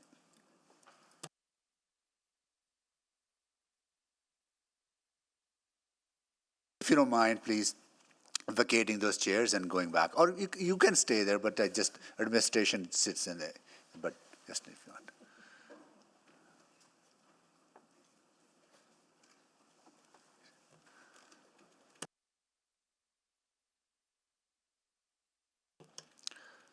Okay. Councillor Principe, go ahead, please. Thank you, Mr. Mayor. So I just wanted to get confirmation of what is in the report here. So there is the option of just not doing anything. Then there's the policy. And then there's the grant option. Yeah, and to be clear, when the motion came forward, it was to amend and adjust the policy only. We too were exploring and looking, heard about what Calgary was doing, so we introduced the idea of the grant into this for consideration. Okay, yeah, because I didn't read that, so that is different. So the grant would be $2,500 a year. No, I think there's, and to be clear, we had two numbers, yeah. Like right now, we were looking at roughly scaling. I think the past work was done on the Montreal experience. We scaled it down to looking at our key corridors at the time. It was predominantly around the Valley Line West and about 100 businesses, give or take, at one time, maybe being impacted. And with the Montreal experience, we also looked at how many of those from their experience actually applied for it.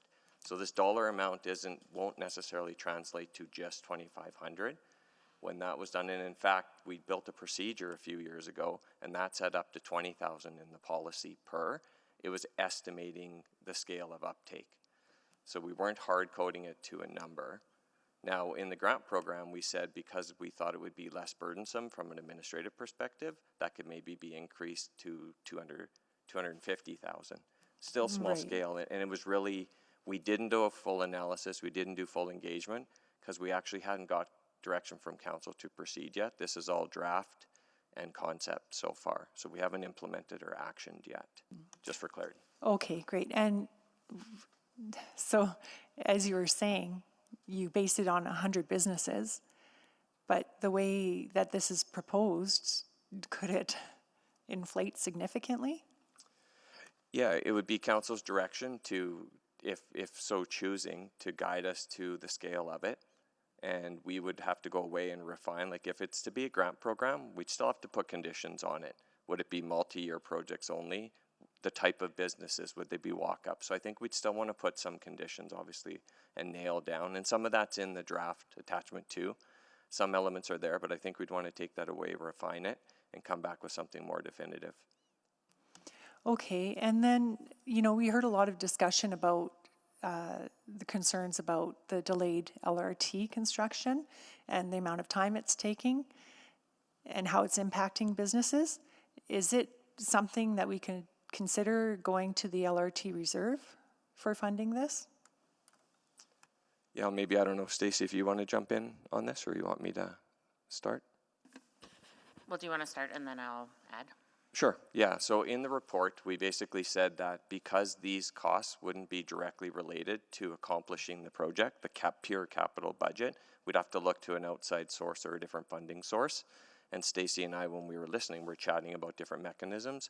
That could be an option, but we have to be careful about one-time use. They would have to be in that realm for a program versus ongoing, just in the nature of how we translate our budgets from capital to ongoing operating. Did I get that right, Stacey? Yeah, and maybe the other thing that I would add is it very much depends. Like if you want to fund something from the capital program, if you want to fund a program like this from the capital program, the ultimate source of that funding in the capital program matters. Like we're not going to be able to use grant funding from other orders of government to fund programs like this. So it's very much going to have to be, it comes down to a capacity of how much pay-as-you-go is in the capital budget, and you would have to use pay-as-you-go funding as the ultimate source, whether that's through the capital budget.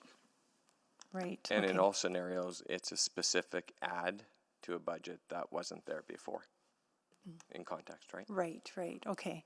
And then we did hear some concerns about, you know, other things like signage or, you know, starting certain sections and as opposed to starting large areas. Is that something, you know, that we're looking into? From my recollection of conversations we've had in the recent past, we have been looking into those, have we not?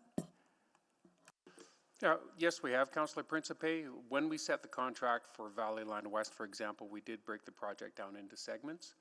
We do need to leave it to the contractor to determine the best way to do work in those areas, but we also have provisions in our contract on areas that, the number of areas that they can keep open and close, intersections that have to remain open if the next intersection is closed. So we have a lot of verbiage in our contract about what they can and can't do as they're planning their work to make sure that, for example, we have access to businesses and things like that along the alignment, so you don't close everybody off. We also have requirements for wayfinding signage, open for business signage, communications with stakeholders and things like that, and those are all part of our contract as well.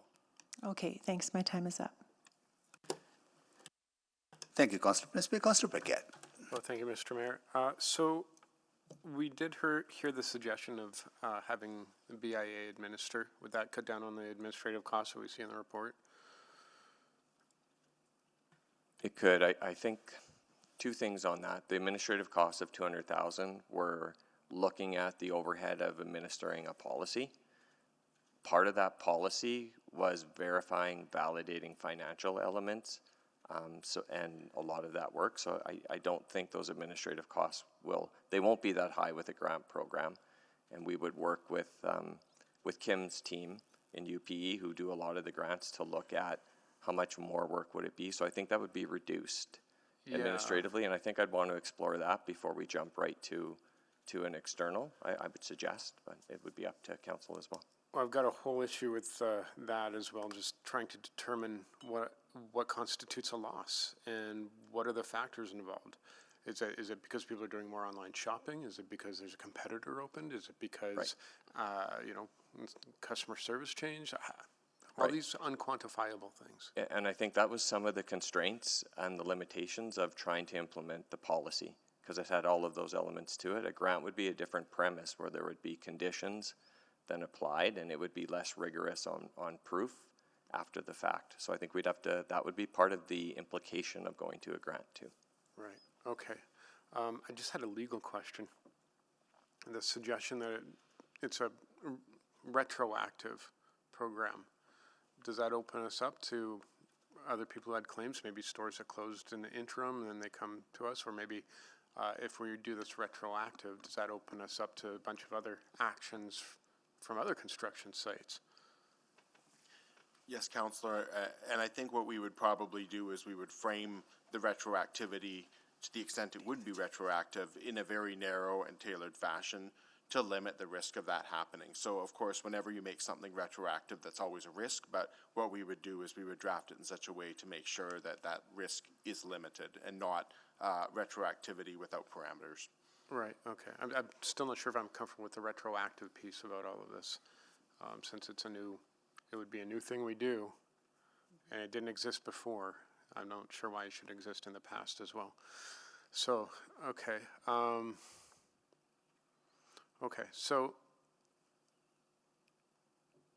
there was, I also want to check on this, that was what it was. There was this suggestion that the city had been wasting money by digging things up and then digging them up again and again. But we weren't doing that, were we? Like as a city?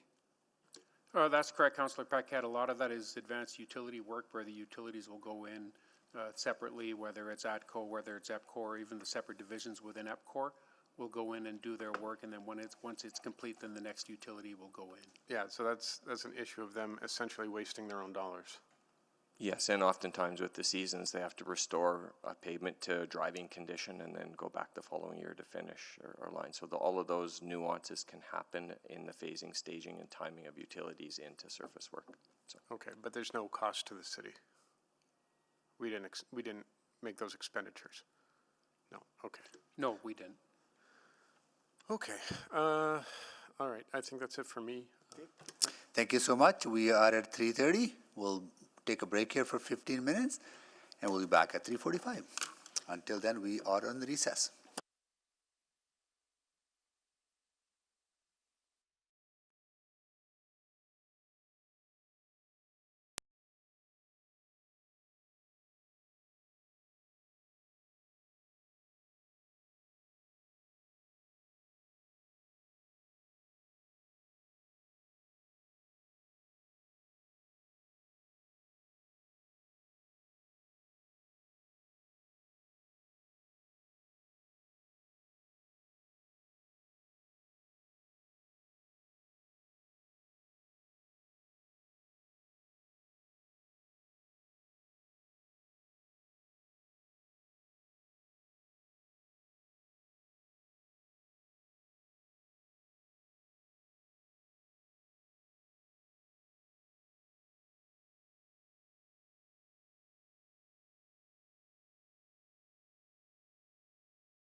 Good afternoon. We are live from Council Chamber.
Okay, hello everyone. I would like to call this meeting back to order and do a roll call of committee members. Councillor Paquette.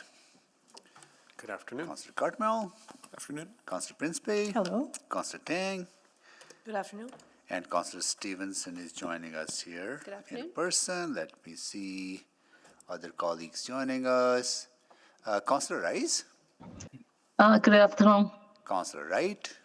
Good afternoon. And that, just hold on. Okay. Okay, Councillor Knack. Good afternoon.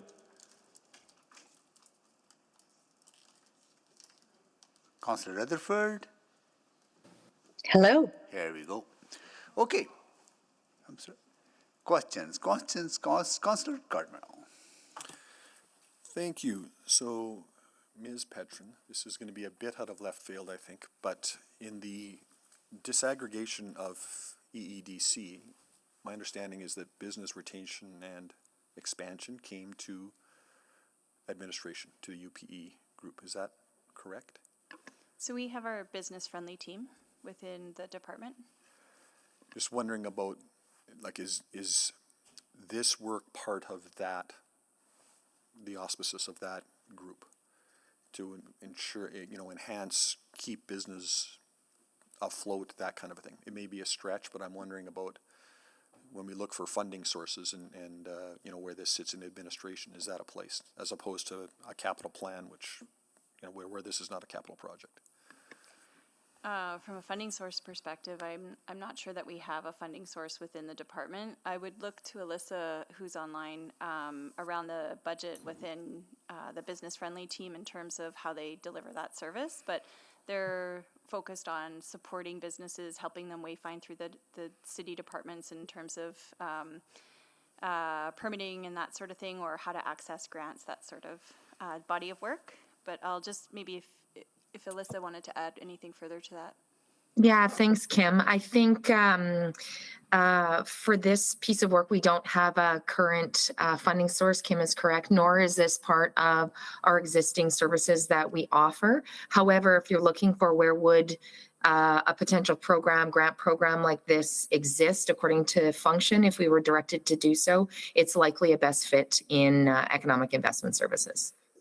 Okay. Which is where? Economic Investment Services? In UPE, in Urban UPE. Planning and Okay. Economy, All right. yes. Okay, thank you. So we've got some pretty specific complaints about a specific project in a specific place. And I understood you to say just a moment ago that there is policy written into the contract about adjacent intersections, about how much road is torn up at once, that kind of a thing. And yet we have heard consistent feedback about this place, about this project for years, and I've driven through that for years. So, and we've heard the suggestion from at least one of our speakers about putting language into the contracts that speak to these kinds of interruptions. The intersections at 142nd Street and 149th Street have both been completely destroyed for years. So I'm curious just what that language is, and if it does exist, is it inadequate? Has it not been applied? Because it's been brutal. Yeah, Councillor Carmel, the language in the contract relating to intersections like 142, 149 only allows a certain number of lanes to be either closed at one time, or a minimum number of lanes has to be remain open at all times, so the intersections can't be fully closed. And that's to make sure that we have traffic movement through those areas. So for your question on those intersections, yes, they are compliant with the contract because they are keeping the minimum number of lanes open at any one time. Okay, then we need to revise the contract language in, because it's woefully inadequate, woefully completely inadequate. 142nd Street has one lane that serves all movements going northbound, as one example. So leave that on its own. We need to figure that out. I have talked previously about breaking down these giant linear projects into smaller chunks, smaller pieces, and executing smaller pieces at once. If we had used a deliberate, targeted, get in, get it done, and get out approach on a piece-by-piece basis, would we have the same impacts that these people are seeing? I'm not sure, Councillor Cartmel. We're designing and building the LRT so it functions when it's complete. If it was built in sections, then as we've spoken about before, there'd be increased interface risks and things like that. You might have less interruptions in one area at any one time, but the LRT wouldn't be able to function in this case until the last segment was complete. Yeah, fair enough. But we've built LRT at Blatchford that we're not using at all. So to leave something dormant for 18 months while the last piece of the puzzle is built wouldn't be the worst necessarily. May not be. We'd have to look at it relative to things like warranty on infrastructure that's not being utilized and things like that, but it's definitely something that can be looked at. I think we've always got lessons out that we learn every time we do these projects. What we've seen on Valley Line West is significant impacts to businesses in a very specific area of the project that were not anticipated by us or by MIP, and I think that's something that we definitely want to look at. Well, let's not miss the community effects as well. Southwest and West Edmonton cannot get downtown unless you traverse all the way to 107th Avenue from as far away as Keswick.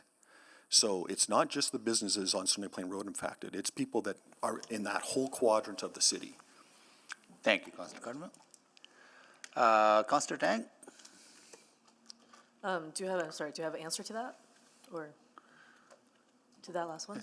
Or I'll add in general. Sure. When we have a lot of capital projects going on, there are constraints. Every project we do, we look at maintaining minimum amounts of through traffic reasonably. We'll have spot closures at the intersection points, but we do try to maintain a minimum. A lot of our contracts look at that minimum requirement.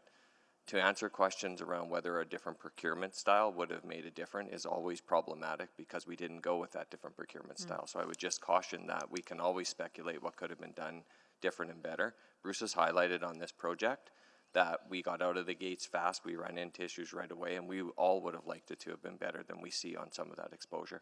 And I think we're here to be transparent about that too. Okay. So. I want to ask about penalties from delays of major projects. So stop me if I entering territories I shouldn't be, but typically are there penalties when major projects are delayed? Councillor Tang, there can be. It depends on the project and depends on the contract. Some contracts have incentives and penalties. With our LRT contracts, what we do our best to do is try to incentivize the behavior that we want our contractors to exhibit, and then or achieve specific milestones. And those milestones, for example, if they're missed, might have liquidated damages associated with them. In the case of our LRT expansion projects, or Southeast and West as well, we have a lane closure regime in place in these contracts. So there's any time the contractors close lanes, it costs them money, and that's an incentive to try to minimize the amount of closure that they have. And probably the best incentive on the project is the fact that we have fixed price contracts and every day costs them money. Right. So they do want to get in and get out as quickly as possible. So I think all of those things, we try to craft a contract that incentivizes behavior, facilitates the contractors being able to get in and do the work efficiently and effectively as possible, and trying to get the infrastructure built as quickly as possible. Okay, actually two things there.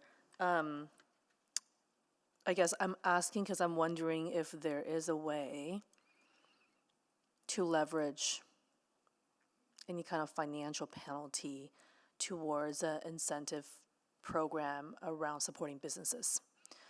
Wondering if there is a way to kind of embed that in the, and then separate from that, you talk about, structuring procurement in a way to incentivize behavior.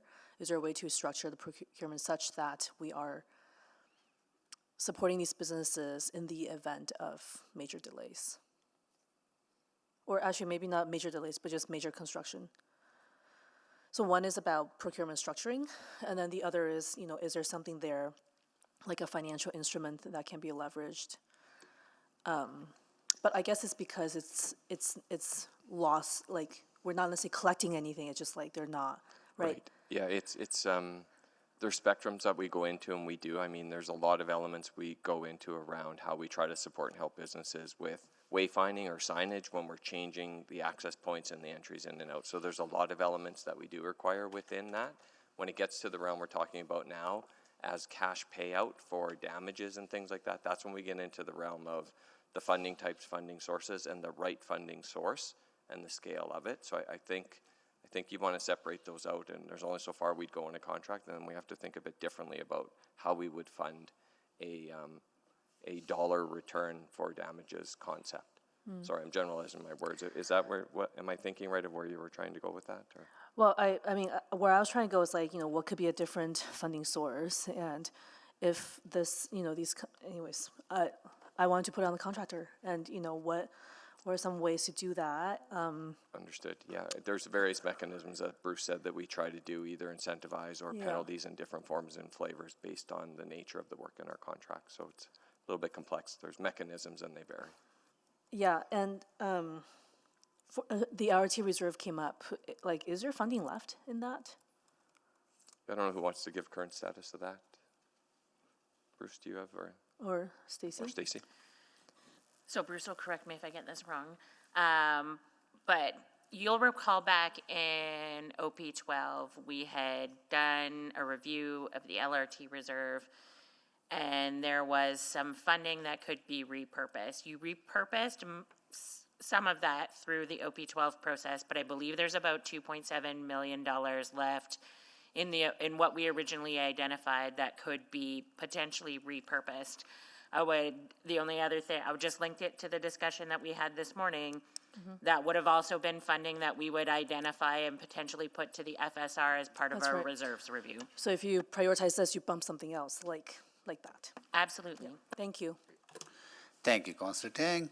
So just want to follow up on is it more difficult to compel contractors to have proper mitigation, coordination, access to businesses, wayfinding under a P3 project than a project directly managed, overseen by the city? Yeah, I don't think so, Mayor Sohi. I think the requirements are the same. Then why is it that business at Stony Plain on that segment have been calling for action for 3 years, right? As we heard from them. And they're still frustrated that nothing meaningful is taking place in order to improve construction management of that project or impact of construction on businesses not being managed properly.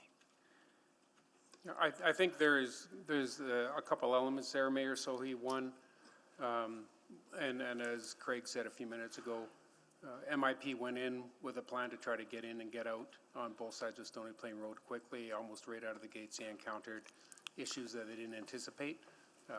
But that could have happened whether it's a city-managed contract or not. I think the size and complexity of LRT contracts makes it a little more difficult.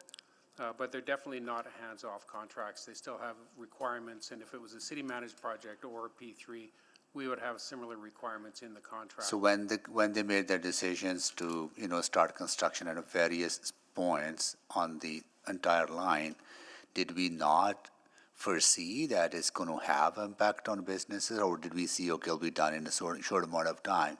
Like, I don't want, it's just heartbreaking to hear some of the things that we are hearing here. So it's just trying to understand why would we not have more hands-on approach to tackling these things?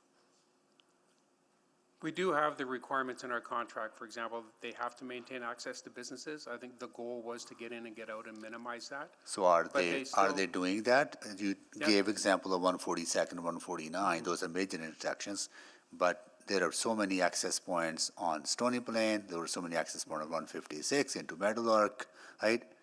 Are they complying with all the obligations? As on far as, all yes, of- as far as I know, they are. They have to maintain access to businesses. Where they've torn up sidewalks, they have to provide temporary sidewalks. They have to provide signage. They have to provide fencing to make sure that the pedestrians can move safely to and from businesses. They have to provide wayfinding signage. In some situations, the businesses have come back and asked for more signage. And in those cases, we've been able to add signage again, so we do work with them. So the contractor has been doing those things. But Mayor Sohi, like you said, their initial plan was to get in, rip up the concrete, replace the concrete, and then get out. And they've had to leave the disruption longer than they initially planned. That is disruptive to the businesses, as we've Of course, heard here today. And so we that want means to acknowledge that too. That So- means what they planned didn't work, or were delayed, right? So there's impact on business. So how do you mitigate that? Right, and they've tried. What tools does city have to ensure that if contractor is not doing that in the anticipated time frame, right? Now it's going over time, right? So how do we have any tools in our contract that say, okay, you have not done it amount of time, now you got do something different?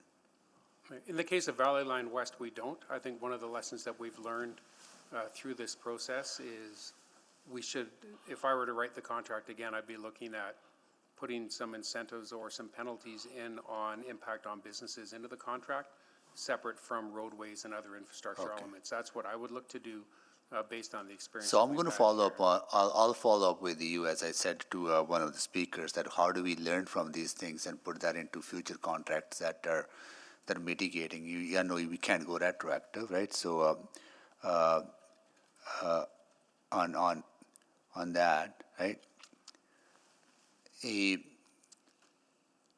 My other concern, maybe I'm running out of time. I'll stop here, come back for a second round.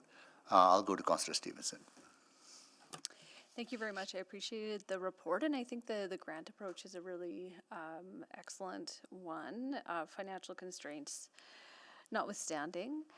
I just had a few questions, just thinking strategically about our long-term financial sustainability, and I believe we heard recently, that we really struggle with an imbalance with our non-residential tax base. Is that the case? I'm seeing nods. Yeah. My understanding as well is that when commercial buildings are vacant, if they don't have buildings to occupy them, that does decrease the assessed value of those buildings. Is that correct?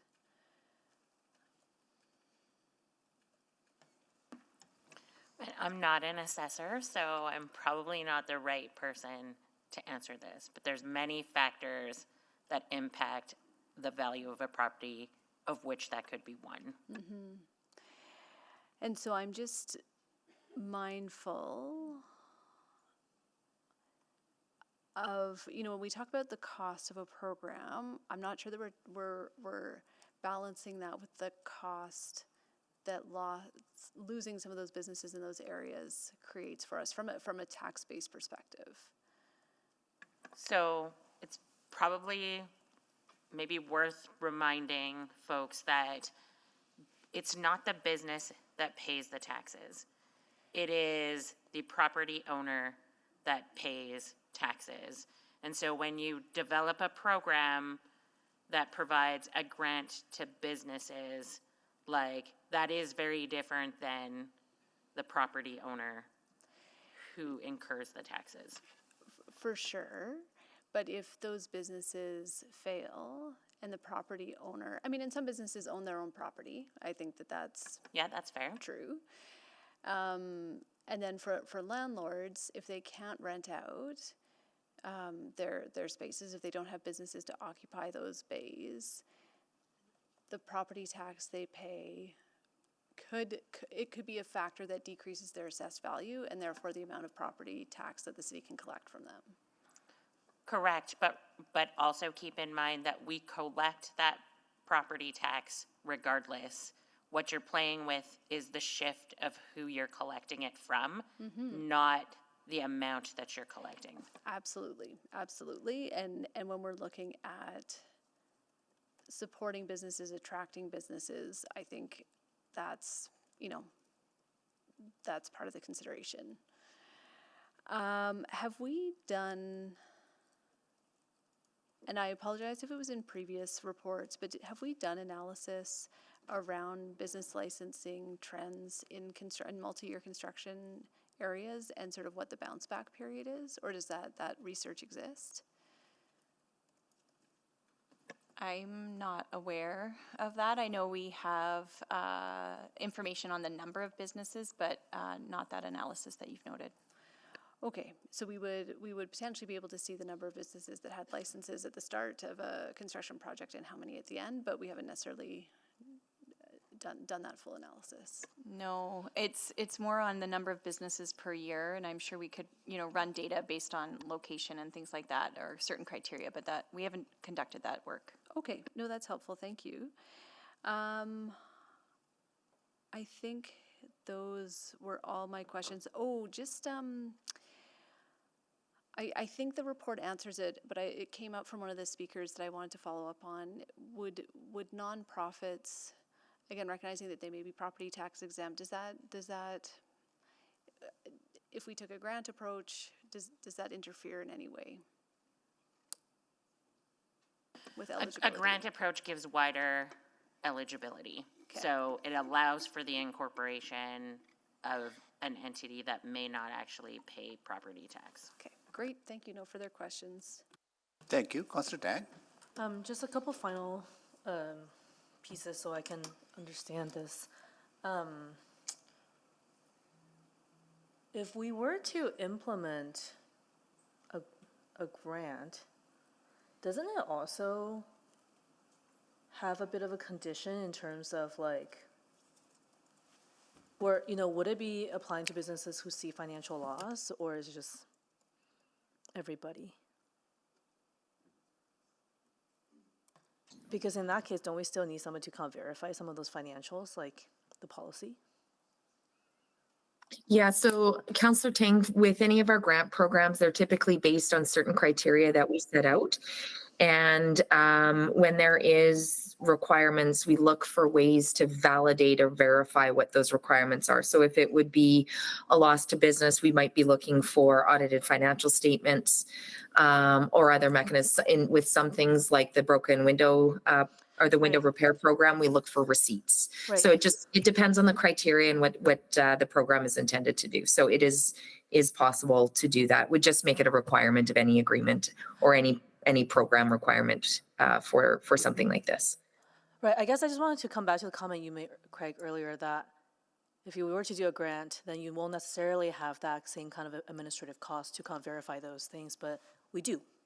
We can. And I think, as Alyssa said, a grant can be a proactive, during, or reactive. So there's a bit more flexibility in the conditions you put, how we write it, how we put it in. So there's just less flexibility with the policy is kind of. The nature of how we built the policy would be validation, verification, and proof of loss. Yes. And I just want to come back to kind of some root causes of the frustration from the business owners I'm hearing, and you've both touched on, a number of actions we do have to do to accommodate, whether that's signage or, whatever you need to do during construction period. And then kind of this communication piece, I think Marigold kind of communicates regularly. Do we have like a dedicated person on, say, business friendly for those businesses are in these particular situations and particular geographic areas?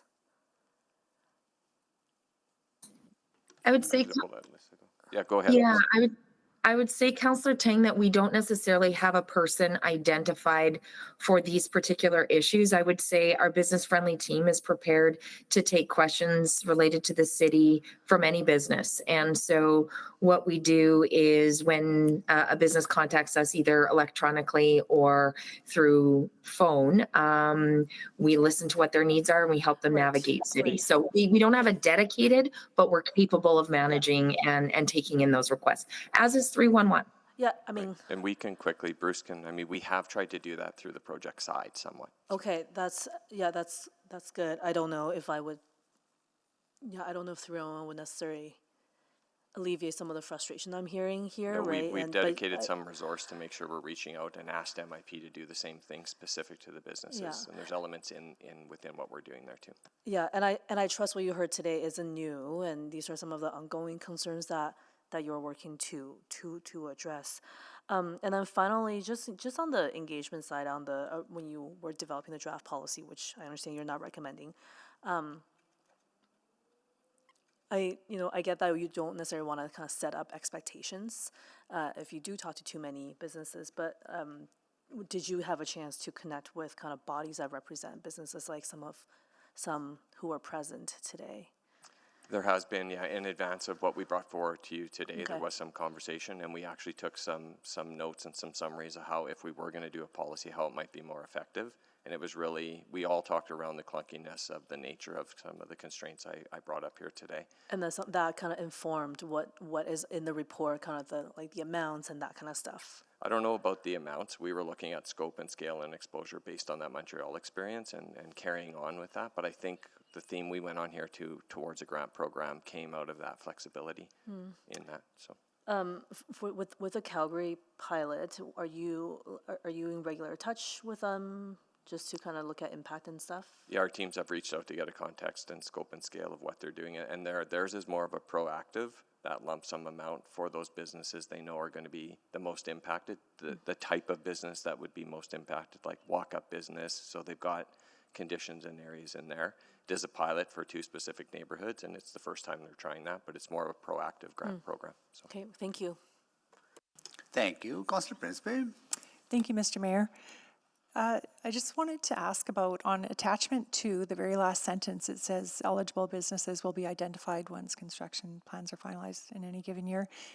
Does that mean that the businesses, we would go to the businesses and give them a grant? Would they have to apply for a grant? What is the process here? I think the intent of that wording right now is that we would, in those criteria we talked about, what is eligible? Is it multi-year? Is it the right type of a walk-up business? And is it directly being impacted within a zone of their business? Those are the eligibility elements we're speaking of here, if that makes sense. Okay, yeah. So they would come to the city and apply for a grant.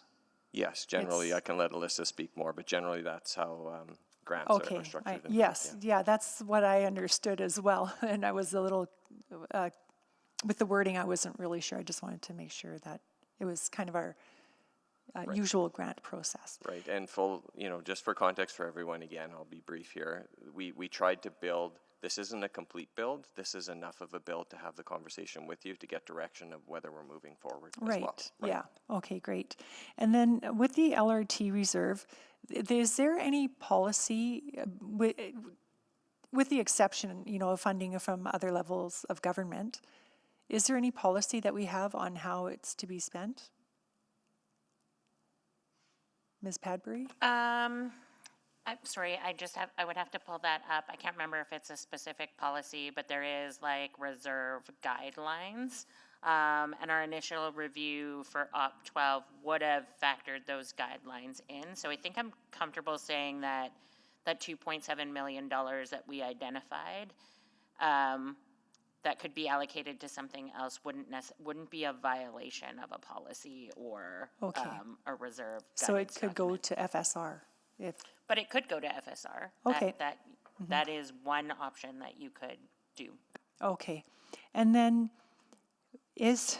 would we be watching the progress of the grants to see that it's actually,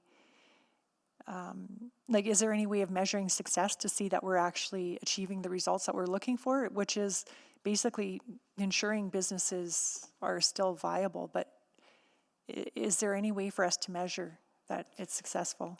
I think similar to what you heard from the business side, I think that's a tricky one to track over time. And I think the intent of a grant program would be one that's more proactive to help rather than prove an item's happened. So I think it would be less looking backward and more about looking forward and progress and trying to be there to support that. That's the nature of the grant intent versus the policy. I didn't answer your question directly, but I think the answer is I think it would be very difficult to validate and verify that. Right, yeah, I'm not sure if this is going to be the answer to solve the issue. Okay, thank you very much. Thank you so much, Councillor Paquette.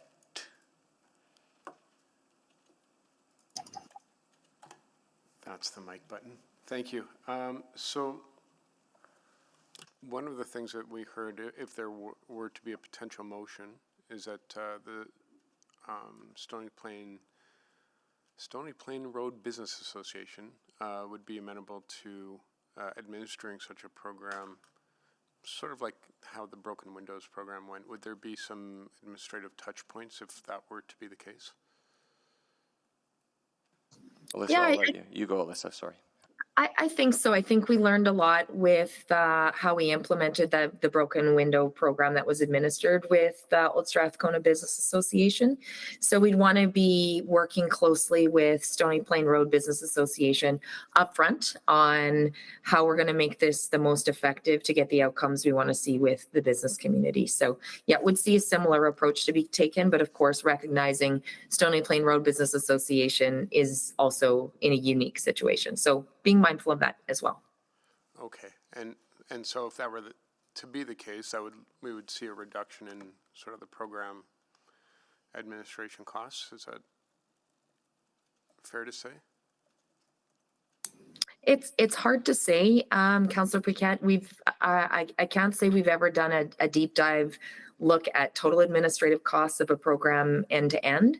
I think there are some efficiencies in terms of connection, direct line of sight with the community. So overall, I think there's value in this type of approach.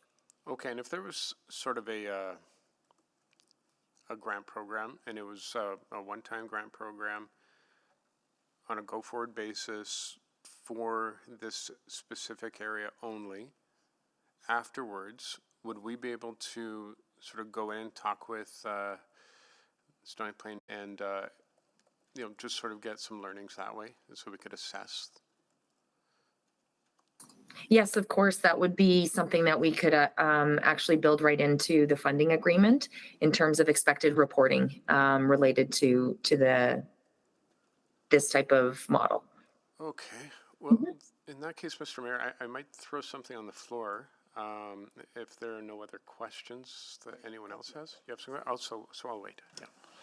Just following on that line of questioning from Councillor Paquette, I'm really curious in a way that when our resources are very limited, putting together a grant program without knowing whether it's going to benefit.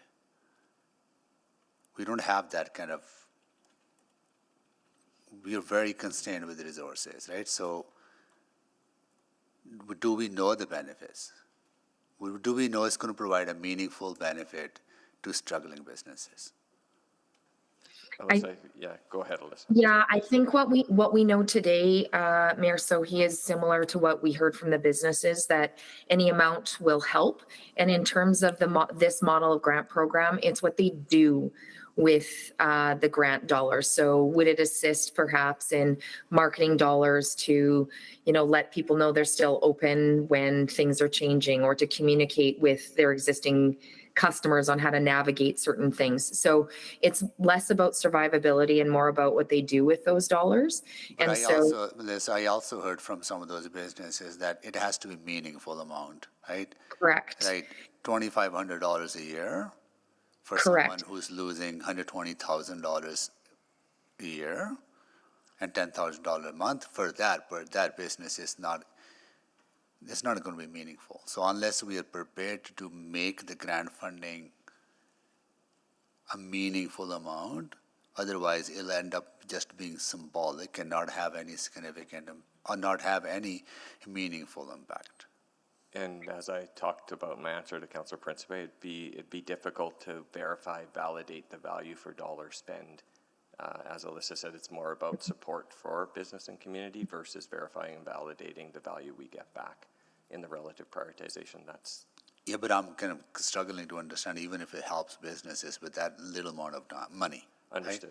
Right? If it's in the amount of $10,000, $15,000, maybe that's more meaningful than $2,500. That's my struggle. Okay. For some, right. Last question. You said that contractors in this case on Stony Plain Road and other segment of the line have been in compliant with whatever is in the contract other than going overtime for not finishing the business. Then why would we not communicate with businesses? Would businesses know what is in the contract, what the expectations are, so they actually know how to prepare for it? Did they know that they're going to struggle for 3 years with access issues? I don't think that they know they're going to struggle for 3 years because we didn't know that it was going to take 3 years for MIP to get in. Was it 2 years? But when we do meet with stakeholders prior to construction, we have information packages and we meet with them to let them know what are the contractor's obligations regarding wayfinding, regarding signing, temporary access, things like that. We do talk to the businesses so they know what to expect as much as we can. What happened in this case was MIP has taken much longer to do that work than was anticipated. But as far as, and we can't convey that prior to the work happening, we can only convey the information that MIP gives us or any of our contractors, which is here is their plan, here is their schedule, here is what we obligate them to do as a part of the contract to make sure that people can get to your businesses, get the visibility that they need. Yeah, I understand. That's why I'm becoming more and more reluctant to look at P3s. Maybe that's a different conversation. I'll go to Councillor Knack. Yeah, thanks, Mr. Mayor. And obviously, the reason I haven't had any questions is I've been talking about this for 6 years at this point. So I feel like I'm pretty up to speed on it. I don't want to dwell too much on the Valley Line West specifically, but I guess I should just ask, even based off that last set of questions.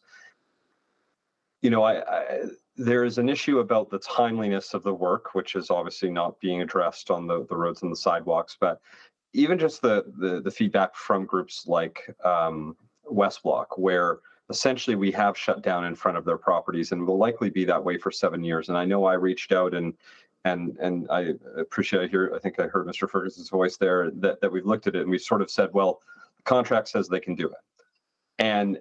And so I think independent of this conversation, I would really love for us to try a different approach, because I don't feel that answer was not acceptable for me then. It's not acceptable for the businesses being impacted. And I mean, a little to Councillor Cartmel's point, especially considering the slowness of the work at Stony Plain Road and 142nd, surely there has got to be a better way to allow folks to deal with some of the immediate pieces. So is there a way to try one more time to come up with a different plan for spots like that? I'm not going to just focus on West Block, but I think it's a really good example of where the system's sort of broken right now. Yeah, absolutely, Councillor Knack, and we always want to have those conversations both with our stakeholders and with our contractor. In the case of the area around 142nd Street, for example, we did have conversations with West Block and with the Stony Plain Road BIA the first year of construction to see if there was an opportunity to close the road in its entirety, for example, and try to get in and get out quickly. In that case, it wasn't possible for a variety of reasons, but we still want to have those conversations. And if there's opportunities for us to be creative and perhaps deviate from the project agreement to the benefit of both the contractor and Edmontonians, then we always want to have those conversations, and we're continuing to have those conversations with MIP. Do we ever, because I don't think we have, but maybe you can correct me if I'm wrong, has Marigold sit in the same room as, say, West Block to work about their, like, I know they engage with businesses separately, but, you know, for example, the West Block issue, I'm not sure why we can't figure out a better way that lets us, you know, remove a lot of the construction hoarding so that they can at least have visible access. I know that both our team and MIP meets regularly with West Block, or has in the past leading up to the construction that's underway now. The hoarding that's in place, for example, was a collaborative effort with MIP, the city, and West Block. So we do meet with them to try to understand what we can do to help them and to mitigate where we can the impacts of the construction. Maybe we can circle back and see if all of us can sit in a room and have one more attempt at that, because I don't think we're where we need to be on there. But we'll worry about that another day. So I think, I hear the concern about, is that amount enough? And so I'm going to go back to the Montreal example, because they did shift back in 2023 from their application-based system, which they still have, but they also expanded to include a $5,000 lump sum that was less onerous in terms of application. Is that your understanding as well? Yes, I believe that is what they've added, and that's similar to Calgary's program too. Yeah, and the idea and the thinking is that while there might still be a need, and they still have that program, which I know there's this worry still about a slippery slope argument. If you do it here, it's going to explode, and everyone's going to do it. But I think even in Montreal's example, they had originally set aside $25 million, and if I remember correctly, it's something in the order of about $5 million has ever been paid out since the program started in 2016. And so I think the idea with the 5,000 was to try to simplify for those that are dealing with 30, because they go up to $40,000 per year if you can prove the loss of the impact. But the reason you've suggested a grant is that while that might give us the data to help prove if it's successful or not, to essentially measure it better, your feeling would be it's even getting that data isn't as worthwhile as just creating a simpler process.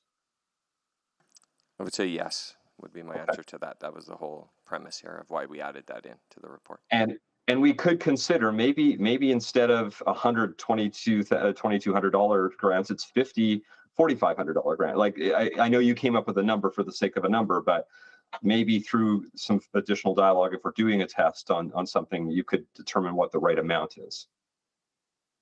Yeah, I think if we go into this over time, we would establish what does feel right and make sense if it continues. If that's what you're asking. Thank you, Councillor Mack. So, Councillor Paquette, do you have something? If not, what I would suggest, and I apologize to folks on 7.2, I exempted that. It's such a good story that Edmontonians probably interested in hearing, and media probably is interested in hearing. That's the reason I exempted it, and I wanted to speak to it. But recognizing that time constraints, may I suggest we can pause here on this one and bring forward 7.2, and I'll move the recommendation without speaking and let it go to council and maybe deal it there. Yeah, I'm okay with that. Okay. So can you bring forward 7.2? Happy to. Okay. Consider it brought And my apologies for holding you up here. To clarify, would you like us to come speak to it, or we're going to No, move I this think forward? I'll think about it maybe at council, but I'll think about it. But it's just a phenomenal story. I just wanted people to know that. So yeah, such a investment we're making in communities, right? So Understood. okay.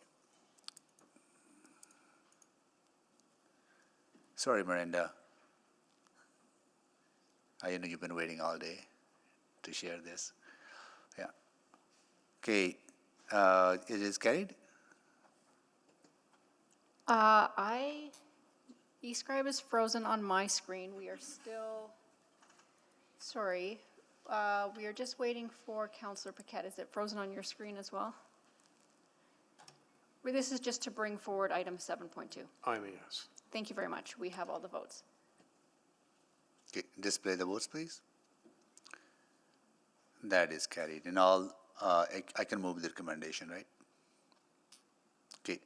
I will move that Executive Committee recommend to City Council that a grant funding affordable housing agreement between the City of Edmonton and Severa for an amount not to exceed $8 million as outlined in Attachment 2 of the August 14, 2024 Community Services Report CSO 2425 be approved, and that the agreement in the form and content acceptable to the City Manager.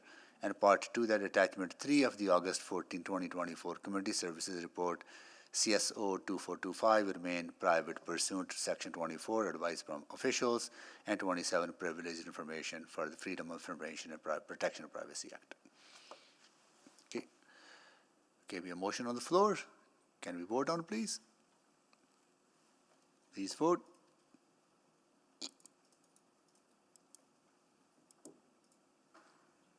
We have all the votes.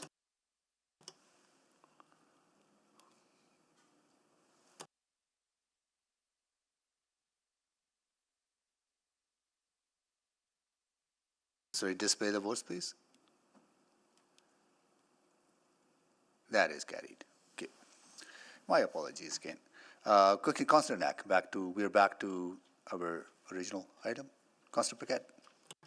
All right, thank you, Mr. Mayor. I will move that administration bring forward an unfunded service package for consideration by council during the fall 2024 supplemental operating budget adjustment to increase the budget for the economic investment branch by $250,000 on a one-time basis to fund the development of a major construction business support grant one-time program to be administered by the Stony Plain Road Business Association for eligible businesses affected by Valley Line West LRT construction, considering criteria as outlined in Attachment 2 of the June 19th, 2024 Integrated Infrastructure Services Report, IIS 02125.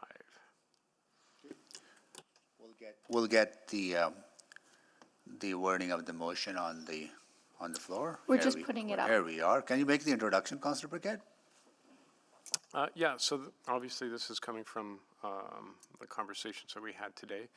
And, what this does is it brings it to budget, where it is the most appropriate place to make this decision as we take a look at the larger scope of everything that we have to decide on.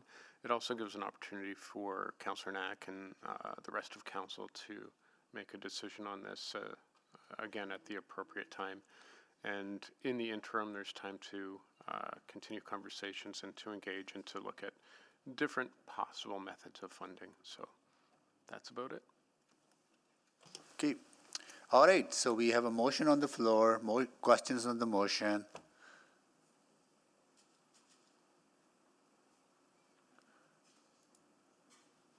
Okay, if not, sorry, Councillor Tang.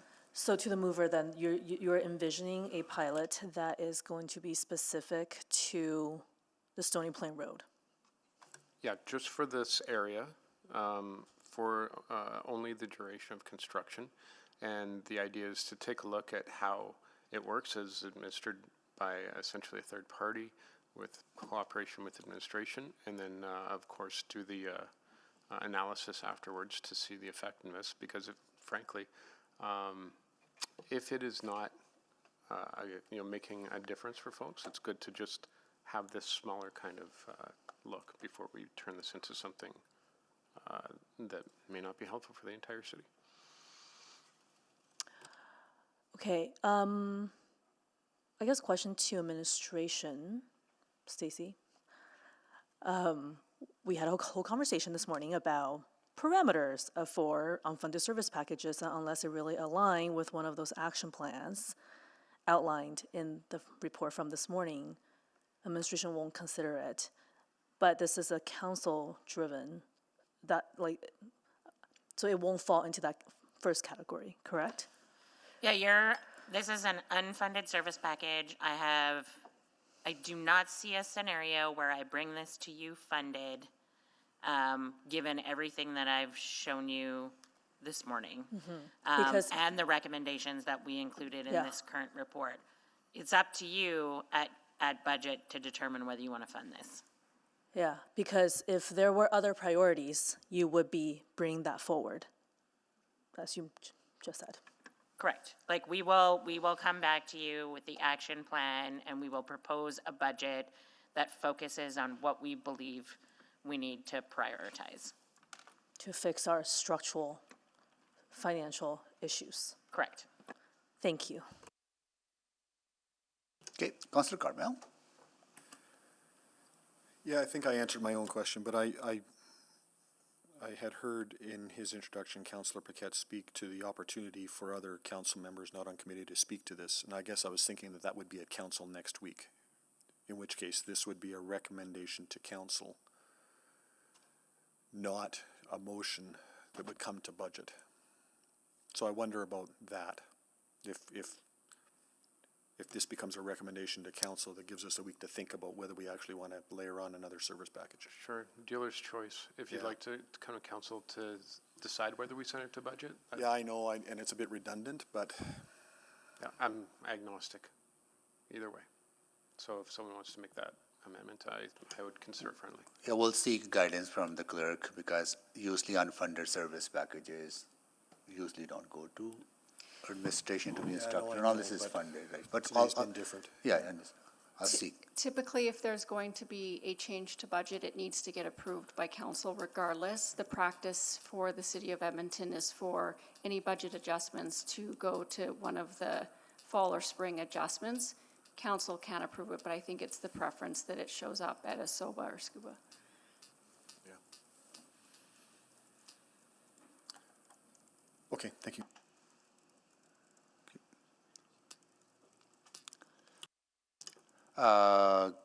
Councillor Principe? Thank you, Mr. Mayor. To the mover, this is just for a grant, so this is not intended for what we read about the policy in the report, Yeah, no, I think that. just for moving- strictly a grant. Yeah, moving right into a policy without getting a little bit of lay of the land probably wouldn't be the best. Well, I wouldn't want to do that, but yeah. Okay, so it's just for the grant. And I know administration had suggested if we were to proceed, they would recommend a grant process as opposed to going the whole policy. That's right. Okay, and yeah, I was going to ask also because I agree that Councillor Knack should have the opportunity to vote on this. However, I was hoping to see it next week at City Council. Maybe I'll I'm go, not I'll sure go if back to there's clerk. something we can Let do. me go back to clerk again, Yeah. and the Councillor Cantwell Okay. raised this too, like, what would be the process for this motion to go to? Well, it could simply be Could be requisitioned. requisition could be one option, that we requisite here to council. Then you can make this motion at council, Councillor Paquette, or is there other process? That's right. It could also be amended either through unanimous consent or through a motion to amend, that it's a recommendation from executive council to city council. So can we say that executive committee recommends to council that administration bring forward an unfunded service package? Would that make sense? So, Mayor Sohi, it Yeah. would, but I am not even sure I'm comfortable with that. I'm going to suggest we requisition for Okay. 2 reasons. One is that doesn't compel any of the 5 of us to make a choice today whether we support or not. Yeah. And it does not leave our business community on the hook until November, wondering if it's going to pass or not. Okay. Requisition. Okay, requisite? Okay, it's Requisition. requisite. Okay. That's it?